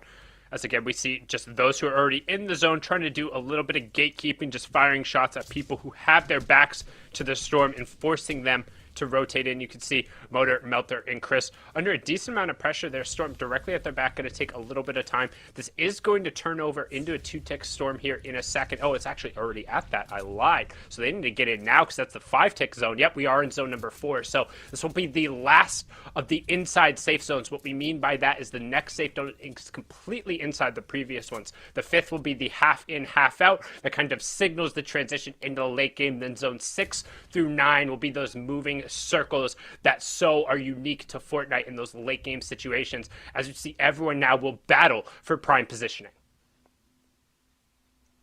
You mentioned Reed, believe he did end up just getting knocked in the field. Not sure if that was a confirmation. I believe Temple and Zinx ended up going down as well. And big names that did not make it in that hollow qualifying spot last finals was Symmetrical and his trio, but he's joined a new one, that of K-Nox and Turtle Tavern. Falconer used to be on this trio, and honestly, it's kind of the same sort of player, right? Experienced player, and once they get rolling, they don't stop rolling.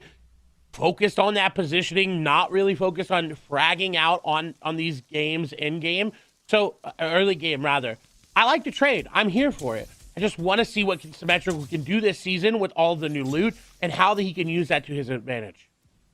I think Symmetrical is going to be fine regardless, and honestly, I'm kind of sitting here kicking myself because if I had seen this trio, I probably would have predicted them. I felt like I went through and just might have glossed over them. Hey, production, if we could get that swapped in the back, I'm not going to say whoa. that'd be awesome, but it has nothing to do with the fact that my prediction already went down early outside of that 5-point marker that we just hit. Yes, you can see 24 teams remaining. That is 5 points for everyone on the board to basically signal, hey, you made it through the early game. Congratulations. You were one of the top 2/3 of the trios in the matches coming through. Good job. Here's 5 points, which makes about sense. We've seen that pretty much every time, right around kind of that 4th or 5th zone, depending. But right now, tons of trades are coming off because that Storm Surge threat is going to start kicking in. 934 damage above, though, is Kelly's pick, where they don't have to worry. I'm sure when Kelly sees this, she's going to be so proud, so happy that she doesn't have to worry. And Mojo puts a big amount of damage down. 112, followed up really, really well. Goes in, grabs a good amount of extra loot as well. Has the 3 medkits, so they're not worried about this zone. They are going to go ahead and pop it. Mojo a little bit in zone, so would have been worried. And look at that. They're going to pull zone. They may be the first team to grab high ground. Yeah, I was just about to say, you see Solution and Jackveer go up, and Storm Surge is active, but only one player will have to go down. Keep an eye on that top left corner. As soon as it goes to 50, Storm Surge will turn off. Now, if you aren't familiar with Storm Surge or haven't watched in a while, it's that 25 damage coming through every 5 seconds. You can see it over on the side there, hammering down. It will hit the entire trio, so they need to kind of pressure back above this. It's been active for a while, so that's a lot of damage going onto that trio. Generally, at this point in time, you want want to sack one member so the other two don't take as much damage. But you can see them trying to ping out and figure out where that loot was from the elim they got. So if they're forced to rotate over, but as I say that, Spidey's going for a take on the high ground, and you see everyone else just trying to rotate in and pack on the low ground, and Temple is actually still on his feet as a solo. So my prediction, not quite out of it yet, but Mojo and Jagvir up on the high ground. Solution reinforcing it, and Solution really putting the team on his back right now with 5 eliminations. Oh my gosh, 5 elims is what you want to see. If that's the player that's playing for elims, you want to see that mid game. Because then in game, they're going to get 5, 6 more. They're going to have 11 eliminations on their own. And just look at the power weapon in the inventory. Is actually going to pick up that legendary SMG. And this is not something we've seen a lot, even last season into this season as well, is that SMG usage. And I want to see it more, as we do see Temple unfortunately fall there, because with the ammo cap coming in this season, you're going to have a lot more difficult of a time finding ammo and using it as effectively. You don't have 1,000. You only have 500 on your AR and on your SMG. So if you can have these different types of ammo, you're going to be so good. But one thing we haven't talked about, with the introduction of the bunker chest, we have a ton more RPGs in the game. Yeah. But unfortunately, though, it's being taken out of competitive, not putting down the damage. The Splodes coming through there, both of those and kind of that explosive bow, which would have just wreaked havoc, have been taken out. So you can see here, the options tend to be more towards the stink bows or those blue mechanical bows for their high rate of damage. As right now, we're going to hop back on board here with Counter Logic Gaming Symmetrical. You have 5G, Kadenox, and Turtle Tavern as well, with priority on the zone. Just a little bit underneath. They're about kind of on the 2nd or 3rd layer from height. Not too far up, though, so don't believe there's too many teams above them. You can see Krizix picking up Elim in the feed. Nate and Yumi also picking him up, as Storm Surge will be threatened, but just on this rotation, so many players are going to end up going down. And the next one as well, because if it keeps going down this hill and then back up the next one, it is going to be so unfortunate for all these players on the low ground. High ground will have the easiest game of their qualifiers today, because they just get to sit there, they just get to look, as we see Spidey and Blizzy going down. Nate gonna fall, Hob gonna fall as well. That's a nice set of tags coming through for Symmetrical Company, but they're not gonna grab the Elim. Still below Surge as well. Will more than likely be okay, because now only 3 members need to go down. 2 in the game, 1 in the game. So just like that is out. It doesn't need to be their focus. The Symmetrical just trying to find any sort of refresh there. 17 builds on him, trying to find these elims, trying to find something happen, as Yumi, Triggy, Tidal, everyone going down so quickly. Yeah, and we're almost into that top 10 where we'll start getting some of those additional placement points ticking through. They've already picked up 13 of them so far, with only the single elimination coming through Kadenox. But right now you can see Symmetrical just trying to fire off some of those stink boards towards the back of the Storm, hoping to pick up some tags and then letting the Storm do the rest of the work, as Turtle Tavern and Kadenox will continue to tart forward. A little bit of separation from them, but good job making sure they stay hip to hip now. As we can see, we're into the top 10. 20 players remaining. This full trio on the low ground. 7th zone kicking in, as Notch ends up going down, but he picks up an Elim. Jagvir still picking up Elims up on the high ground, as Symmetrical will about face again. Jagvir, Solution, and Mojo still running it down from the high ground. Jagvir and Mojo adding an elimination apiece. Solution not finding another one, but already 33 points, and they haven't been threatened at all. Still plenty of builds. This is their game to win here in match number 1, as Symmetrical and Kadenox pick up a pair on the low ground. Ooh, gotta be careful though. The harpoon almost knocking him all the way down, and this zone pulling up. They've got the stink bow, they got the AR ammo. They can just continue to spray down. They win. Solution can just rain fire from above. All these tags could come through. He could get all these eliminations as well if they go down to zone. His teammates just trying to find anybody there. Elims are going to come through. There's one. Another one going down. Symmetrical going to fall, and now a 3. I believe just one more player up. Yes, you see him right there trying to get up and not able to do so. And just ran down at the end with 11 eliminations plus the victory royale. What a way to kick off Qualifier 1 here in NA West. I mean, honestly, you talked about it, Clay. The zone pulling back towards the end. You said, hey, if it does, they'll have all the advantage. And I mean, it was just shooting fish in a literal barrel of the zone. And that's the power of the stink bow this season. If you have it on high ground, you are going to get good amount of eliminations, at least a good amount of tags, especially if it pulls back up a zone like that. If you're not using it right there like they did, you're just missing out on elims. and they didn't miss out on a single one. 11 coming through there, but we're going to kick it on over the desk. So Zeke, Shio, Kelly, break down that match 1 action.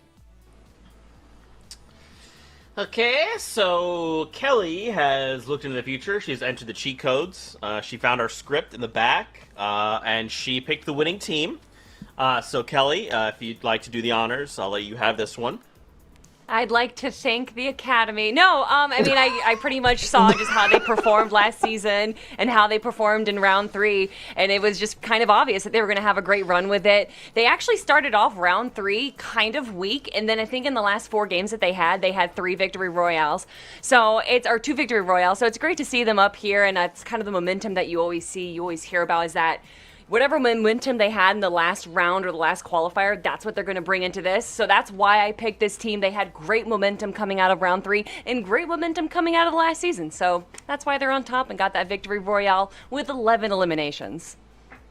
I like that theme though of, just having the VR now and the way they fought last season. I'll have like a few highlights actually to go over for many teams, including the one that just went down, on how their drops work today. The same teams that are the same partners from last season ended up playing together this season as well. We have a few of these trios who are rolling in, one of which has Nate on it as well. This is going to be the team rolling in with Blizzy and Spidey all the way there at 6th place in the FNCS last time, landing next to Colossal Crops and Risky Reels. A little bit of a different drop, but with a new season, you end up having newer vibes, newer timelines on how you loot stuff up. They had a little bit of performance last game, went up towards placement, didn't actually have best time overall, but always having some highlights left and right. A nice pickaxe healing for the split. Here's Krizak's Fratby and Alithi, who are also a team that placed 9th, just underneath Jaguar, Mojo, and Solution from last season. And they have Craggy Cliffs. Kelly, this is one of the best POIs on the map. Oh, without a doubt. And they definitely are used to Craggy Cliffs. They had it last season. Like you just said, they were able to get top 10 in the finals. And representing Latin America, they also have that big community representing, cheering them on. So love to see them here. Hopefully we'll see a better game coming out of them in game number 2. But moving on now to our 3rd and final team. It's my team. That's Jaguar, Mojo, and Solution right there. Just starting off, grabbing some farm and just taking it easy right now, Shio. Yeah, it's called Weeping Woods, but they're not the ones who are crying, at least in this first game. If they do have tears, probably from happiness because they won their off-spawn fight. Nigel going down, quick elims from Solution. This guy was kind of the man of the hour when it came to having all the elims up for his team earlier on. Got that bow tech there too to have maximum surge, and then he keeps wrapping things up. I think he ended up with those 5 all the way towards the very end, and now 11 eliminations total, as we saw Sundown and Clay mention. 1 victory royale and 52 total points. This is going to be tough to catch up to if they have more good games. I mean, Shio, it's what you said. That Solution, from the beginning, from Zone 3, pretty much had everything ready to go. And I think at the very end game there, he had 6 harpoons, he had a stink bow and a purple AR, a purple shotgun. Solution had everything ready to go from the start. And I think it was from that early engagement there. I'm wondering now if they're not going to be contested anymore in Weeping Woods. People are going to realize now that, I don't really want to face this team. They just had a great game 1. So maybe now they're not going to have the same situation. I think Clay actually called it out that they were 1,000 damage above threshold at one point. So we might not see that going into game number 2, but looking now at 11th through 20th place right there, some big names that I wouldn't expect to be here all the way in 20th. Little B, Timbleby, and Zinx having a rough game 1. Yeah, we'll see exactly if they can bring it back. Fratby, Lithi, Krizak's here 2 and 12. Past that, we have Triggy, Zayrez, Reese being near the top 2, 15th place, 15 points. That's a similarity there, but definitely want to go higher. Nate and Spidey absolutely there in 18th place as well. Definitely want to elevate it all. Still a good pedestal after the first game. I feel like for West, all the teams that we've expected to have that pop off, at least, one of them rolled in. It was Kelly's Stinky team is kind of what I'm dubbing them right now for the moment in first place. I wonder if they got more harpoons. I mean, that bow, it did damage. It was one big reason. Would you say that it's Kelly Stink's team? Because Kelly... Okay. Okay. All right. Wow. Right. I'm sorry. I thought I was going with the flow here. Right. Sorry to make it weird. Bus driver, are you ready to go? We have Sneaky over here. Are you ready? We'd like to get back into the action now. Please send help. Okay, Fortnite fam. We're going to go back to the drawing board. We're going to show Kelly what actually funny jokes are in the back. When she comes back out, she'll make you laugh. She'll make us all laugh. because the jokes will be on point. Okay, we're only the first game done, and NA waste. And in case you're just tuning in, this is the FNCS. We like to meme here. I'm Zeke, that's Shio, that's Kelly. That's right. We have 5 more games ahead of us. We hope you're enjoying the action, and we'll see if things heat up here in NA West. I'm kind of hoping that'll happen, and we did see this sort of happen in NA East, where one team came out dominating and then petered out. Is it Kelly's stinky team? I don't know. Who knows? But we'll see. Who knows? Shio, who There's knows? one guarantee for West. There's one guarantee for West where things end up changing somewhere, whether it's at the top or in the middle. If these guys don't get the boat, they don't have high ground harpoon. You know, the H strategy, it might not roll through. So that was one big thing there too. Not to mention though, you know, for the rest of the teams that are right behind them, I was gonna check out the leaderboard real quick once again. Batman, Bugha, Wale, Sake. Yep. I mean, Kelly, this was another team that you were looking at, you know, right before the show started for predictions. Honestly, Batman Bugha, I think this was in season 5. I think, if I'm not mistaken, Sundown picked them for the reboot round, if I'm not crazy right now. And I was like, what, this team, you know, we constantly see them, Batman Bugha, that name sticks out and you're like, oh, that's gotta be a troll name, it's gotta be a troll player. But then they're constantly in the top, constantly not just top 5, but like top 3. So Batman Bugha shining now. I love to see the evolution of this player and this team. Yeah, you know, maybe they clap back. Definitely can't forget Batman or Bugha. You combine them and you can't look away. So, you know, I got you. I saw the twinkle in your eye and I'm like, that's mine. Gimme. Zeke, you gotta blurt him out, man. I'm waiting in the shadows. I'm so mad. Exactly. You guys are the absolute worst. We like to have fun here on the FNCS broadcast. And speaking of fun, we're back aboard the battle bus. We're getting ready for game number 2. So Sundown Clay, please help us. Send help. Over to you. Beep, beep. Thank you so much, Zeke, Shio, and Kelly. And Zeke, I don't know what you're talking about. Kelly is absolutely hilarious in every single way, shape, or form. Get over yourself. As now we hop on board here with our match number 1 winners, Sen Mojo, Sen Jagbeer, and ZH22 Solution. 11 eliminations plus the victory out puts them at 52 points. But there was a little bit of a trend in the last FNCS for West when it came to our match 1 winners, Clay, and that's something you called out time and time again. Yeah, if you win that first game, you tend to not do very well in the second. You get into that top 16 to top 22 placement, and so you get placement points, but you don't do as well as you want to. So it's not exactly the best spot to be in unless you are 12 points ahead like we see here.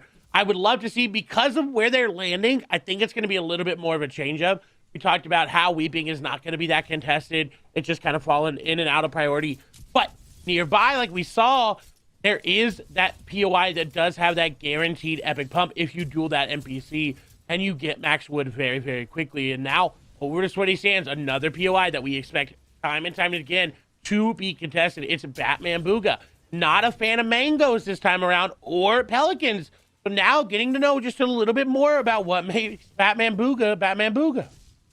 Some great box-to-box fighting there. Some brilliant shots, especially the finisher there with the 78 tag with barely a flick going down. So they should be able to get the reboot onto Wale here, clearing out Sweaty Sands. So, and resolving that fight pretty quickly as well. I mean, we saw last match, it took us forever to have that first full trio go down. Well, Batman Bugha and Sake being able to clear that one out. And again, we'll see the reboot come through and they'll be back up to a full trio. So well done from them there and kind of getting it rolling. Now, again, we kind of talked about that first place. I don't want to say curse, but the trend to not necessarily do so well. However, I'll still take winning the first match if that means I have a not so good second match, because a win is massive in any FNCS qualifier. It is, and hit Batman Bugha's luck getting a llama there. And this, I talked about it earlier, this game, right, is that you need to finish your fights very, very quickly. Sweaty is one of those POIs that if you finish your fights super quickly, you benefit massively. There's fishing holes, there's a lot of mechanical parts, there's a lot of metal that you can farm all around there as well. So one of the biggest POIs to actually benefit from finishing your fights quickly is Sweaty Sands. And just letting you know, Sundown, in game number 1, Spidey became the first NA West player to get the first Elam of the game with a pickaxe. Wow. Yeah, you saw that over at the hill, kind of by the triple chest spawn up there. Some players on NAEs call it Zate Hill for him having land there in such a long amount of time, but the pickaxe fight going through. And we've seen a couple of clutch pickaxes today. I don't know if anybody caught it or was up early watching EU for the NA West time, but Nikov ended up getting a pickaxe in the storm while he was on 10 HP to get the final tick over, which ended up pushing him through and kind of giving him the solo clutch, which was just absolutely monster. So if you get a chance, check that out. And another llama right out in the open. So a little fortunate that the llamas were pretty much right on Main Street and Sweaty Stands there, and then in a very easable spot there. So we're going to swing on over to just outside Caddy, and you see Fikoi has two of his teammates down. Branka and Godku are going to get finished through the window there. We'll have the gasket also going off Fikoi with just that uncommon primal shotgun as well as an AR. He's going to want to close the gap here and try and get face to face with his opponents, but it looks like he's in at least a 1v2 situation. This is an awkward spot to fight, and we talk about not being able to build in certain places. This is one of them, especially with the hostile NPC that does spawn here. When you land here, that NPC will be aggressive towards you, and they do have an epic AR.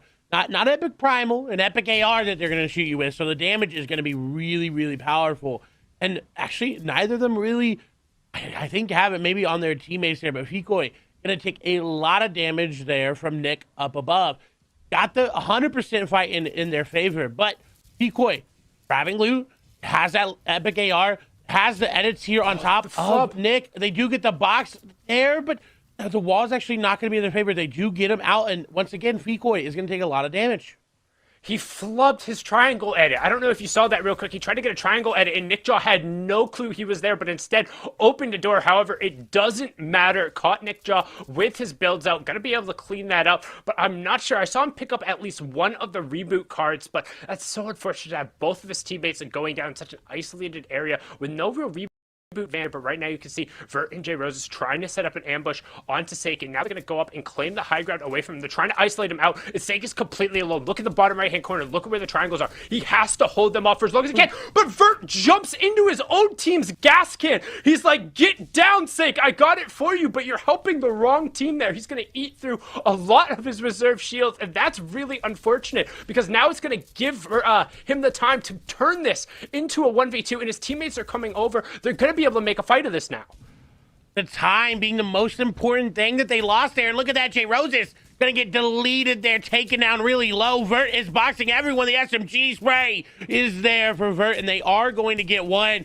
He does make the play back. He does make the ground up, taking down Sake, but not what they wanted. They wanted to be done with Sake and moving on to J Roses, on to Trashy. Now with Wale coming from the other side, they can get in. They can try to put some damage back, but Vert going to take a lot of damage once again. But Trashy, the box-to-box, the edits are there. They are waiting to pounce. They're trying to get the piece control, but it's going to get taken on them. The cone is there, but not going to be enough damage. They only have that uncommon shotgun. The pump, not going to do a lot of damage at that variant. You need to get it upgraded. At least have it in your inventory. You can put a good amount down, but not what they want. But they've got time. They can heal up. They can get Vert back up to fighting HP, and soon we'll see them re-engage. That was amazing by Trashy. The defense right there, as soon as he realized he had gotten the cone, but he had eaten the shot back, to be able to instantly reset the wall, flip the ramp, edit himself down, and then close off all of that. Knowing that, hey, as long as I don't go down here, we'll be able to maintain our advantage. You can see that they're trying to end up rotating away now, but Batman Bugha has actually stayed up on the high ground, so it's kind of an interesting split here. Some good chip damage coming through, and they've almost burned them out of a lot of their excess shields so far, forcing them to take at least 2 bigs and 4 minis. So despite having one of their teammates going down, Wale and Batman Bugha putting some good pressure under Trashy, J Roses, and Vert. And big tag gonna come through. Vert not done with them yet. It does have that legendary AR in the inventory, so got it from a bunker chest, got it from an NPC. Good damage. That's what they wanted. They just wanted some one elim, right? They went all on to Sake. They were committed into getting that elim. They got it, and now they're good with the amount of tags coming through. But look at that on the hill. It's Notch. It's Hob. They're right there. It's Major right there on the other side. They've got to be really, really careful about going out of there.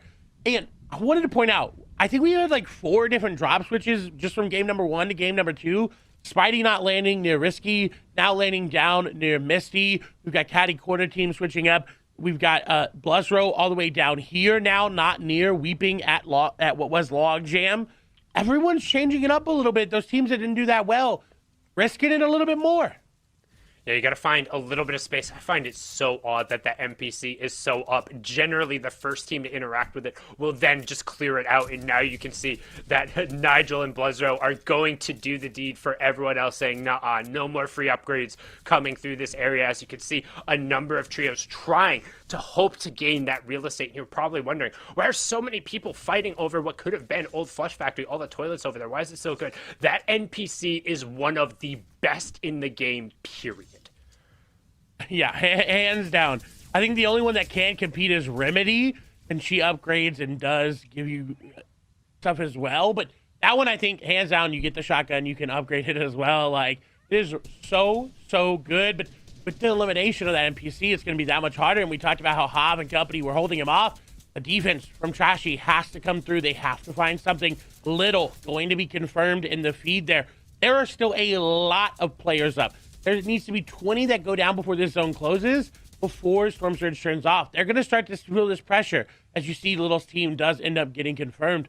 But look at Major, look at Notch, look at Hoff. They got him pinched down right here in 2 to 3 different boxes. They've got to be careful, though.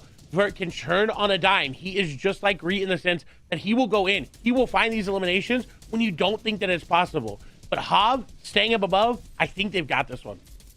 And we saw this situation in the first game, and they ended up paying for it dearly. However, they ended up in a shambles situation. Looking at the scoreboard, they still figured out somehow to get 8 eliminations, so these guys are able to fight with whatever resources given them. Right now, box to box, they were going even, and instead of going even, they just wipe them out clean. Well done there. Hav does get knocked, but not the full confirm going through, and Major, Hav, and Notch just going to clean out Vert, Reet, and Chris. And look at where Sake, Bugha, and Wale are. If they can cut them off on this rotation, this would be so huge. Batman Bugha is getting in. He knows, hey, they just thought we can grab some of this extra loot. There's some meat there that he's eating nearby. They could do so well with getting those eliminations. Yes, zone is coming in, but if you run that little bit of a cutoff route onto them and you cut them from the zone, it'll be so good. Now over, again, to Flush Factory, the old first factory now on the map. Again, everyone's still here. No one's rotated in. They know, hey, we can take this damage because it's going to Slurpee. We can just re-heal up. We can grab some Slurp mushrooms. We can grab some shields just from the water there. This damage that we're doing, this damage that we're taking, it's not that big of a deal.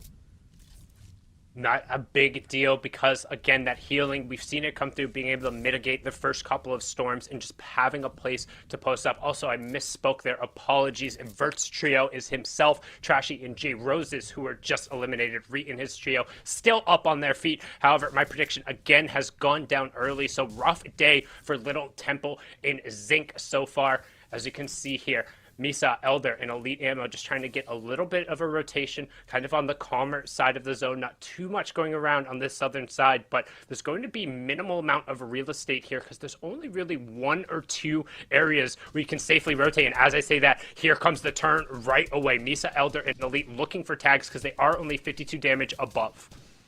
And that spot right there is one of the worst spots to try to rotate through. There's like 7, 8, 9 bushes there that you can hide in. You got to be really careful as the damage is going down, letting you know that NA West has been more passive in the first 3 zones than any other region. This is exactly what you talked about earlier, Cam. Yeah, talking about that in that first match, they don't like to necessarily take those fights. That's sometimes why it takes us a while to get into these games. Need to wait for one of those teams to end up going down and fighting the stuff and coming through. But right now you can see Misa just trying to get through to the zone. Plenty of damage coming on. And now Storm Surge turns on. So you can see a bunch of action is going to be forced. If you haven't been doing damage, you will start to take that 25 damage coming down. And right now everyone trading, looking for tags, or potentially trying to take advantage of a team being hit by the Storm Surges. Right now, Triggy, Stiffgoon, and Zyrez are 66 below. Luckily enough, they've got a good amount of heals, but Triggy's going to go down. I don't think he's going to have time. No! Just barely going to get it off. The damage could be there. He could have just done it, but he's going to get the mini off just in time. But the wall was taken. Someone on the other side, Triggy, was playing with fire right there, and unfortunately will go down because of his Zyrez trying to get some damage down. 200 above, they will be fine, but At what cost? You lost Triggy. You don't have the heals that you had on them, and now they know you're low. Yeah, if they can find a little bit of a disengage, though, there is still another solo around here, and Zarbarez is doing a great job of backing off these players, saying, hey, every time you advance a grid, I'm going to be there waiting. I'm going to be putting and trading down shots with you. He has plenty of minis as well as the medkit, so as long as he doesn't get completely overwhelmed and he's able to push these guys back, it should be enough to keep them in the game. Stiffgoon had enough time to pop a medkit, so he's now back at fighting HP, and you can see it looks like they almost want this fight. And maybe trying to grab any of this extra loot there, a harpoon there could be very valuable for this late game. We've seen a lot of trios kind of prioritize it this season, especially with the lack of mobility. You can't get ahead of zone. You have to rely on these refreshers, and that's the perfect thing to do. So Hitmarker, though, going to get just that. Will take Stiff down very, very low. Uzro going to go down as well. Nate will get him in the feed. Another team nearby. I mean, we saw this trio, right? We saw them game number 1, Nyes and company do really, really well, and they're disengaging. So Hitmarker was the solo re-engaging there to try to get something down, and the Peppers coming on out. Look at this rotation. They're not having to use that many builds. They're in Weeping. They know they can just use these wood builds as well. And look at how many shields they have, Cam.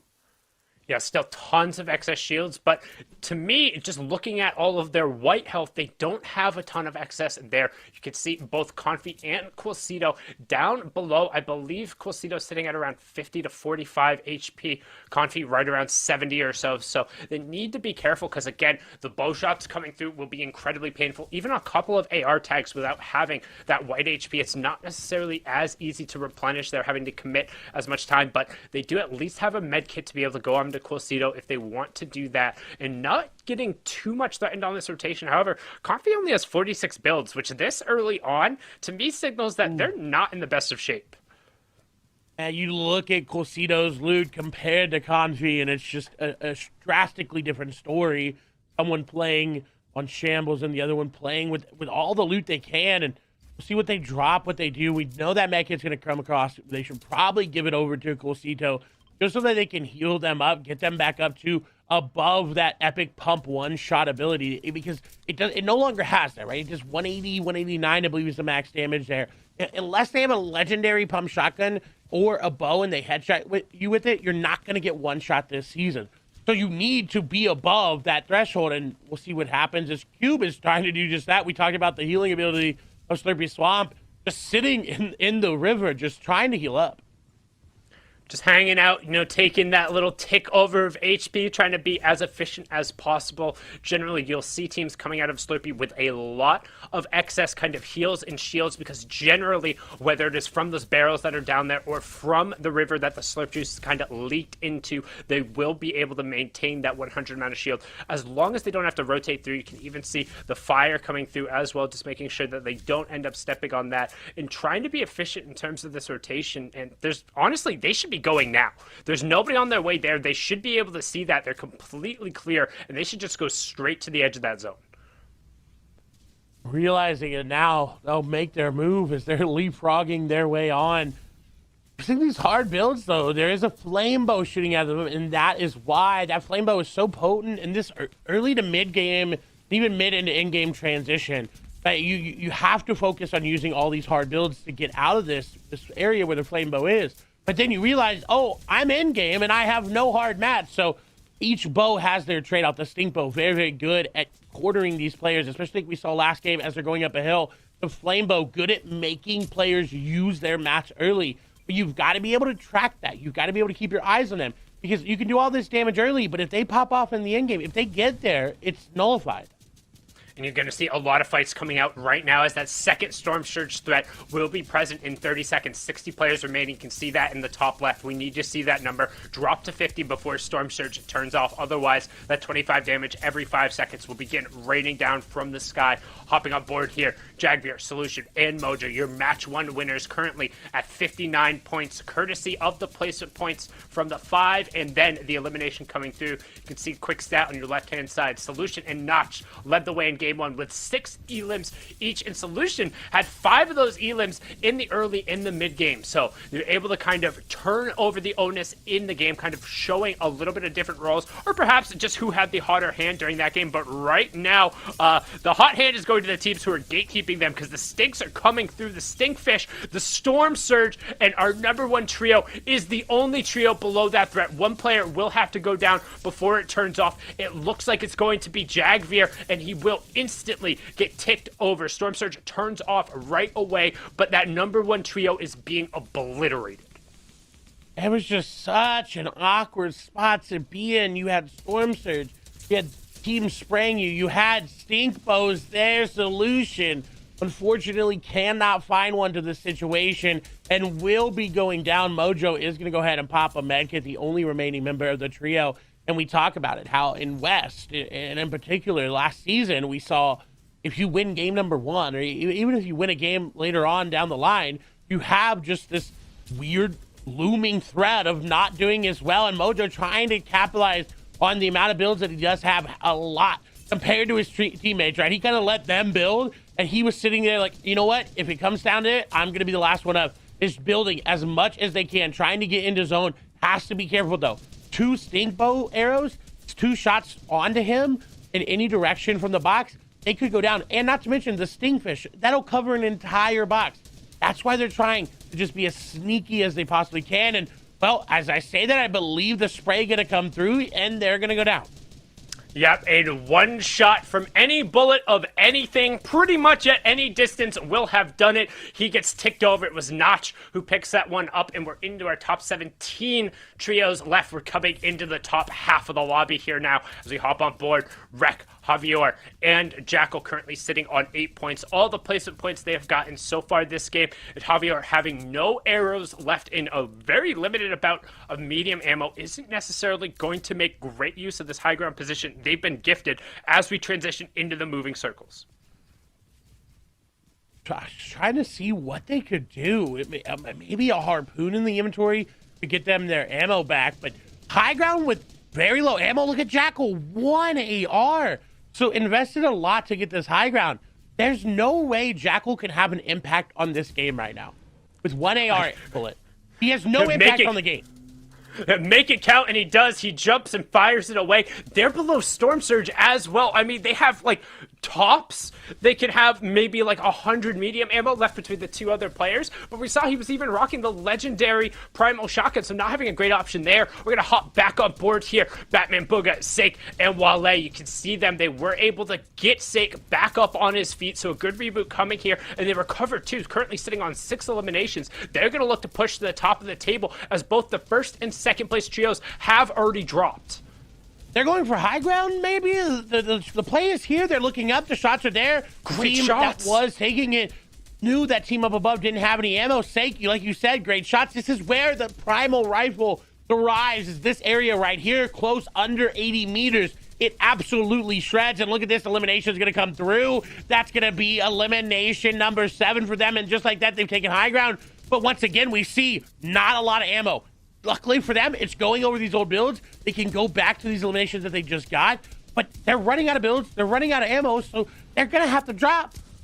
They're going to have to work top down and start looking for eliminations. That means they're going to look to challenge the team who is below them. But again, as we start ticking over and getting closer to that top 10, more placement points are going to come through. You can see Batman Bugha picks up another elimination, and they're pushing them up. You can see a good harpoon coming through as well. And he got some much-needed ammunition, some much-needed builds, even a shield pot coming through. And the shots go down. You instantly see the tarp, and then that pulls back up that little change in verticality there. So much is going to change. And Nazara got hooked through there. You ended up seeing him harpooned out and symmetrical, picking him up there. 5 eliminations for them on the low ground as we're into our top 20 players. Our top 7 trios left, and they're fighting on the low ground with so much damage coming through. Symmetrical sitting on 4, trying to make it 5 as he looks to gatekeep the player out in the back of the zone. And it's not coming through yet as we move into our second to last zone. Players are dropping like flies. Falconer being one of them going down, but only a knock now confirmed. His teammates still there, still can put the damage down. Nate and Cube gonna fall. Jackal now gonna go, somehow lost the high ground, survived all the way through. Reet now gonna fall as well, I believe being confirmed on over. That will be the end of them. But look, That's Symmetrical, Turtle Tavern, and Cadenox. They swapped out Falconer, and now dominating on the low ground. Symmetrical, 4 eliminations, looking for more. Does have the Sting Bow, but it's not going to be effective. Not going to be looking for any shots up above. Caden is going to find a 1 pump there down below. Their builds are on fire, though. They're going to have to work. They don't have a lot of builds in the inventory. 0 on Symmetrical. They're trying to recycle. You can tell how desperate they are. Symmetrical trying to find something. Will find Dog down below. Would they be able to capitalize on it, though? Teammate is right there. They don't know that, though. They got to be careful. The edit is there. Symmetrical is going to greed for the Siphon Mat's not going to get them all. The Harpoon may grab it there, as we do see Biz down below getting tagged on up at 3v1, but look at the logout team. They're way healthier. They just got elimination. Shots go through. Symmetrical. They get some damage down. Turtle Tavern will get that. Is the damage there? 40 damage. Not enough. Turtle Tavern going to go down. Shots going to go through. Symmetrical trying to make the clutch play happen, but it's the no ammo team on high ground that win with 12 eliminations. 12 eliminations in the reboot on Sake. We saw him get jumped on, get completely ambushed over in the sweaty sands, but Batman Bugha says, don't worry, you will rise again and take us into the end game. Brilliant performance, and so far we've seen 2 huge elimination count victory royales, 11 elims in the VR in the first game, now following it up with 12 eliminations and the VR, and they were already in 3rd place going into that game, so they're just gonna rocket up the standings now.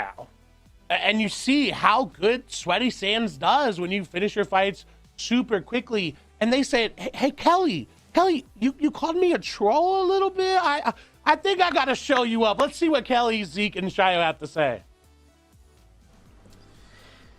Clay, I'm gonna stop you right there, because Kelly was actually saying she was impressed by how impressive they were. And Kelly, once again, reading from the future, reading our script in the back. And Kelly, we are not supposed to let people know we have a script.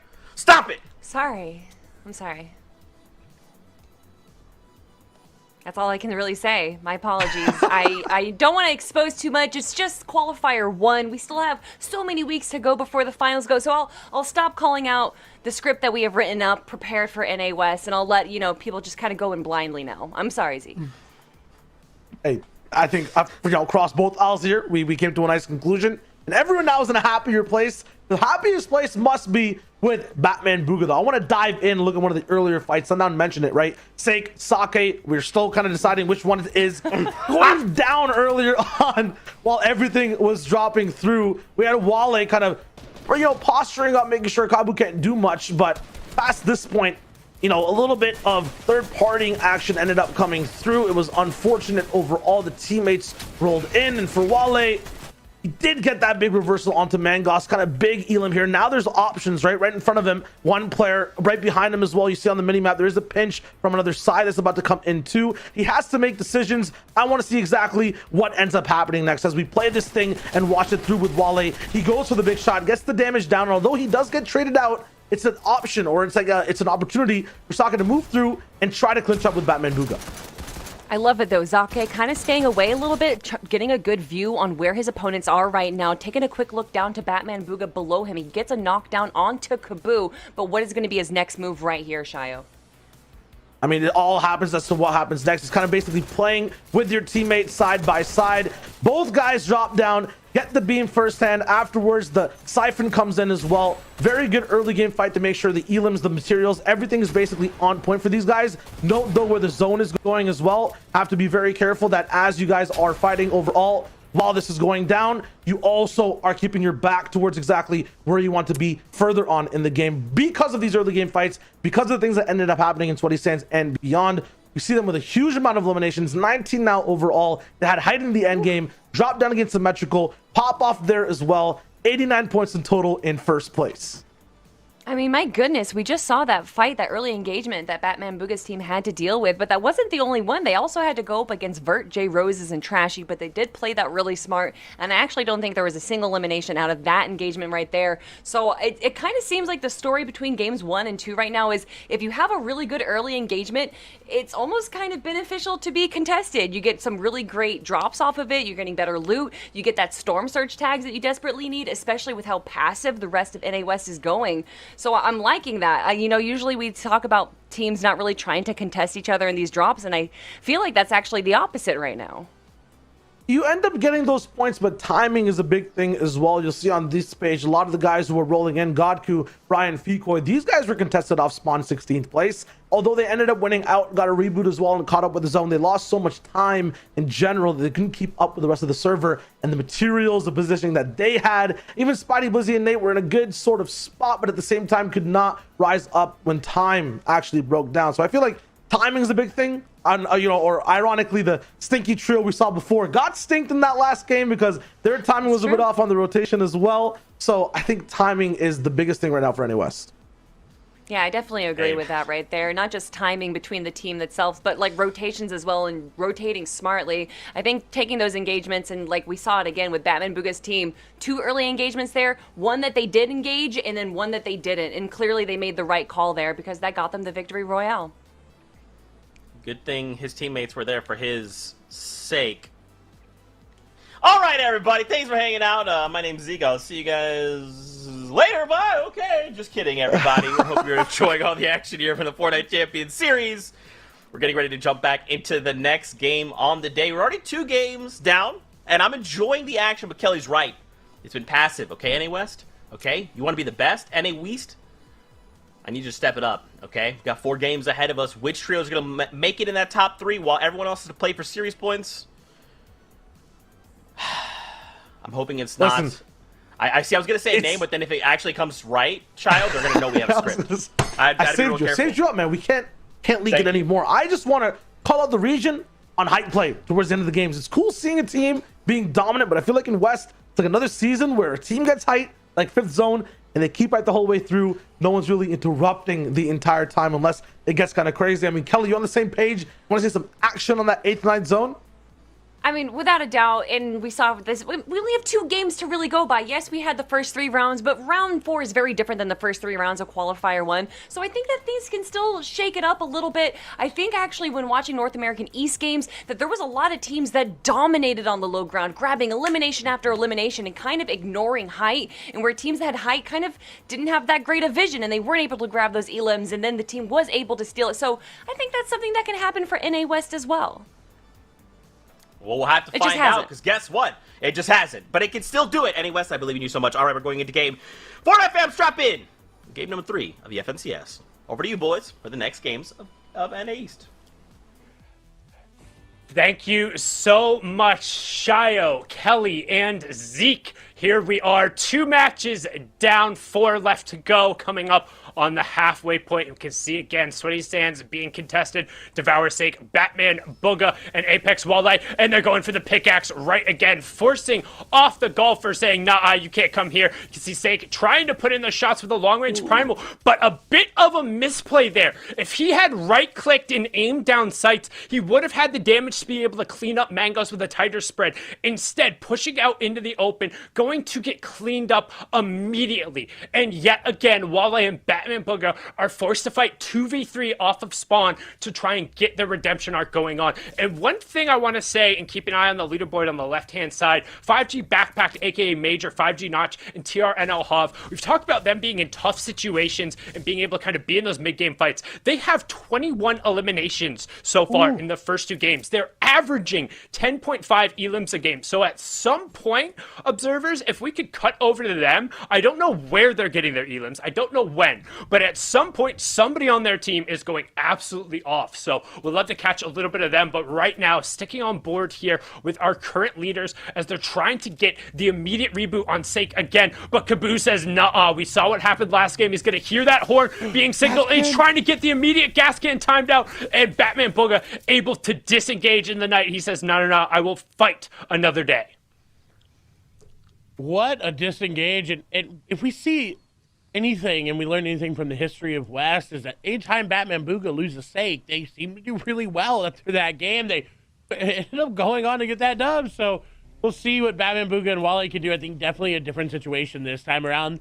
Good for them that they do have the reboot card. They can get disengaged. They can get out of here. They can get a reboot somewhere else. But it's not going to be the same game because they don't have that Sweaty Sands loot. They're not going to have anything really other than this scavenger route. Right, this is a good route if you're playing solos and there's nobody else over here. I've tried it out. You've tried it out. But as a trio, not a lot. And we know Holly Hedges is really contested. I was going to say, I love this route as a solo. It's one of my favorite routes, being able to kind of snipe that slurp chuck, and particularly at the start of the season when that primal shotgun just was so devastating, being able to dual blaze up there and pick it up. There's an excess of tons of mechanical parts just from kind of the excess toolbox and the cars when you go through as a solo. But as a trio, when you're forced away to navigate through that area, and also on the west side of the map, there's generally 1 or 2 teams who are also doing scavenging routes, so you're heading straight into the path. It's going to be incredibly difficult for them, but now we're hopping back on board here with Notch, Major, and Hob, and one little piece of tech that Notch is doing right now. So when you actually go to check for mechanical parts, the hit calculation on whether or not you get a part is based on each one of the damage ticks. So you see him using the excess clip in the light ammunition to get those damage ticks over, because it gives you a higher chance of dropping more mechanical parts. So nice little bit of min-maxing coming out from him there.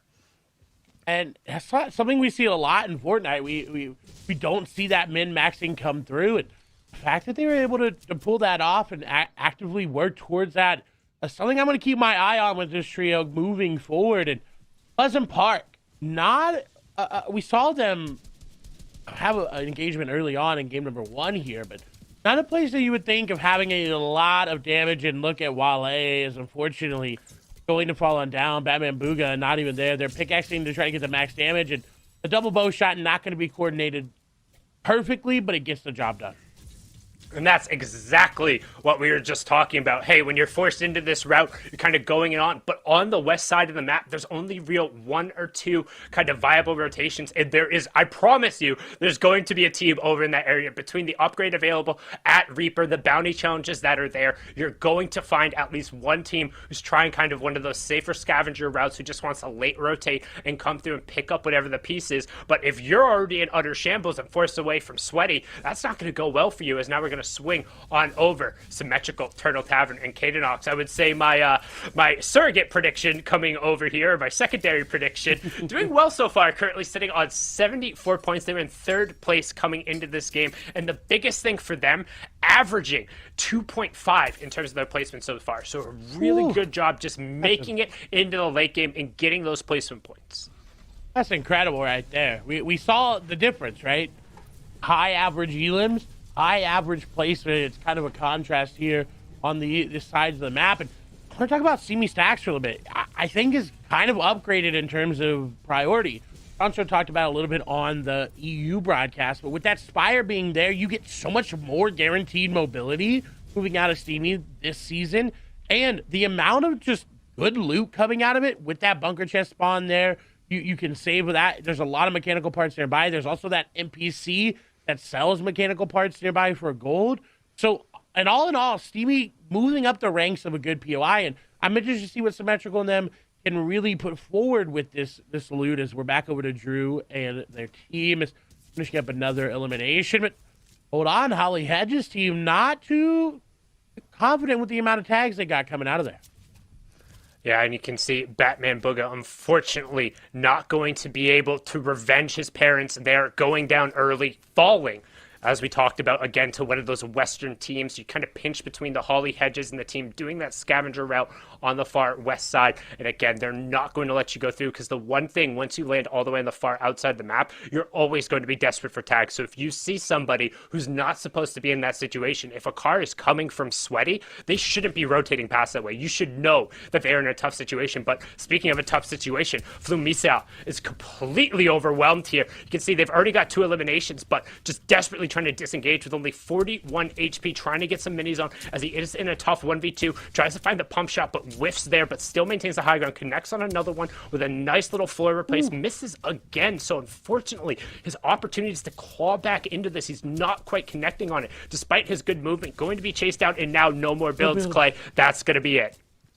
Yeah, he really good at disengaging. Had him on the run for a long time, but when you run out of builds, you only have so many options to make, and unfortunately, against that many epic pump shotguns, like, there's one on the ground that they're leaving there. So interested to see where Dragon. I think this is a team that was landing at Caddy Corner or near Caddy Corner, because with the introduction of that new NPC there as well, they also upgrade and they also sell mechanical parts.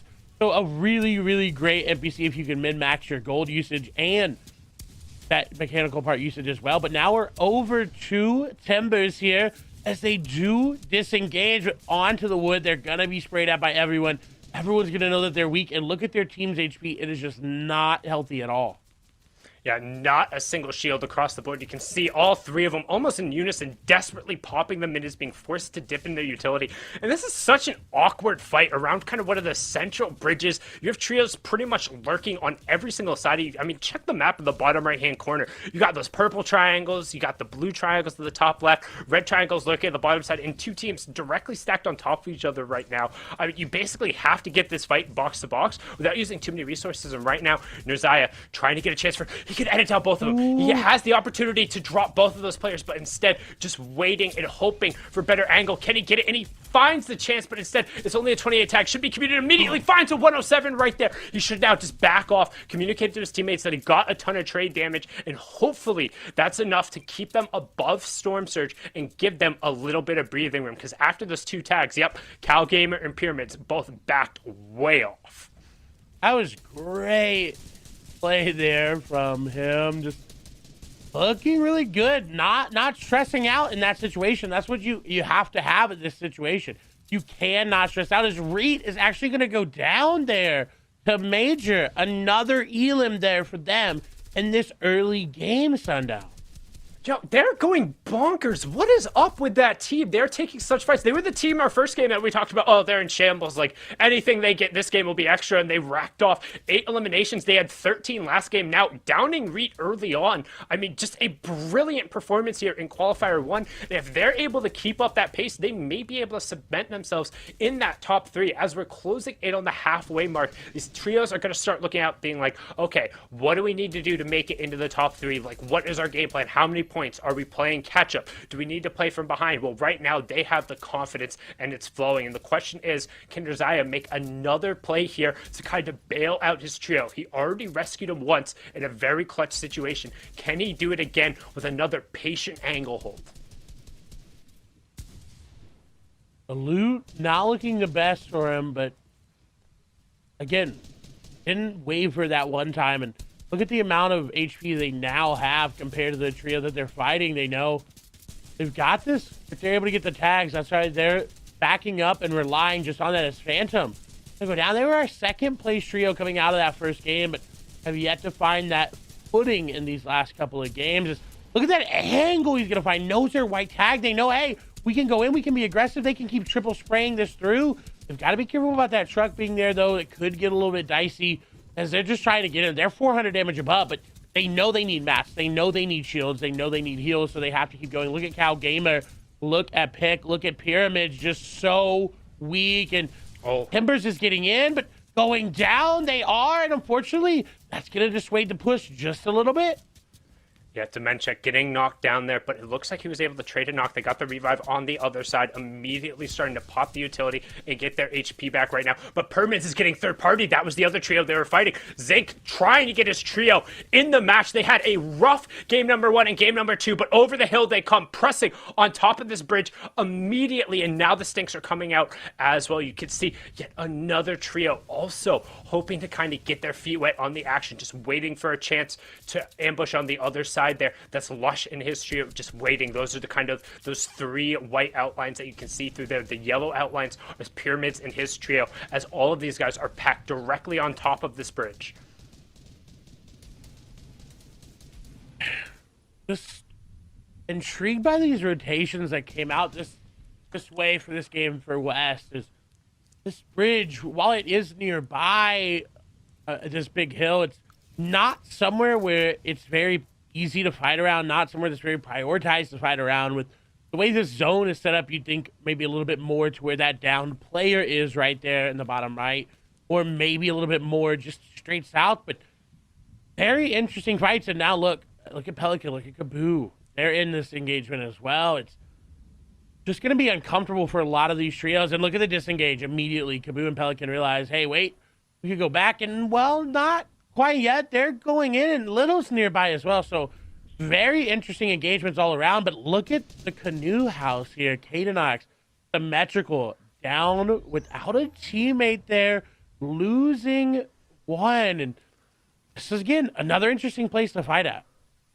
Yeah, Turtle Tavern looks like he's been dropped down there. You can see Kadenox and Symmetrical potentially looking for an ambush. You see Yumi and Squishy hip-to-hip while Tidal is covering the back. They are still above that Storm Surge threshold, however, only 33 above. But with 74 players there, unless there is a drastic shift, they should be okay. Anything could end up happening, but I don't think it's going to go too much above that. We should see a little bit of action ticking over, as there is currently one trio who's being threatened. Still now only one player who needs to fall before that Storm Surge will turn off. They're plenty above. It will go there as Jackal goes down. Him and Javier falling to Bishu Fan. As you see, Trashy also ends up going down. J Roses also ends up with the self-knock, so they were out in the storm somewhere trying to make a late rotation going through, so could end up being a tough game for them here. In match number 3, Comfy gets the conversion there. Vert then going to immediately trade it off onto Comfy, but Symmetrical just kind of editing, waiting for an opportunity, and he's not really going to get one. As you can see, there's a trio stacked on him, and then one more above him there, as we're going to swing back on over the bridge. It looks like everyone who had the ability to got out of dodge. They said, nope, we're not staying by this bridge. We've seen everything that's going on. We know that there is just a cluster of players on top of each other, and we're going to go around that, which is probably the right decision. So now, hop on over, Fikoy, Brian, and Godku, with pretty much the premier area in the lobby. You can see the one other team who might be able to grab a high ground. The one thing about this is there's a lot of changes in verticality over by this fishing hole lake. Yeah, you saw right there, Godku coned off the little mini Guardian Tower there, that if players choose to rotate with that, they could land right on top of Godku, right on top of Fikoy, right on top of Brian, and they're not really going to notice if they time it right. Is Vert going to go down there to zone as well? So not able to make the rotation, not what you want to see coming out of them. But we have 3 more games to go. This is only game number 3. We're at the halfway point after this match. This is where we'll start to see a lot of trios change things up, because, again, reminder, it is no longer playing for that top 10 to go into semis. It is playing for that top 3 to go into finals. They're straight up skipping heats. They're straight up skipping semifinals. They're going right to finals. Yeah, you get a chance to compete immediately for that money, for that Axe of Champions, up against Extra, Rich Homie Quinn and his trio, as well as the best in the West, the reigning champions, 100 Thieves, Arkham and Rex, as well as Energies, Epic, Whale. They're sitting there already waiting in the finals, and right now ZH22 Solution and then Zen Jagvir and Mojo are trying to cement their opportunity there. They opened up the day with a great start, but then unfortunately fell to the traditional trend we've seen in the FNCS, where that first victory royale then generally spells a rough second game, currently sitting just outside the top 3 in 4th with a relatively long rotation to make, and as soon as they leave their box, they're under fire as well. And they can make this work. There's a path there for them. You can kind of see it coming through, but everyone's going to be focused on them. They're one of the last teams to rotate. And the pressure will come through. If they had a bow, they could throw it right in that little window edit. Both of those players and both teams over peaking there. Mojo will try to gain some mats back, but this rotate gets harder and harder the longer they take on it. The more they sit here and wait, the harder it's going to be for them to rotate. They're looking for a pass, but with Symmetrical, with Kadenox, they're not going to move. They have a very tall order to try to get through these players. Yeah, their rotation generally would be around that right-hand side, but you can see why they're not going there. Domo, Glace, and his trio mate trying to make that rotation because that mountain is there. We talked about the changes in verticality. Well, it's tough, but on their backside of their wall, box to box immediately. They have to be careful. This is the 4th place trio. Could potentially go down. 1st place is already out. We saw them drop earlier, and now the rest of the lobby just dropping fire on them desperately, trying to find a way into a wall, making sure none of their walls are faced, and they're backed into a literal corner. You can see they're above the threat of Storm Surge, so that's not going to come through. But Zen Mojo, give me them toes, boys. Not able to close off the wall. He gets taken down immediately into the finish. Jagvir desperately down. Mojo. Oh, he's been finished off. Jagvir now pinned towards the side, and this is going to be a 5-tick zone as well, so he's going to be forced to just run for his life, trying to get in, but with the back against the wall. 2 trios there, running into the fire line. They're not going to make it. It's only a matter of time. Solution and Jagvir just ripped it down. Dimer also falling. Don't think OG's going to have an opportunity to get through, but he actually found a line and is clear. Yeah, again, they waited too long to go on that rotation. They thought, it's going to be a little bit more clear, but then other players started to rotate to them, and when there's a traffic jam in Fortnite on rotations, you're just going to get eliminated. It happens 9 times out of 10. Look at Clix, Alethi, and Frappe. Now, this is a trio I want to touch on a little bit. Craggy Clix is their drop spot, but Craggy Clix is also Spidey's drop spot. Spidey has been dropping there for as long as I can remember. Not wanting to contest Alethi, Frappe, and Clix. Giving him the respect, and look at the loadouts you're going to get coming out of Craggy. That NPC does so much. Remedy is so good. But what I don't like, Sundown, is that they're prioritizing 2 of these primal bows on their teams, especially when they're both stink bows. I think if you're going to do it, switch it up or don't do it at all. I'm okay with having double sync bows if you have a bunch of arrows. It doesn't look like they have a bunch of arrows, so kind of the threat of just pouring down stinks towards people isn't really that much of a threat when you only have 3. You're definitely going to be looking for tags, but one thing I want to talk about right now, that 5th zone, the half in, half out, pulled completely to the north side. So there's nobody in that zone right now. You can see maybe a couple trios packed in towards the southern edge, but Clix, Alethi, and Frappe are going to be completely alone on this side. But the one thing to note is they have to give up their complete vertical advantage. And Clix actually slides down and is forced to waste a solid 6 builds to even get back up to his trio. They're now going to try and establish a pseudo high ground, but because they drop down so much, they're causing just a ton of mat investment from them. And just going to be awkward if they don't get zoned next time as well. Look at who's nearby. It's Chris, it's Falconer. It's Motor, it's Melter right there. Symmetrical and Hav are actually going to go down. I thought they were going to be able to make that rotation not too far from where we initially saw them. And unfortunate, we're going to see K-Nox go down. Motor will go down to Falconer. Falconer to get that trade Elam on his former teammates. Downer there, if you will. But they're betting. Look at this bet right now. And unfortunately, not the way to go. And now look at how hard that rotation is going to be, Sundown. They've got the match to do it. They got the shields to do it. But it's not something you want to do.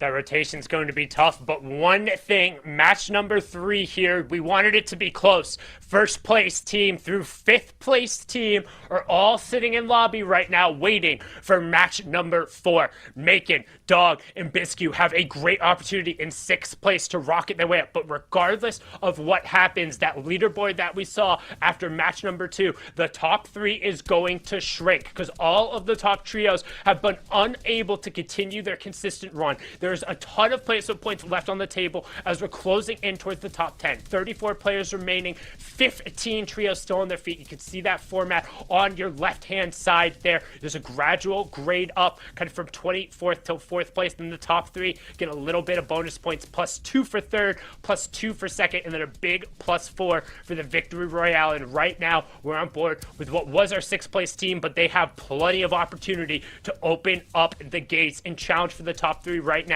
as we see Biscu 4 eliminations, Dog 2 eliminations, and leading the tarping for them. And we saw Dog pop off last season with Symmetrical, find ungodly amounts of eliminations into these late games. That's what they'll turn online. But look, Clix, Frappe, Alethi, still all healthy, still all there. Nani gonna go down. Arc will be the one to do it. Not Arcrum, just Arc. As Biscu trying to make something happen. They've got a lot of mats, but once again, it's going down a hill. They've got to be careful. And that's probably one of the best tarps to go down the hill. Because if you're able to find that tarp, if it goes right back over, you can just flip those ramps, go back up, and you're good to go. Saving mats as well. They're looking really good. Could be it. This could be the game for them. This is some fantastic tarping out of Dog. That original FNCS Season X winner, the upset coming through. Him and Jay Rose is leading that trio, but right now trying to do it with Macon and Biscu. And Biscu's going to find his 5th elim there on to Godku. Not going to be able to find any eliminations right now, but doing a great job from the middle ground. We've seen time and time again where the 5th zone is all about the height lead. Well, right now they're trying to do it from the mid tarp, dropping down the side in a great lead, in a great switch of priority. So far, 9 eliminations for them. currently sitting on 85 points. Top 20 players remaining, 7 trios on their feet, and it pulled back towards them. They have the priority. This could be their game as we see Clix pick up a double, but Biscu got yanked out. The harpoon through, and it shot down, and all of a sudden, their great positioning could be for naught. Make it also taken down immediately. Biscu dropped in a box, and it's all going to be on Dog to try and run it through as a solo. What was prime positioning ends in a heartbeat with great control from the high ground, and now Clix getting the finish onto Temple for his 4th. Looks like their trio could potentially pull this out. And that is the dangers of the harpoon. At any moment, you can just be yoinked away from your trio, and you have no control over it. You can try to build, but fortunately gonna go down. Maybe, no! Is gonna be able to get it there. Dog will find the elimination, does get the Siphon match there. It is gonna give him time. Elithi gonna get elimination there onto Lawlicker. It is gonna go back for Dog. Shots gonna come through. 80 tag there is gonna be good. No builds indeed. Trying to get in. Trying to find this player. Is gonna find one. Got it. Will he be able to find the other? No, not gonna be able to do so. And that is gonna be that. Little and company trying to make something happen. They do go down. Elithi, Clix, and Frappe, though, looking so good. 8 eliminations. Now looking to make it a pickaxe for the last one. Clix tries to go in, but Frappe just seals the deal. And just a great performance there. 9 eliminations and the victory royale. So far, 11, 12, and then 9. It's been all about big dubs here in the NA dub. NA West bringing it so far through the first 3 matches. And in 10th place coming into that game, with those players all ahead of them going down, sundown. That's going to be such a big shakeup on the leaderboard. And there was just some great individual performance there. You saw Dog able to make a run, but Little also, we talked about just how his teammates went down super early, but there he was on the low ground pushing for a top 5 performance. So far, through these first 3 matches, we've seen a lot of trends carrying over from last FNCS to this FNCS, where kind of that high ground control from 5th zone ends up running it out, but then there's also some individual efforts to push you forward. We're going to swing back on over to Zeke, Shio, and Kelly to break down the first half of the action. Thank you guys so much. As always, you're both fantastic humans. Okay, a big victory out, and as Sundown kind of pointed out, Shy, it's just like we've now had 3 games, 3 victory royales with double-digit eliminations, these big numbers. I mean, I originally called this a lawless town, but everyone's like, no, we're just looking for our shot to strike and shoot first. Yeah, I mean, whoever shoots first ends up just landing the biggest shot, it seems like, right? Even in that last game, although, Clix, we were talking about it behind the scenes, didn't look like he was in the best spot overall. He still popped off. Past that to the game beforehand, right before we're talking about big elims, I want to go back to game number 2 and see exactly what broke down. Some crazy plays between Batman Bugha's team and Symmetricals. But look, I mean, Sake and Batman Bugha Wale have height the entire time. Wale and Sake kind of going into the front of the pack, grabbing those eliminations. But they see on the bottom there that it's actually Symmetrical's teams, Cadenox and Turtle Tavern there, that are grabbing those much-needed eliminations. So we see Sake jumping down now, going into the mid-ground to grab those eliminations as well. Yeah, he goes for all the refreshes. While this is all going on at the same time, you can see exactly that both Height is moving in the same way. I'll clear that real quick. Height's moving in the same way at the same time. Low is there as well. So everyone's kind of underneath this brick build right here. As every stake drops down, he sees that happen. They both condition the top side and the bottom side of the map in the same space. Then they drop down low and get the big elim at the end on Caden, on Tavern, on Symmetrical. So it's kind of all about, in that situation, to be, it's just to know where your opponent is and hit the correct shots. At the same time, correct shots are the biggest thing when it comes to the end game. Dog hit the nastiest ones we've seen so far and has his team in first place with 91 points. I mean, that solo run, once Macon and Wavy Jacob went down, Dog was able to grab 2 more eliminations. And it wasn't just the eliminations, it was also those placement points that now puts his team in first place with no victory royales. What an incredible run there, in 5th place with 11 eliminations coming out from Dog set. Yeah, at the same time, 2nd to 4th all the way through, tied at 89. So it's definitely a close game no matter how many elims you have so far. 3 teams were looking so good too. It's Batman Bugha, we just saw their height control break down. Clix, who we just saw on height break things down the whole way through when they had it and they didn't. And then Notch, Hove, and Backpack, we'll talk about in a bit, who are looking so good overall. Right behind them is Symmetrical, Kid Knox, and Turtle Tavern, who have a very consistent day so far. You know, I was talking about it though after game number 2. I was like, man, Bugha, Wale, and Sake, they did really well because they were contested in game number 2. Maybe that's what we're going to see in game number 3. And then they got eliminated in 32nd place. So maybe being contested isn't always the best situation. That 50-50 is super risky, even when you are an incredible team like Batman Bugha's team. But talking about some of the teams that we're seeing right here, Fikoi, Godku, and Brian Ka doing a little bit better. They're now moving up into 13th place. But some big names here that I wasn't expecting to be in the 11th to 20th place. Yeah, right now, Cruzy, Nakama, and Lawlicker, we saw them all the way on the opposite height. They look so good. But now we'll look at 5G Notch overall in the spotlight, playing alongside Backpack and Hove. We talking about them here right now. It's because this man individually is popping off in the team. 15 total elims for the day so far. Man's leading the pack, and 11 total that are unassisted. Kelly, he is a solo powerhouse. Well, he's not just a powerhouse as a solo player. All the other top teams and top players have to look out for him. You saw that he had 7 eliminations against the other top 10 teams there. That means that regardless of how good you are at the game, he's going to run and gun you down. Kingslayer has arrived in NA West, and he is looking for blood. And probably some slurp juice somewhere in there. Anyway, Fortnite fam, we hope you guys are enjoying all the action. We just have 3 games left to go before we wrap up the action here for Qualifier 1. But for now, we got to step away. I know, we'll only be gone for 5 minutes, and we're jumping right back into the action. So get up, get hydrated, and come right back for more FNCS after this.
What's going on, Fortnite fam? Welcome back to coverage of the Fortnite Champion Series. It's your boy Zeke joining us here on the Analyst Desk. We've got Shy Wager, we've got Kelly, and in just a second we'll have some games. I'm getting word that the Battle Bus is being prepared for us.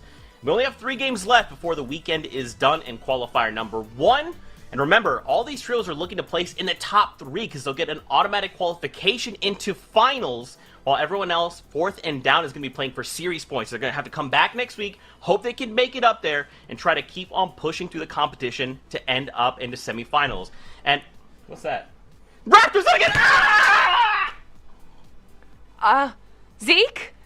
Oh my god. Well, I guess let's just jump into game number 4. Guys? Well, it looks like we'll take it away like Zeke got taken away. He might have been camping out in a bush and had 3 Raptors spawn on him, and we all know how fast Zeke's reaction time was, aka non-existent, so hopefully he'll be back. But right now, hopping aboard here, Krizix, Alithi, and Fratby, and you see a little bit of an ambush going on. Not quite the elf on the shelf we saw last season, but, you know, some little games going on there. One sitting on top of the box, the other waiting around the door, because when you do interact and open the door, there is a brief second before you're able to take any action. You can see, will this ambush be able to pay off? You see the trio above them trying to rotate down through the south. It looks like they're pretty well set here, Clay. And I'm not sure if they landed here, because look at Olithi's HP. Doesn't have shield. So maybe playing a little bit of a mind game right now as well to just kind of establish, hey, you're landing near us at Craggy. We could pull this off, whether it be in finals, whether it be in semifinals, and look who it's on to. It's Falconer, it's Chris and Reed. They've been landing here since the beginning. So if they're able to pull that off, that would be one very, very big game there for them. And look at Batman Bugha, though. Unfortunately, all by their lonesome now. Has Wale, but where is Wale? They're nowhere near. Yeah, you can see on the map, he's not anywhere inside Batman Bugha. Says, nope, going for the clip, looks for the first pump shot, whiffs. Looks for the second pump shot, whiffs again. Not going to scare him with the warning shot. Shakedown coming through. Wale will be completely exposed. You see him there. You say, nope, out of dodge, see you later. Not happening that one. We'll take our 4 points, and hopefully it's better than the 0 they got last game. But this driving is also a little questionable. I don't think Wale's got their driver's license quite yet, so we're definitely going to need to get them some lessons on it. But, hey, gets granted a chest for their troubles from the sand, and we'll now be able to get to disengaging. Actually decided not to use the car. Decides, I'm going to go on foot, trying not to lose any more HP. And look, over at the logjam area, it's Mojo, it's Jagbear, it's Solution. But this time around, they're pretty weak in terms of overall HP, but they do this. This is the exact same kind of teams that they push time and time again the games prior. They like to get out of Weeping early, go over here, and get that epic pump shotgun. Yeah, and take some of the fights against potentially some of the scavengers before they've had a chance to really group up, kind of get all the shields together from the barrels. There is a little bit of timing and kind of meticulousness that kind of goes through that, but right now, potentially not going to give them the opportunity. As you can see, Domo already been taken down unsightly and glazed. Oh no, Domo's right there in the corner. I lied, not been taken down yet, just been forced away, as they're pretty much rotating in parallel to each other, but there's still 2 other trios lurking nearby. You got the med kit here for Mojo and Jagbear. I'm surprised they're actually taking it. I think maybe all the slurp barrels have been taken. No, you see a couple right there. Prioritizing that shield just a little bit. You do have Chuggus there. You can try to grab something, but look who's coming in. It's Jeff trying to get there. Oracle, Lamau trying to get in as well, but disengaged from Solution and Jagbear. They don't know Mojo is there. Mojo can get involved really, really well. It's again, the play is going to 100% be on Mojo. He has the mechanical bow. He has the epic pump shotgun. The enemy team is clueless, but he needs to be careful. Yep, boom, swap to the bow, going to look to line up the headshot. However, they could have potentially heard that swap and the draw. Nope, still looks like they're clueless. So now he's waiting for his opportunity. One shot, one opportunity. Will he seize it or will he let it go? And it looks like he's not going to lose himself in the moment so far still. Just holding that full draw. Will he take it? And swing and a miss instead, getting the 31 tag from the AR and then immediately boxed it on that side. Looks like he might have got coned off and then put himself in a spot where he can't. Mojo just unfortunately mistiming his ambush there. You see Major in the feed picking up another Elam. Hav adding to his total with a knock on Zarez as yet another trio now potentially looking to get involved in the situation over on the edge. Nate, Koob, and Grover throwing their hat into the mix. And this is allowed in the sense of the game because of where the zone is, and it's on Slurpee again. We had the same kind of scenario with Flush Factory, but this time it's Shanty Shacks down here. Slurpee's right there. It doesn't matter if we take some zone damage. It doesn't matter if we use all our shield. We'll just go get some more. They're not too worried about it, but Solution, Jagveer, and Mojo have seemed to carve out a little space for them below, but a gas can going to come through. We'll blow up a little bit there. Jagveer will be able to get back on over, but look at Oracle, look at Jeff, look at Lamau. They're already disengaged, and now Solution, Jagveer, and Mojo are super, super pinched, and they have to be careful. And once again, Sundown, we see Major, we see Hav getting more elims, but look, Nakama is using a bolt missile to break their builds. Yeah, I was about to say, sorry, I actually lied when I said all splodes had been removed. Akama proving me wrong with the tried and true strategy of posting a boat up on a hill, then just jumping in and out of it over and over again to reset that missile cooldown and just pinning these guys way back in the storm. However, they have 5 medkits, and this is still just a 1-tick zone until it ends up turning over. He's just, actually, he might not have time to get this off. It's going to turn over to a 2-tick. Nope, I lied. The timer there was inaccurate, so just a little bit of the difference between using the live spectator thing caused me to panic, might have caused you to panic, but these top players, the ones who've been able to frag out and are currently our elimination leaders, are not going to panic here way out in the zone. Well, and rightful panic, right? We unfortunately saw some medkits not go the way today. Medkitting has not been the best all around, but that is okay because it's the first qualifier, right? We still got a little room to get those medkits prepared for eventually if you do go into that reboot round, you get to figure out, hey, is this member of my trio really good at it? Hey, maybe we give it to another member. Not everyone's going to be the best at popping a medkit under pressure in zone, so good to find that out now, I would say, especially in round 4 here. Then, let's say, in the reboot round. Clay, you have to be able to count to 1 to be able to pop a medkit at late game. I need that to be very clear because I was very upset watching some of the medkits earlier today. Ready, everyone? All you have to do is dip out in the storm, make sure you have any amount of damage on you, and then you tuck back into the far side of the zone. And as long as that medkit number you're able to count to a solid 1 and you see it go down to 8 before the storm ends up going through, you will never miss a medkit. Don't rely 100% on the timer. Give yourself the solid 1 count. Make sure you see that 8 and post yourself up on the far side of the zone. Like, you can't be missing those at this highest level going through. Like, you don't even have to count to 10. You have to be able to count to 1. I mean, there you go. And on top of that, you want to add a little extra spice. You throw in some corn. You throw in some cabbages. You can get 2 off. Yeah, but so that's hard to execute. I'm not going to front. I would say, like, I was a big fan of getting the double med kit off when we had the chug splashes, because then it's like one person standing there throwing splashes and the other one just med kitting. I will at least give the pressure because, granted, I say it's easy. I mean, it's easy for these players to be very clear. Like, I might hit a triple edit probably at like 70% confidence on my best of days. So that's these guys that I expect them to be able to hit these med kits, right? But in this situation, having a cabbage being able to do that under pressure, very difficult. But just getting the one tick zone out, even if you need to kind of go in some of the creative maps and practice those types of things, they have maps for that. You can get it down, as now we see a good trade coming out. And again, Batman Bugha going down, but was able to get the reboot onto Sake. So 2 out of the 3 ain't bad, and they'll have an opportunity to try and reclaim a little bit of their spot at the top. Because again, coming into this match, the 2nd through 4th place team were all at 81 points. 2 of them had a victory royale with the tiebreaker coming over to the eliminations. So no matter how close NA East was so far, NA West for those top 3 spots is right there as well. The format being adjusted season to season, proving that it's what we want to see. We want to see these games. We want to see players play to the best of their ability.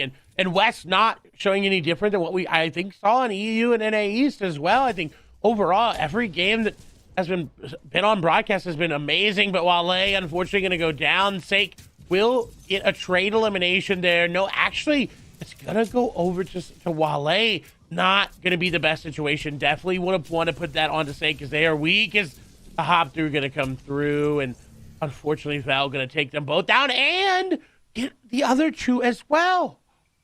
That's so rough for Batman Bugha, Wale, and Sake. Over the past 2 games, only been able to convert on 4 points. What was and looked like a decent lead towards the top. Now we're going to see them slide further and further down the chart. They will be pushed out of that top 3 regardless, and will need to make it up in matches number 5 and 6. But now on board here, Temple, Little, and Zinc having a rough time so far today, only on 36 plus points. Little gets beamed from the front, beamed from the back. They're the ducks in between right now, trying to make the rotation. The pickleball going through, not making it to either base. Temple looking to try and find some space to pop the medkit, but he's probably not going to get it. Going to have to fight box to box. Finds the 85 shield tech, but then immediately resets. No, he's not going to have the opportunity. Tries to get as much of the loot from Little as possible, and then disengage as they are on the storm line, and there will be no storm surge this game. West starting to loosen up as we usually see in the back half of these matches.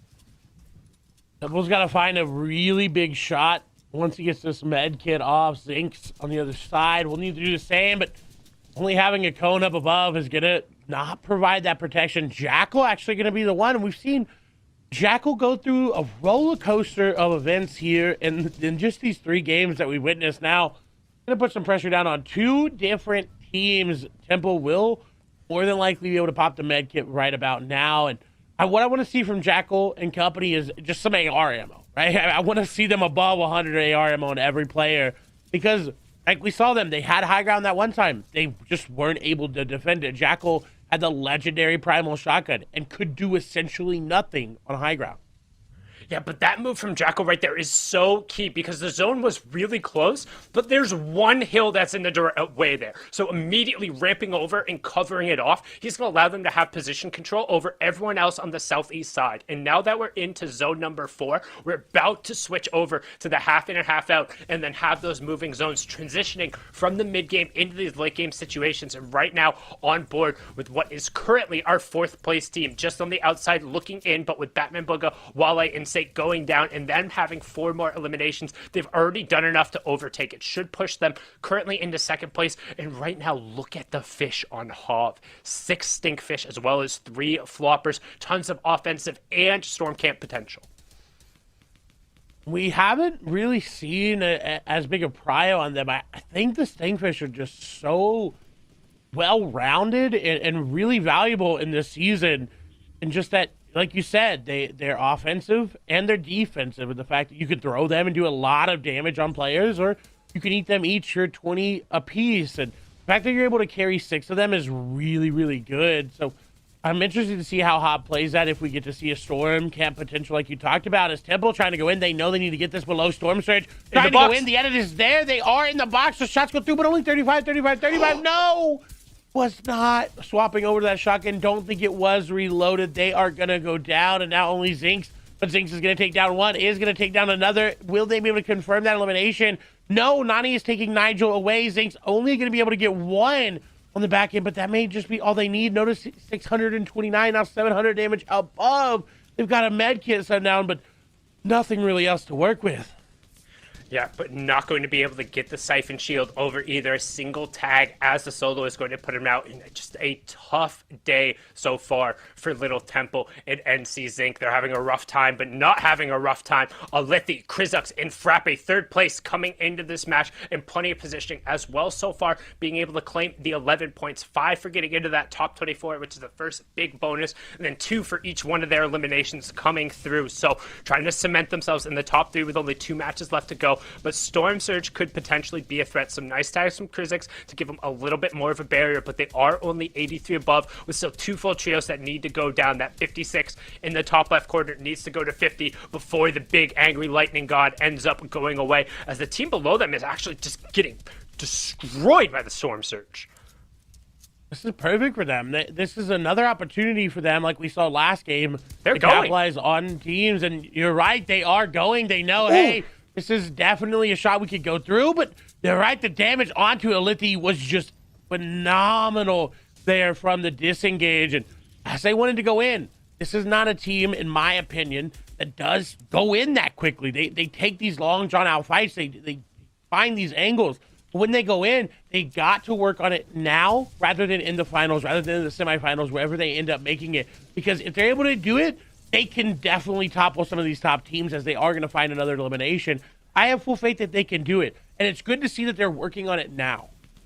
And they got a second one as well. They should have been hearing that storm surge coming through the entire time. But one thing to notice while they were taking that fight and getting around the rotation, Hav and his trio sprinted straight past them down the river into zone and got priority positioning. Right now in the top left, you can see Domo and Glaze finally getting themselves rolling and getting on the board with a pair of eliminations and rotating into the late game. Symmetrical going to be able to pick up a return elim on Glowy right before he goes down. But Turtle Tavern has also gotten knocked, which means Kadenox trying to fight off a 1v3 over there, as currently our third place team has pretty much high ground control. It really depends on where the zone's going to end up rotating. You see Symmetrical is going to be able to get a pickup onto Turtle Tavern, so Kadenox doing a good job of backing off the other trios and creating just enough space for them. And right now, currently sitting on 5 elips and 99 points. They were the 5th place team coming into this game. They're trying to make a charge for the top 3. Things are heating up here with just 2 matches to go after this. This is match number 4 here in the first qualifier, last region to go down, NA West action, and the question is, who will be able to run out and take this game? And Symmetrical going from what last season was a high ground team to now a low ground team, I think is the change they needed. I think definitely operates just so much better in this situation with players like Kadenox with Turtle Tavern that do prefer that low ground, because this season, like we talked about, there are no explosives in the game that are going to impact high ground. So if you can control low ground, you can get a lot of eliminations. And at this stage, with the amount of points that they're worth, with the amount of points that placements are worth as well, low ground, it could be a safe haven for a lot of teams. And you're seeing that right there. I mean, the phrase that's been coined so many times, whether it's from the players, from the casters themselves, is high ground wins games, but low ground wins tournaments. Because when you're able to just consistently rack up those points and you're not as much threatened, not as many people trying to challenge for that priority position, you just end up being a little bit more consistent. And speaking of consistent, this is our first place team right now, doing a good job of just making it into the end game, finding key eliminations that also then turn into placement points, pushing in towards that top 10 right now, as Bizq is able to pick up his second elim and some good tarping around the side. 29 players left, 12 trios still up on the high ground still. Frappe, Krizex, and Olithic able to reclaim it after they challenge down. Just below them, you have Trashy, J Roses, and his trio, but currently 6 elims for Frappe, Olithic, and Krizex. I'm pretty sure they're in first place with the 114. I think they are, but again, Dog is still in this game, Bizq is still in this game. As I say that, they go down. Where's Macon? Can they make any plays on that low to mid-ground layer that they'd like to be on? We'll have to wait and see, watch that elimination feed, as we do see Macon going to take down Fikoi. That's going to be good, keeping them in the game. GodQ will get that elimination, and because Macon is still alive, that does count. That credit will go over. Pastor trying to find something, but Krizex is going to find something. Nice elimination there from Macon on to Brian, but Spray going to come through. A lot of HP, a lot of shields, and a lot of mats. That's what you want as a solo in this late game, because now every placement is worth so much more. The big shield will be popped. The harpoon in the inventory, they can get into boxes if they want to. The double edit is going to go through. The not going to connect there, though. Unfortunately, Cube and Grove are going to go down. Edits on up, is going to find an entirely built tarp. They find such a good layer. This will be so good for them. It's pulling back. They've got mats. They've got a tarp. This setup is just so perfect for Macon. That was such a heads-up level change right there. Knowing he was going to be able to go up and then own the level, you can see right away, he's a solo aggressing on these players because of his positioning. He's only able to do this because he put himself on the side, but now, unfortunately, Zone is pulling very far away from him, but a great job, get around the outside. 62 tag onto the shield there, straight into the wall with the harpoon, and he's just going to keep going forward. That was so smart, straight through, but unfortunately, falls to the double aura sitting on the low ground. The aura and the Zadie make it going to be cleaned up. That was Kadenox finding him there, but up on the high ground, still completely uncontested. The story of NA West is fifth zone high ground control, and Frappe has all of it, while Lithy and Krizex have been sent down to hunt for eliminations. Symmetrical still up, though, still trying to operate. Lithy going to get 2, but Krizex now going to be the one going down. Frappe dropping on as well. Lithy up above. They're trying to find something. The edit is going to be there for Frappe. Is he going to find anything there? No, not going to find it all. But Krizik's kicking on over. That's going to be the elimination onto Symmetrical. Frappe trying to find the last one there. Edits are not there. Shots come through. They're just blocking him off in zone. They don't have the heals. This is what you've seen time and time and again. They take the high ground. The Symmetrical's elimination is going to tick on over. 12 eliminations. It's Kane knocks up above. But look at the HP difference. Look at Lithy. Look at Frappe. They're so healthy. They even have the flopper. It does not even matter. They pick up a beautiful elimination. 13 eliminations coming through. Frappe, Lithy, and Krizix just rocketing themselves up. We talked about taking advantage of the situation. They were already in third, knew they needed to hold on. We saw a great individual run coming out from Macon and his trio, but at the end of the day, the elims plus the victory royale, that is a 56-point performance, Clay. That's a lot. That's a lot. And luckily for Macon, Dog, and Biscu is they cut into that a little bit. Right? It wasn't such a big lead because Macon, like you said, individual performance was insane. So we're going to have to give it over to Shio. We're going to have to give it over to Kelly and Zeke to see exactly how big that performance was. I don't know what's going on, okay? It's double-digit elims, VRs, back-to-backs, just all over the place. Shy Wager, Kelly, what's happening right now? What is this, NA West? What are you doing? We were trying to keep it contained, Zeke. We gotta keep it almost in there right now because they're trying to go supreme overload and break everything with these performances. It's actually crazy. The same 5 teams and the same end games battling each other again and again. Kelly's getting out of control.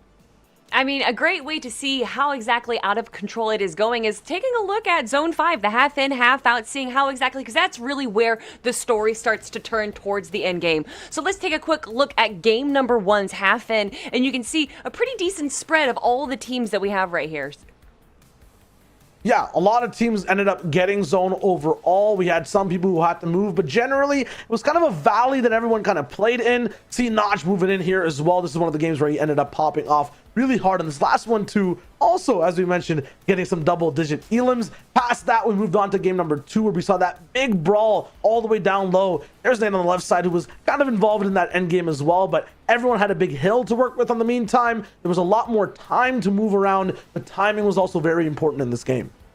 We have to look at game number 3, though, because we were losing our mind while we were watching it. Lithy, Krizix, and Frappe had height on this beautiful little hill for the entire game from zone 4 into 5, and then they kind of dropped down the hill. They didn't really do a good job tarping across, and they kind of wasted a lot of mats off of it. But hey, in game number 3, they were still able to turn that around into a victory royale. Yeah, their opponents were Nakama and Lawler. You see on the left side of your screen, they had the base that was in and half out. Everyone else had to move. In this last game, though, it was Ver who had the dominant position overall up top. Ended up having to move around as well. Looking at the fourth zone overall before it goes into half right here. Many different teams were kind of separated by trees. That's why you didn't see height and low ground interacting for a majority of the game all the way towards the very end. Still, though, lots of switch up. Sundown mentioned the 56-point game. We have to check how those standings look. And now, Krizix, Lithy, Frappe, it doesn't matter what the decision on high ground is. They're making the right ones game after game. 145 points, 2 victory royales, and a first place to boot. An incredible performance from them, 2 victory royales, but there's only a 12-point difference between first and second place, and Notch once again had another double elimination game there with 10 eliminations out of that third place. But of course, Symmetrical, Cadenox, and Turtle Tavern, every time they seem to find themselves in that end game on the low ground, grabbing those eliminations. We saw that Lithy, Frappe, and Krizix kind of got a little greedy. They were holding high, and then they saw that Symmetrical was grabbing those eliminations on the bottom again. They said, no, you know what? We're going to drop down 2. We want to grab those eliminations as well as the victory royale. And it got a little risky. Krizix actually went down, but it did go to the way of Frappe's team. Yeah, they got that back-to-back. It looks real good. I believe fighting the same team once again as well. So it's cool to see these patterns repeat. On the next page, though, Falconer, Chris, they're looking really good so far in terms of maintaining this 15th to 11th place. Usually, when we're looking at qualifiers, I'm kind of in the habit of saying that's a good thing. But when it's about top 3, they really got to elevate here. Same thing with Little. Same thing with Kuzi Nakama. Like, I think this is going to be one of the last moment to be able to jump up and strike this game 5 coming up to really bounce back. If not, Zeke, time might just run out. Hey, I mean, we're coming down to the wire, right? 2 games, but, you know, I'm looking at FratBi's trio, okay? They just got the double VRs, the back-to-back. Can we go for the triple? Can we get the baby, it's a triple?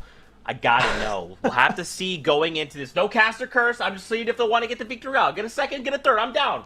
Whatever you guys want. But we only have 2 games ahead of us, and it's very close. It's going to come down here to the wire. We're watching these top 5. They're trading places. They're duking it out at the end game here. So this still could go any which way. Fortnite fam, you guys are strapped in because we're looking at 2 games left and a whole lot of action and a lot of things to break down in between those games. If you did not get yourself water, I don't know what mistake you just made. Keep yourself hydrated because I'm already starting to sweat. I'm losing and my heart's racing. This is what happens when you get old. Don't get old, everybody. That's my gift to you. Okay, friends, as we get prepared, I gotta know, do you think we can see the triple? Do you think something else? What kind of craziness are we looking to see in these next couple of games? They always say low ground wins tournaments, but it feels like height is just winning every single game. And Kelly, I'm not sure about you. I feel like height will keep winning, so it'll get as crazy as high ground gets. So it definitely wins. Yeah, height is definitely winning every single time. But we're seeing right now is that we want the top 3, right? These teams are going for that top 3, and Symmetrical is proving that you can get top 3 and make it all the way to the finals by playing the low ground. So it might not get them the first place in the first qualifier, but who cares? They're going to make it to finals, right? Here's to hoping. Here's to hoping. It's time. We're going into game number 5 in NA West. Let's do this. Sundown, Clay, back over to you two. Thank you so much, Zeke, Shio, and Kelly. My name's Sundown, joined by the fantastic, as always, Clay Stelling. And right off the bat, Spidey just eating the shots there from the Primal Pistol, taking down the Primal Shotgun. He says, nah, if you don't hit those first 2 chunky, I'm going to make you pay. And he does back-to-back knocks coming through there from that pistol. You can see Alithi actually able to pick up the second one. FratBi does end up going down, but now it is just a 2v1. And as I say that, Krizik's able to pick up Blizzy in 6 straight points, going over to our current leaders as they clear out Craggy Cliffs. And a couple things to note. So we talked about how Spidey has landed Craggy time and again, and almost every FNCS I can think of. And he returns, wanting to try to test their luck. They have not been having the best of days, and where else to do it than your home and native land, if you will, as Krizik's trio is the first team in NA East, NA West, or EU with 2 victory royales. That's amazing there from them. But you talked about the Primal Pistol, and it actually just recently got a really big buff to the fire rate. So it's definitely a good off spawn.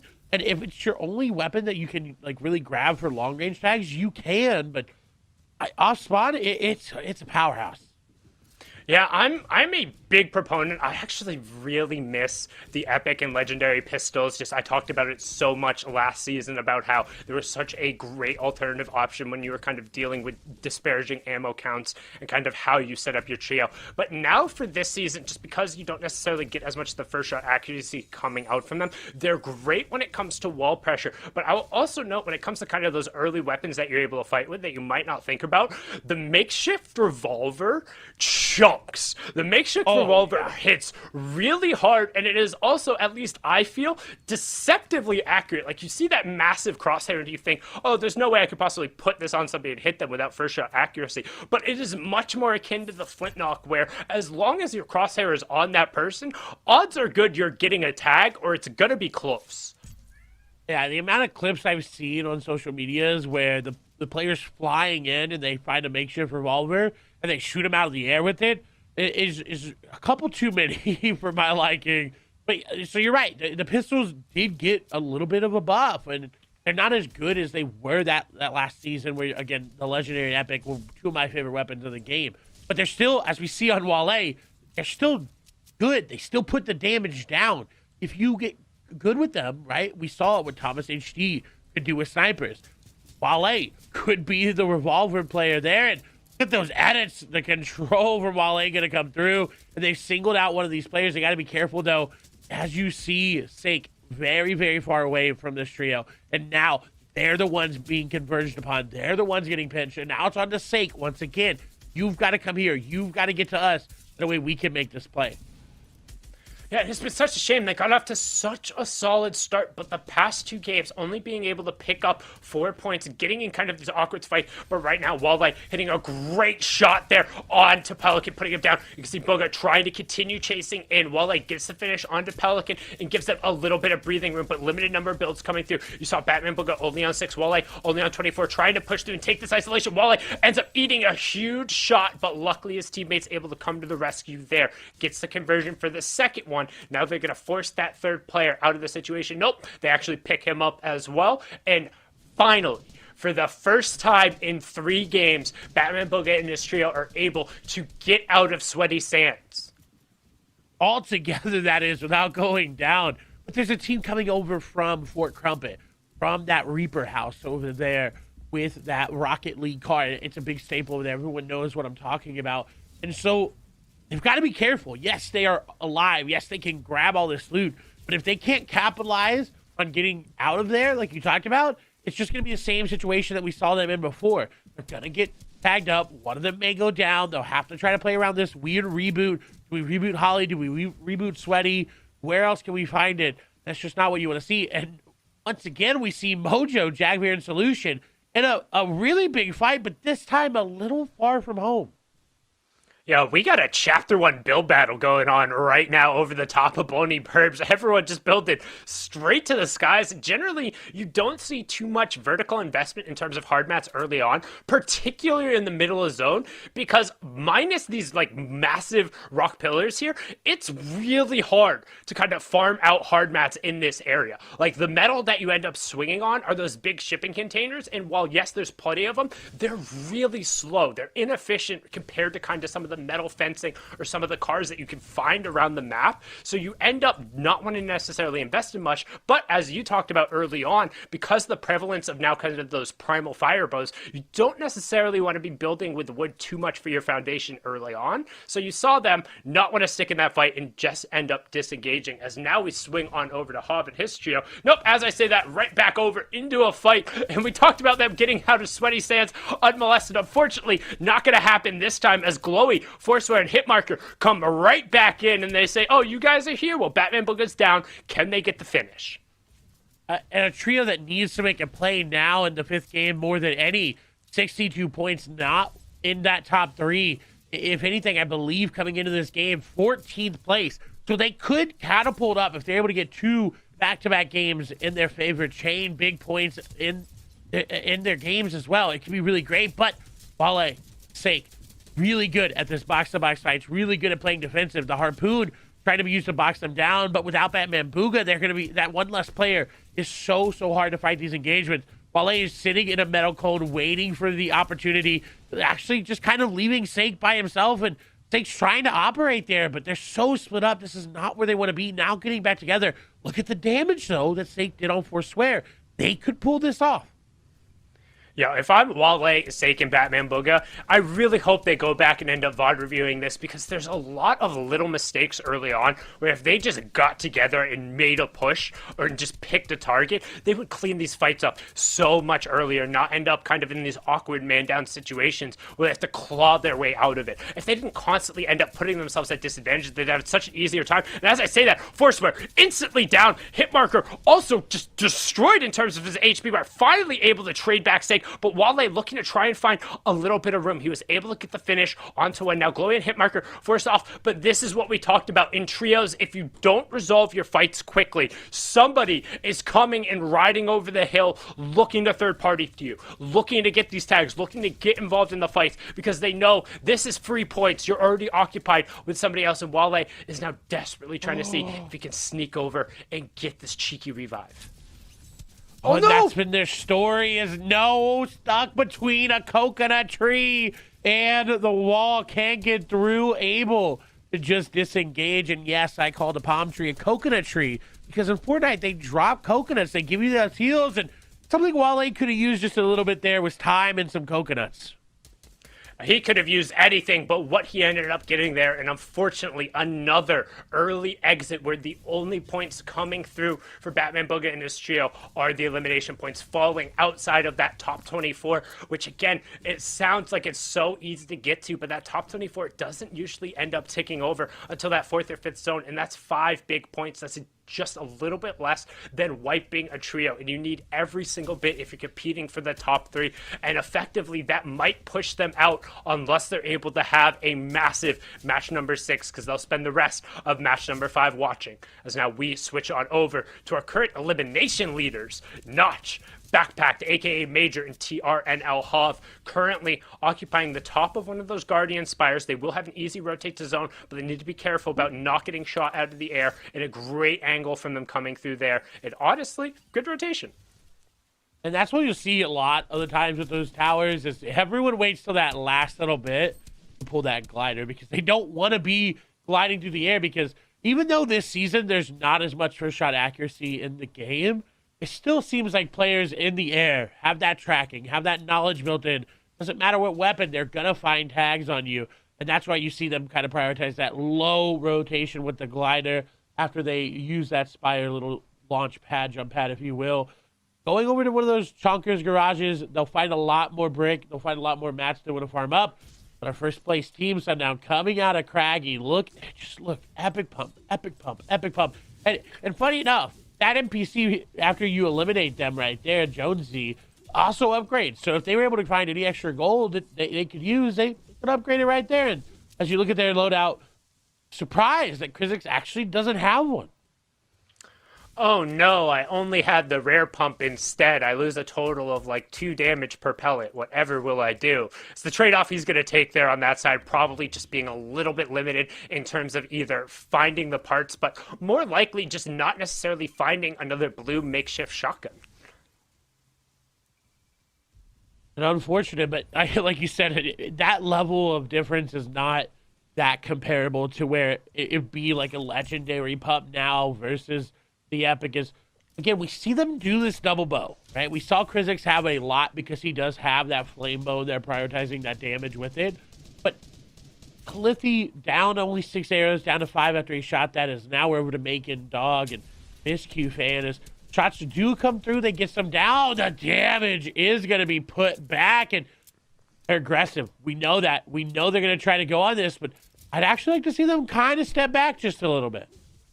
Yeah, I really want them to start playing the tournament as opposed to playing the individual match. And what I mean by that is they need to be looking at the scoreboard and recognizing, yeah, we could potentially take this fight. And yeah, we win it in probably 80 out of 20 or like 80 out of 100 of the circumstances. Just say that's their mindset, that's their confidence level going into it. Well, if you happen to roll on the low end of that spectrum, you happen to hit that 20%, now all of a sudden you have to have a good final game to be in that top 3 because of how we've seen the leaderboard shift. That top 4 has been so close. The top 4 teams kind of opening up almost a 19-point gap coming into this last game. They know they're going to need to make a push. As long as they're able to get some amount of points here, they'll be okay. But they're really looking at least to hit that top 24 before they look for any real aggression. And they have to be careful here as they're taking some chip damage from Godku and Fikoi.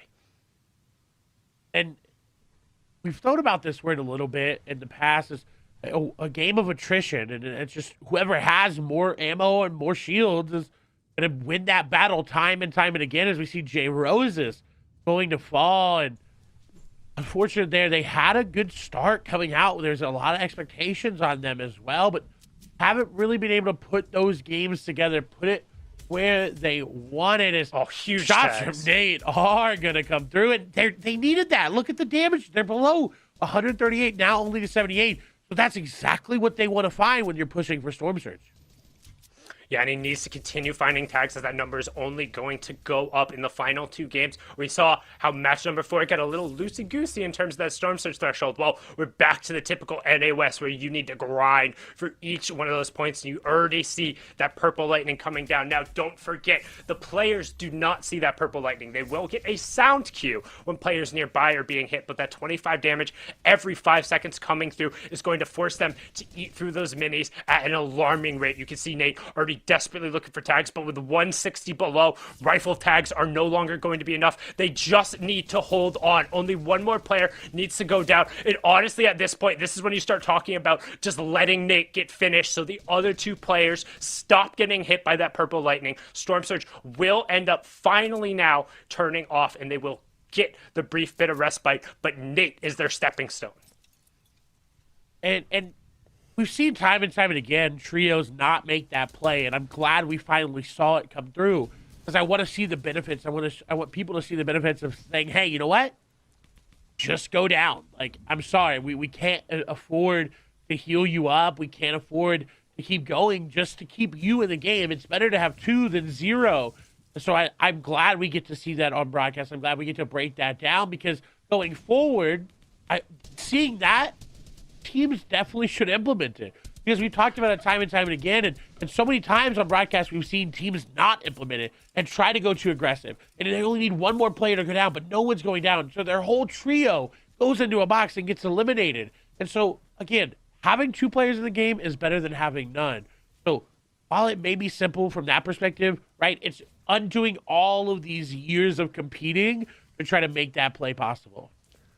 Yeah, and I almost want to go one step further, and this is somebody who, like, big game theory, looking at min-max, looking at resource denial. Like, if you're in that situation, look at how many shields Nate ended up eating before he ended up going down. And granted, you don't always know that number's going to end up being there, but if you have that many shields, I'm looking to unload them right away. I'm trying to get near to my teammates. I'm dropping all of my loot, and I might even go take fall damage so I don't give elimination over to somebody else, or I end up getting eliminated just that much faster. Because if you can prevent even every single tick of storm damage, every 5 seconds that goes through, you're preventing an extra 50 damage. That's a big pot to your entire team. If you're able to do that in the right situation, those 2 players are going to have a much better chance than a trio who is in utter shambles. And right now we can see the aggression coming out from Macon and Dog, realizing now, hey, they got the top 24. We got the 5 points here. We can be a little bit more aggressive, particularly if we think we can take this fight. And this is a huge investment in terms of their medium ammo, but they have more than enough. However, they have to be careful as they're getting pinched from the side, and they will have a long rotation with about 5 other trios between them and the next zone. And we saw this a couple games ago, is players in this zone in particular waiting too long on this rotate. And look, this one's going to be even worse. Yes, you have a gas can to get these builds blown up down below, but look at how many trios are nearby. Maybe we need to take the water to swim down to go around that west side, but it's going to be really, really hard for them to rotate. This is going to be challenging. They can do it, right? They've shown they can do it. And I'm really intrigued to see how Dog does this, because this season, Dog is doing so well at leading his team in these tarps. We've talked about every time we've hopped onto him in game, tarps are amazing. Has been hitting where he needs to hit, changing layers when they need to change, and they're going to find Godku out. And that's what you can do. If you're able to find a solo out there on the backside, not a solo, but the duo member, right, secured your rotation. And I'm trying to see, no, they weren't the ones who ended up getting the full credit. They already had the elimination coming through there. Dog did get the finish, and they ended up getting the mats from it. But I actually agree with you. It's weird that every single one of the trios who were down there straight lined it rather than going around to the western side, because you have a distinct change in verticality there that effectively shields you from the rest of the lobby. So if you'd gone around that way, you would have been completely safe. However, now look at the bottom right-hand corner. You can see kind of that white triangle as well as the 2 kind of darker blue ones. That's Macon, Dog, and Biscu. They have to go past, boom, brilliant observers. Thank you so much. Look at what they have to go through. And Macon is now realizing that, guys, come with me this way, please. There is nobody over here. He has an entire field in that way, and his trio is now actually split. Look, Macon is by himself. He's that blue triangle in the bottom on the left-hand side there, and there is no one between him and the zone. They're completely split. They can't afford to do this. This is so incredibly dangerous. Look at how little mats he has. And if they would have came together, this would have been the perfect rotation. Nobody even looked at Macon. Macon got in for free. Now players are going to shoot him because they realize, hey, that's a solo right there. We could get that elimination. Zone is going to pull over towards Biscu and towards Dog, but he's got 14 mil. Is trying to grab some. The harpoon is there. It's within the range. Is going to grab some metal. It's siphon metal. Will he grab? Is going to grab some extra mats as well. So now it's on Biscu, it's on Dog to help him find mats and to help them get this rotation. Because if they can secure that rotation, yes, they don't have a lot to make it work, but they're back together. This is so smart right now. What Biscu and Dog are doing is they're clearing out the builds for Macon, trying to find him a path and trying to give him angles to be able to harpoon the loot back in. And now they've been calling it out. They said, hey, you can make this run here. We know this is clear. We've been putting the shots down there. And boom, Macon only taking a singular tick from the zone makes it all the way back over. Now the question is, can they make it into the zone? They are on the lower side. There's a number of trios who are already there, but sneaking right onto the lower side of this block. They're just inside the safe zone. As Aruko looks to try and get a little bit of room as well. Good level change from him, as now we're kind of going to get a view of the rest of the lobby as Kadenox, symmetrical, directly on top of each other with Turtle Tavern leading the charge across for the longer rotation. Turtle Tavern has definitely evolved since last season, and that's what we want to see, as well as Dog. It's kind of been a back and forth there from them in terms of this evolution of being these really great tarpers and finding layers for their team. I am so worried, though, about Dog, about Macon, about Biscu. Yes, they keep finding these little refreshes. Yes, they keep getting what they need. But if they're able to get to top 3, right, if they're able to secure that, they're in 4th place coming into this game.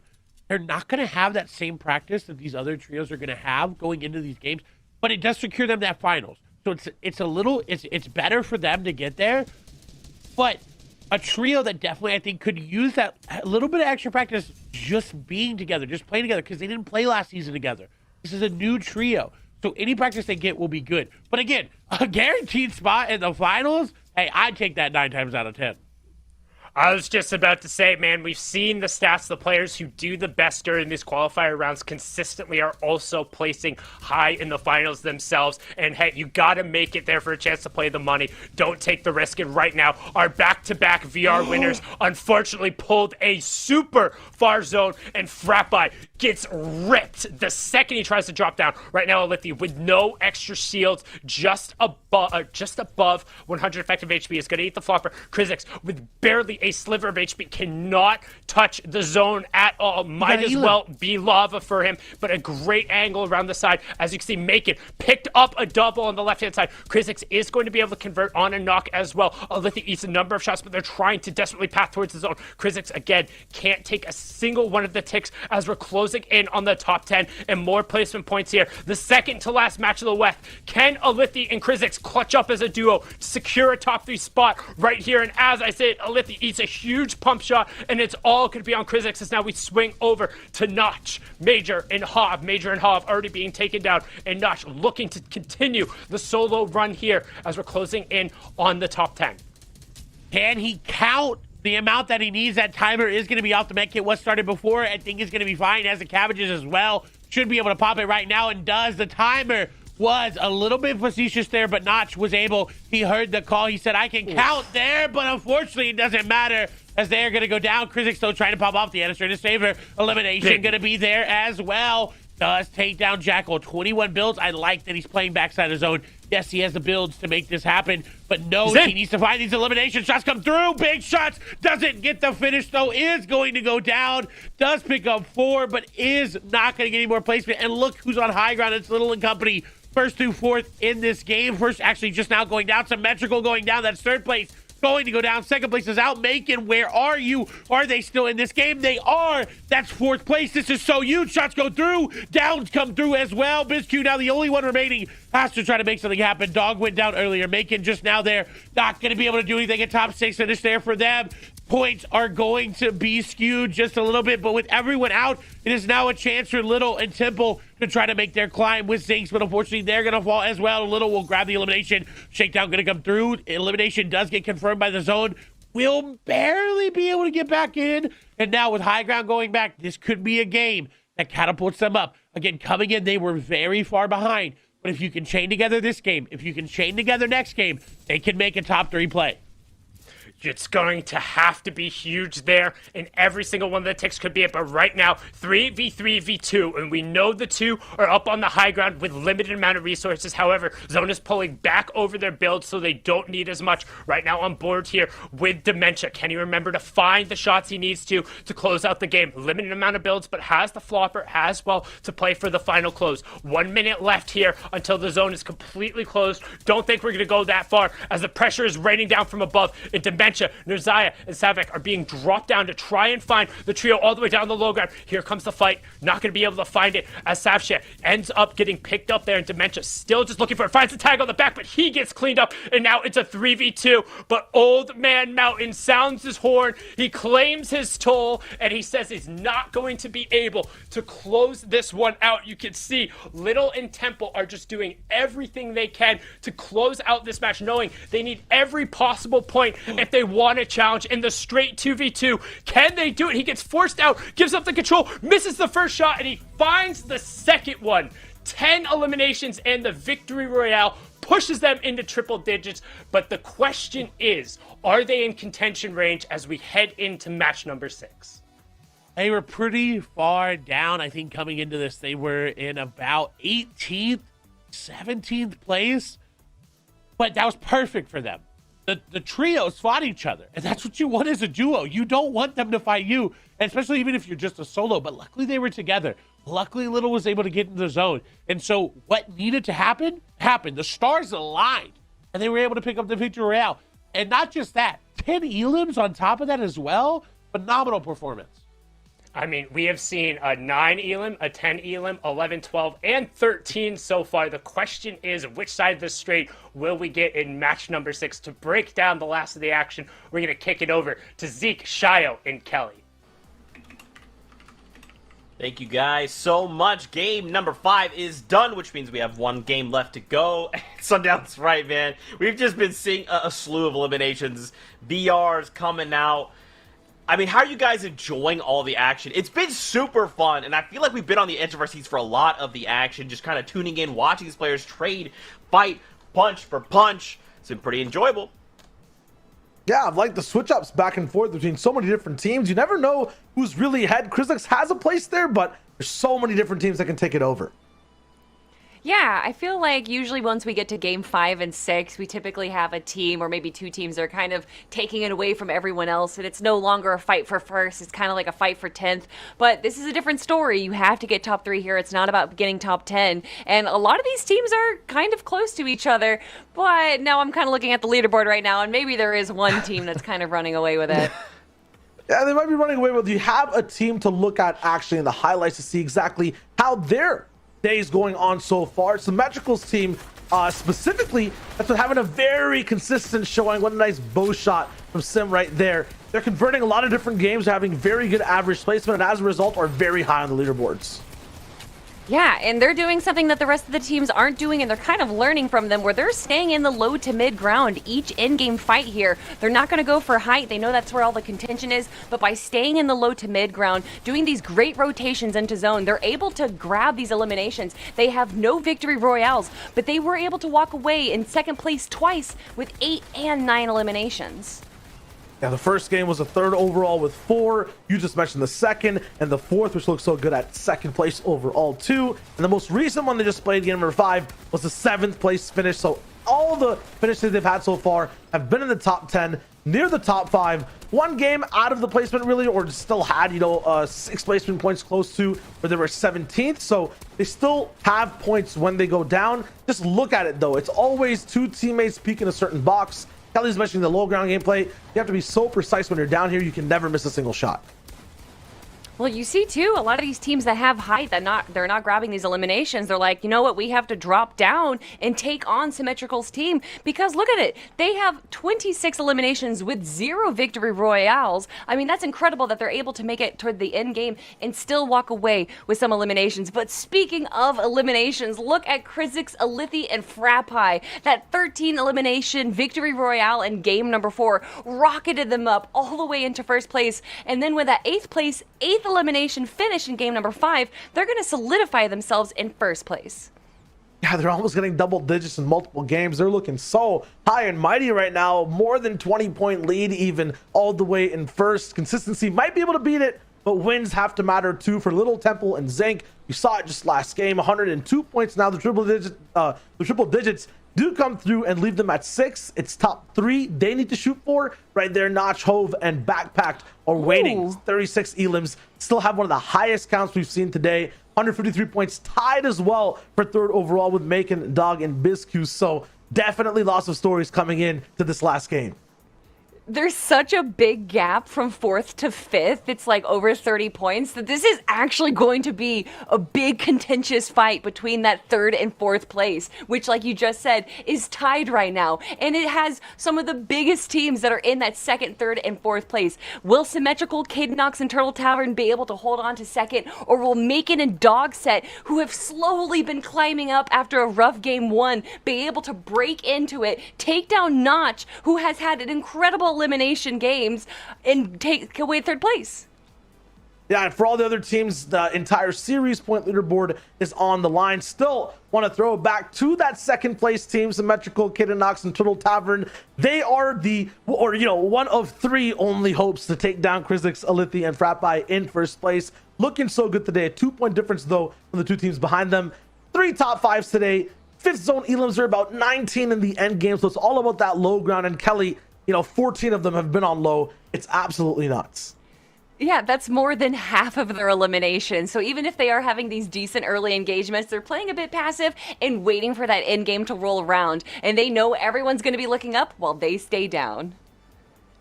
Man, y'all are just on fire today. I love the breakdowns. This is it, though. The final game of the weekend. The last time we're jumping out of the battle bus until next week. 153 points, 3rd and 4th. They're battling right now for that top 3 spot. And this is it, Fortnite fam. So, Sundown Clay, let's do this one last time. One last time, match number 6 here, qualifier 1 for the Chapter 2 Season 6 FNCS Top 3 will book a ticket straight to the final. My name's Sundown, joined by Clay Stelling to call what has been an amazing day of Fortnite action across all of the regions, and it's gonna come down to one last game. Will we see another historic run and somebody able to steal away a top 3 spot from those 4 teams, or will our top 4 be able to cement it? And the question I want to know, Clay, right now is which one of those top 4 do you think is gonna be on the outside looking in? Ooh, a curveball there indeed. That is gonna be hard. I honestly think as great as they've been playing, I don't know if Macon, Dog, and Biscu can keep it up. I don't know if they can. I want them to prove me wrong. I really do. But Hav and company looking so good. Symmetrical on fire right now. Krizix, Frappe, and Alethi on fire as well. Temple, Little, and Zinx. A 14 place placement jump. That is the definition of momentum. Yeah, they're looking for that from 20th up to 6th there, but also they're 51 points from that top 3 marker. Again, currently, you can see Backpacked, aka Major, Notch, and Hav tied with Macon, Dog, and Biscu Fan, aka Wavy Jacob. Jacob, please swap your name back. I'm begging you. As you can see now, Wale, Babbitt, Bugha, and Sake able to keep up. Honestly, keep their trio up for what might have been the longest run in these past 3 or 4 games. They've faced a ton of adversity off of spawn so far. So we're gonna need a stat check on that one, but this is good for them. What's not the best is that they are disengaging towards Fort Crumpet, which we know a team is going to come do this rotation as well. So I would love to see how they rotate this out, all of them being live this time around, all of them being up in the game. But look, then goes Pelican and Kaboo. They're moving in. They're getting aggressive. They do not want this fight to end because they're trying to establish this dominance over the drop spot. You can see Sake even trying to chuck a couple of shield potions over there. We're going to keep an eye as much as we can kind of on these top 4 teams, particularly the teams in 2nd through 4th, as they are only separated by 2 points. It could come down to a tiebreaker situation, so that's why you see us jumping around. We're trying to get an idea of where all of these guys are at right now. You can currently see Kinnock symmetrical over by where that dub spawns, just outside of Steamy Stacks. You can see them just trying to loot up, make sure they get the rotation. That car is booted, so no free rotatos coming out of that one. Gonna have to find another whip. A little confusing there. I don't maybe didn't see the boot on it, but went ahead and fueled it up anyway. And Symmetrical does have that primal SMG. I'm sure we won't see it that far in their loadout, but I think definitely a place in the meta if there was one, that would be the SMG. I would prefer it, just the way it shoots and the way the fire rate is. It can kind of thread bullets through builds really, really well. But once again, Sundown, we are back over to Sweaty Sands. This time, however, Sake, Batman, Bugha, and Wale on the offensive, it feels like. They have the aggressive foot. They have the footing to go in this game, go into this fight aggressive if they want to, and that's what they're doing. And you see Wale trying to get a pinch onto the backside, Sake trying to drop down and immediate get a phase 2. They've actually isolated Pelican. Pelican is way far away from his teammates, but unfortunately, as we've seen time and time again on these pushes, they end up overexposing themselves. They overextend for just a little bit, and Sake gets the entirety of his shield ripped off. So what was an HP advantage for them all of a sudden is a little bit more of an even fight, and these are kind of the mis-executes you cannot afford to do if you want to end up in the top 3. Batman, Bugha, Sake, and Wale were there for the first 3 matches and then just continually had such a tough time. Right now, Wale just getting run down. He's going to get knocked immediately. Sake trying to get over him to help. Gets the wall replaced. Gets a good 49 tag through. Will end up getting the knock with some help from Batman, Bugha on the side. Can they change this into a 2v1? And as I say that again, Sake gets ripped from some AR fire from the side. Batman, Bugha, though, putting the damage down. Gets mangoes. This could be it. Pelican, the only one remaining, but once again, they haven't finished it quick enough. Alithi is going to go down in the feed. Not sure what happened there, but Pelican's going to put the damage down. The shots are there. The SMG as well. The AR, rather. Not going to be the saver, though. Does end up going down. And Batman, Bugha once again coming up, but it's Foursquare. It's Glowy, and it's Hitmarker. Right on time. And so unfortunate, again, because we saw Wale get completely cleaned up, and you called it out, Alithi going down in the feed. They got forced out of Craggy. They do not have control of Craggy. You can see those orange triangles down there have taken control of the area, and now Frappe and Krizix are literally running for the hills. They've said, okay, we know we're not getting Alithi up. We're not getting that. We have solid loot. We have solid mats on us. Us duo, we're playing for the end game. Raptor coming charging through, but not going to be a problem there, except to cut into the AR rifle a little bit. Yeah, with 200 and plus, it's going to be fine. But as you see Ulim's coming through, Little getting some, Notch getting some, a lot of players that are in that top 4 and top 5, even all the way down to top 7, getting eliminations. And now we're back over. Glowy is going to go down, but they are going to be able to find everyone. No, not just yet. Saint going to go down as well. They do finally confirm the elims, and I believe that means our 7th place team, yes, can confirm, has been eliminated. They face hardship, they face struggle, but still able to come out of all that, all of these fights, all of these off-spawn engagements, these disengage, and have 7th place going into this game is pretty phenomenal. Yeah, and you know what? Batman Bugha there will have to wait for the sequel. Unfortunately, not going to be the star of this show, as now we're going to swing over. It looked like he might have had the leading role, but instead just relegated to the side cast. He might have had a speaking line or two, as now we hop on board here with Dog, Wavy Jacob, and making a decent amount of room here. They were right in towards that top 4. Let me see which side of the tiebreaker they were on. They were in 4th, just underneath Major, Notch, and Hav, which means there is going to be a little bit of onus on them to get as many points as possible. And good tags coming out here from Jacob as we begin heading more towards the center of the zone. And we haven't really talked about it, but the ability to come out week number 1, qualifier number 1, and get into that top 3 is going to give you so much going into these finals, because you're the first 3 teams to do it. You can claim whatever POI you want as long as it's not the other 2 teams that have qualified from last finals. That is so big. That is such a good mental game already going into finals. So it's huge, right? You don't just get that guaranteed. You get the almost essentially guaranteed drop spot for Macon, for Dog, for Wavy Jacob. If they get it, it's going to be Misty Meadows. That's where they drop. I don't think Wavy Jacob has ever really left Misty Meadows, but all of a sudden they've got a team trying to ramp there all the way up, and looks like we're going to have a build fight there. The cone is going to come through. It's Mojo. It's Jagmir. It's Solution. Of all people coming on through, it's the 11th place team right now. As unfortunately for them, though, Wavy Jacob going to hit triple dink after triple dink. And that is just absolutely brutal. It's something he does so incredibly well, just finding people in spaces where he can take advantage of them. Wavy Jacob, one of the most precise controller players. You probably think about it just being able to chain shots together regardless of the range. This is 2 different trios on top of each other. It's pink and slightly darker pink, but right now Jagger and his trio just trying to stink out Dog, Macon, and Jacob. They are towards the edge of zone, so it's going to be a relatively long rotation for them, but they don't necessarily have to worry about anything right now. They're just trying to hold on for that top 24, get the first round of placement points, and then go from there. But Mojo, Jagmir, and Solution, they don't have a lot to lose. They have to play aggressive here. They need as many points as possible if they want to even remotely contend. And that's what will go in Wavy Jacob's favors, because they'll be more apt to make a mistake.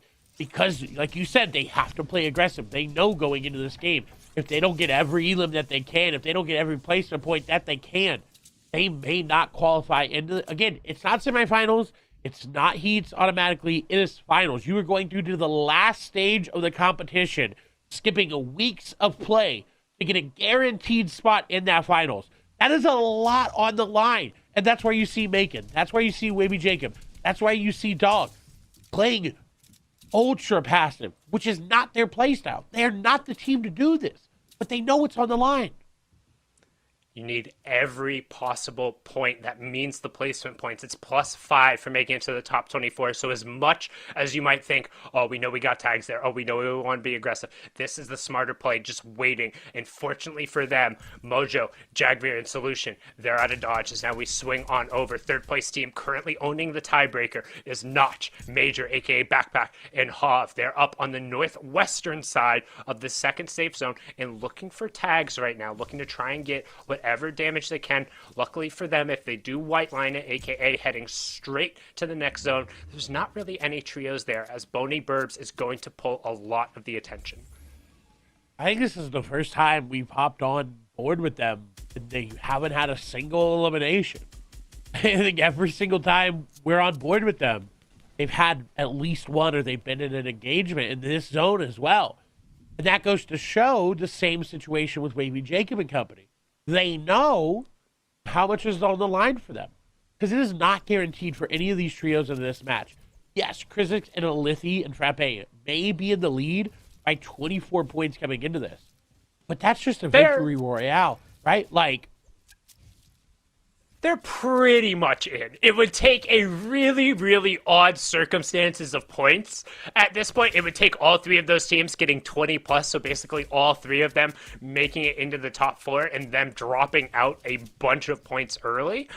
So at the longer they stay in the game, boom, they just ticked over an extra 5 points that nobody else can make up on the lobby, right? So every single time one of those placement thresholds ticks over, Alithi and Co are that much closer to just cementing themselves in, because that's 5 points that they can't get taken away from them. You can't make up the difference. It has to happen in eliminations as you get that friendly format qualifier over there. Again, the victory royale is 30 points total. That's +4 additionally for the VR. 2nd place gets you 2 over 3rd place. 3rd place gives you 2 over 4th. Once you're in between 24th through 4th, you get an additional round of points, and then each elim is +2. So that's where you're going to see some of these teams just opt to hold on. But as we say that, Hav, Notch, and Backpack are going in. They're throwing themselves into the mixer. That's 2 teams fighting down here as well. Nice shot from Hav. Is going to get the piece control. That pickup there, not what Lush wanted to do. Seems like Hav getting all the eliminations. Only a couple players all around. Is going to harpoon right in. The res not going to be able to go through. And that's elim after elim after elim. 4 gained there for them. And just like that, that 5 points. That 1st place just gained, got cut down very quickly. 5 eliminations as well. So a plus 10-point game for Hav, Notch, and Backpack Major, rather. But on top of that, it's all those placements that they just got.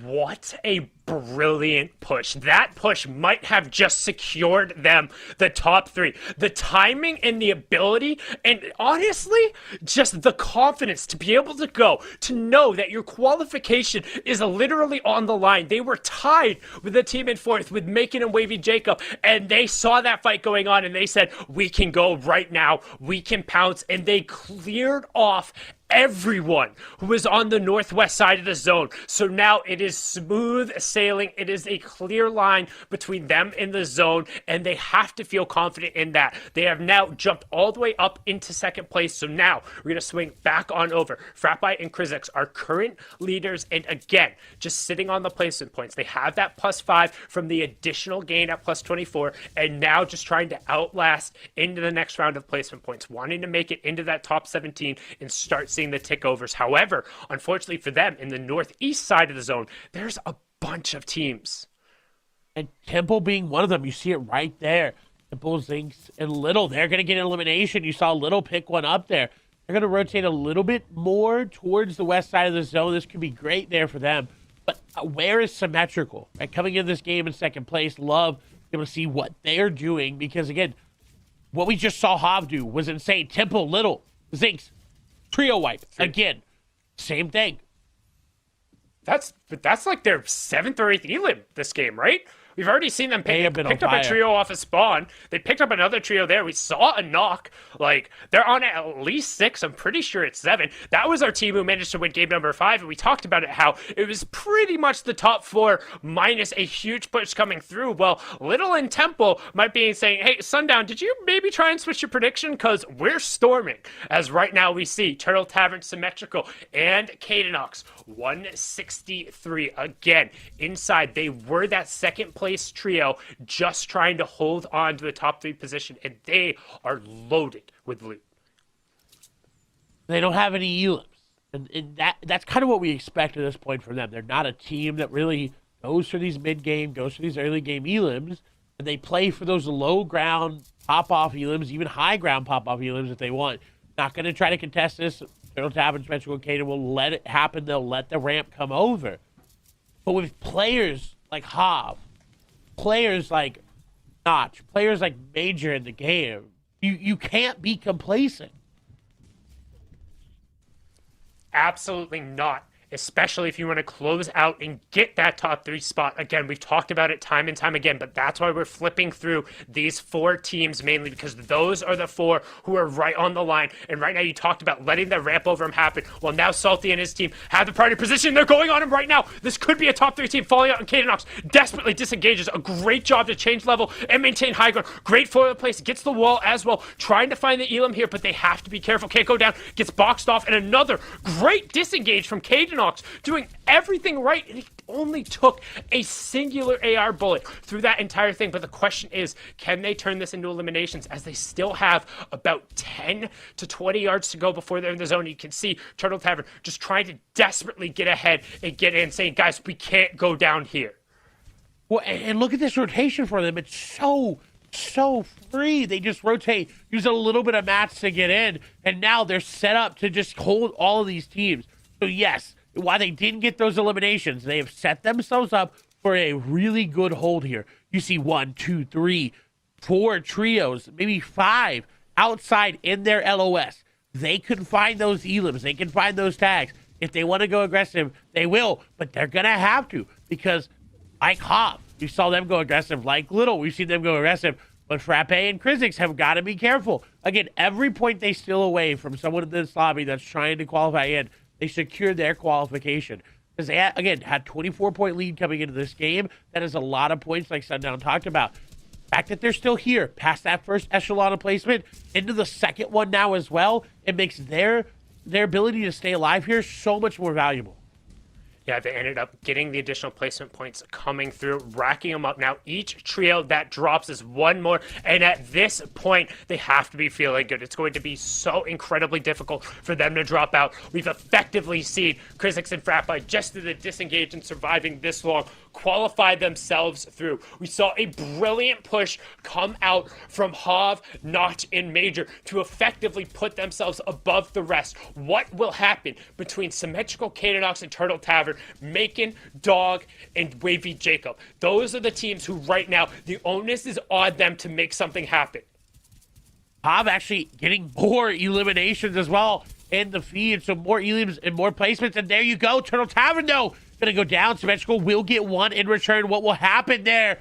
They lead this open, and they do end up getting that elimination. The revive will come through, maybe. Symmetrical trying to hold him off, trying to make sure nothing gets broken. You see the panic and the builds right there. Him. They know, and you're right, they are pushing him. This is a big fight right now. If they get in, they're not going to get in. They're just grabbing the match. Oh, look at the rotation. Look at the rotation. They could go for it, and you're right. That rotation is so good for them. It's max distance for both of these guys. We have the second and the fourth place team on top of each other with a max distance rotation to make. The second place team is currently being held. They're trying to get the revive onto Symmetrical. So right now, in the center of your screen, that's the second place team, Symmetrical and his crew. On the left-hand side, that's the fourth place team, and they're both getting the max distance rotation. What will happen when they get in the zone? We see Krizix and Fratbite already in position. They should be set, but keep an eye on the top left. Storm Surge, not going to be a factor. We got straight old-fashioned Fortnite to the end here. Cadenox takes a couple of tags, but immediately going to box up,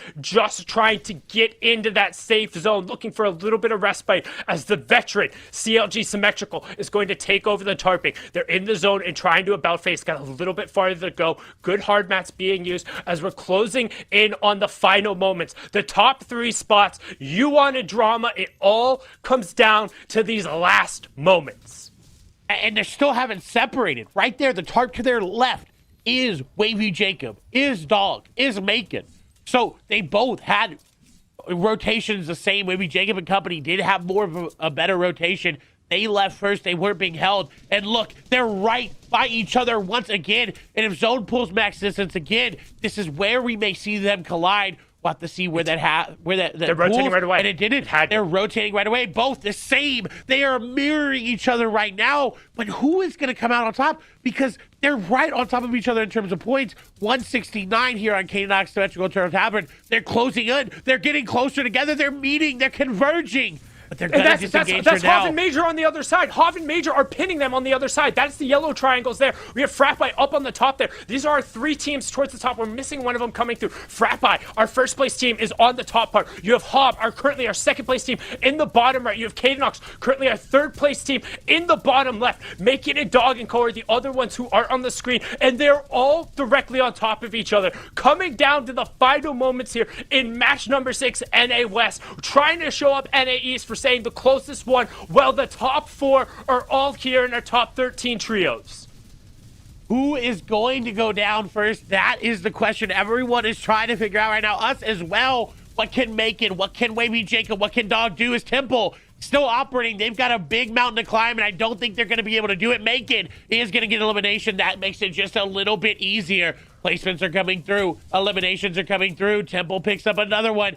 Cadenox trying to make their way on through. They're low ground. They're running out of mats, so they've got to be careful about that. Wavy Jacob picks up another elimination. They are losing ground right now. Hav got one. Symmetrical. They need to find more. Hav picking up elimination after elimination after elimination. Look at them sitting on 9. They could compete for first. They could. Where is Macon? That is a great question. They're probably somewhere ahead of zone in that mid-ground. There we go. We get to see them right there. 177 is what they were on. I think 173 was Symmetrical. They're just trying to survive. Look at how passive they are playing. This is not the Wavy Jacob we've seen. He has elevated his gameplay, trying to stay alive. Now, looking for eliminations. Look at that, 177, 175, 187. First place, 2 points all but separated. secured. Symmetrical getting elimination on the Notch. Notch going to go down big. Elim on Symmetrical there. Just a 2-point separation, and I think that just got closed. 177 for Macon, 4 eliminations for them. It's pulling back. They get a little bit of respite for now. Temple going to go down. Wavy Jacob going to pick up that elimination. Another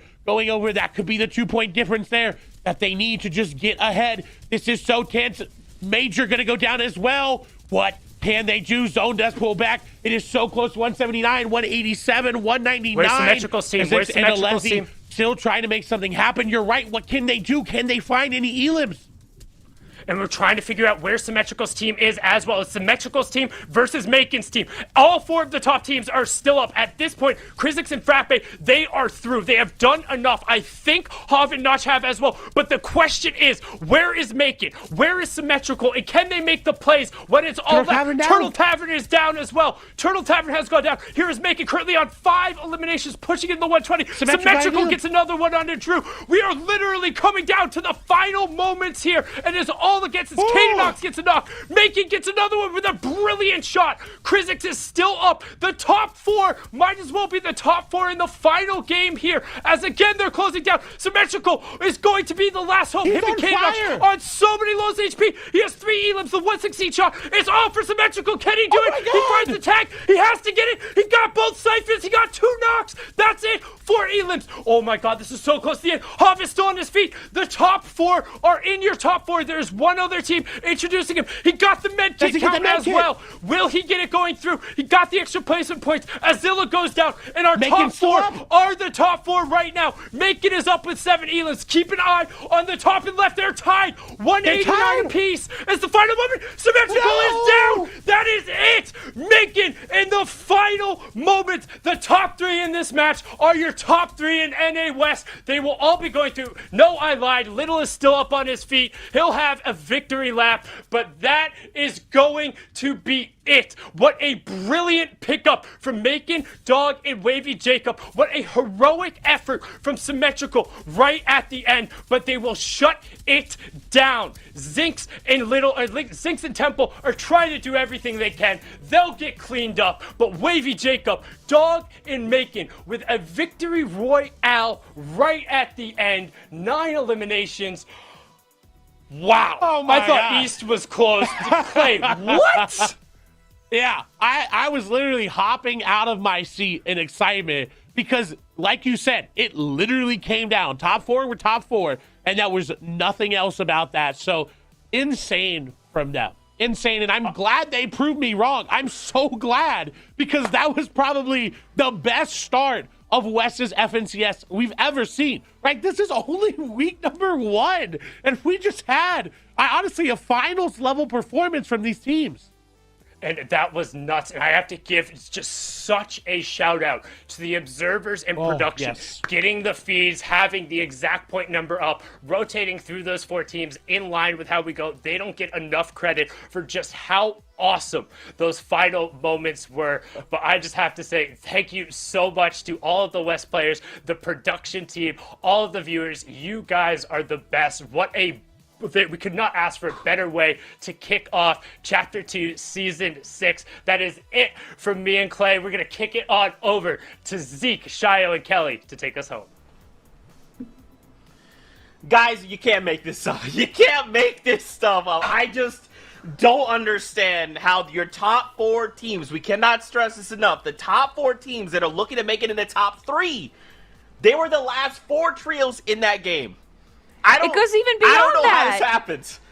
It was like the final 10 were in the final 10 as well. It was absolutely incredible. Clay put it best. That was pretty much a finals level game that we just got to witness, Shio.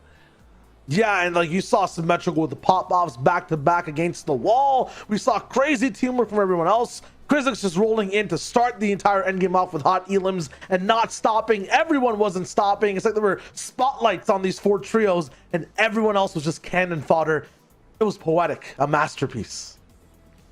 Oh my gosh, You know, and this is just it's 'cause of that script. Kelly.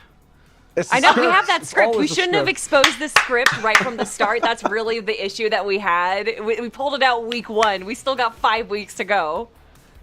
Yeah, and I mean, you know, we had a lot of games that went down today as well. Just to look back at a few pages of the script. Game 1, we saw Mojo Solution, Jag Veer. I mean, Kelly, you were hot off the presses in that first game. They still played very well throughout the day.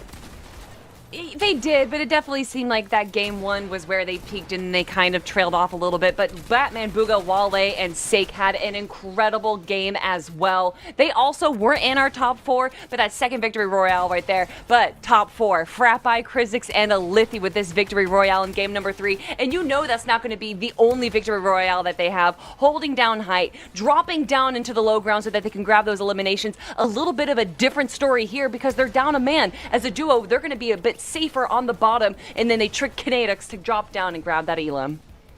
Yeah, they kept holding down low a lot of the times, trying to share it over. Little Temple and Zinc elevated, though, towards the back half of the competition. At the same time, Macon, Biscu, and Dogset were just looking, reliable the entire day. Always when they were together in this 3-man operation, they hit their shots. And all the way towards the very end, they won over that game. Still, the kings of Qualifier 1 are Krizix, Alithi, and Frappi. 6.7 average placement, 215 points with 2 back-to-back victory royales. What a day. What a performance from them.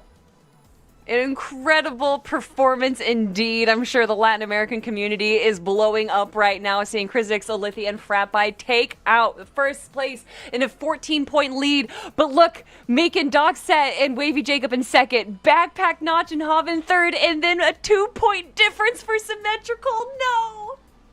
Yeah, he had some crazy clutches, a wall stare edit at the very end. The Medkit Tech 2, which we all were nail-biting over, but it just wasn't enough to get straight to third place. It'll be the top You know three what it was? that make it. What was it? We saw some. Okay, so they were playing way more passively. Everyone was playing so passively. We already saw in several games, Kinetics, Turtle Tavern, and Symmetrical, they do so well in the low ground, but they were kind of sitting in the mid ground. They didn't have any eliminations by Zone 7, but instead, Hav, Notch, and Backpack, they stole their plan. They stayed on the low ground, and they were grabbing so many eliminations, and that's why they were able to jump up and take third place over them. Yeah, a little bit of blueprint theft. I like that. And they get to be the ones rolling over to the finals, making Dogset and Biscu right beside them. Past that, though, all these teams, you saw Falconer staying here, Glace, all of them will have those series points rolling in. The top 99 at the end of these 3 quals will be there for the semis. And then they just have 2 more chances. Those same teams, I guarantee in West, we'll see all of them again to hit that top 3, skip the semis, and make it to finals.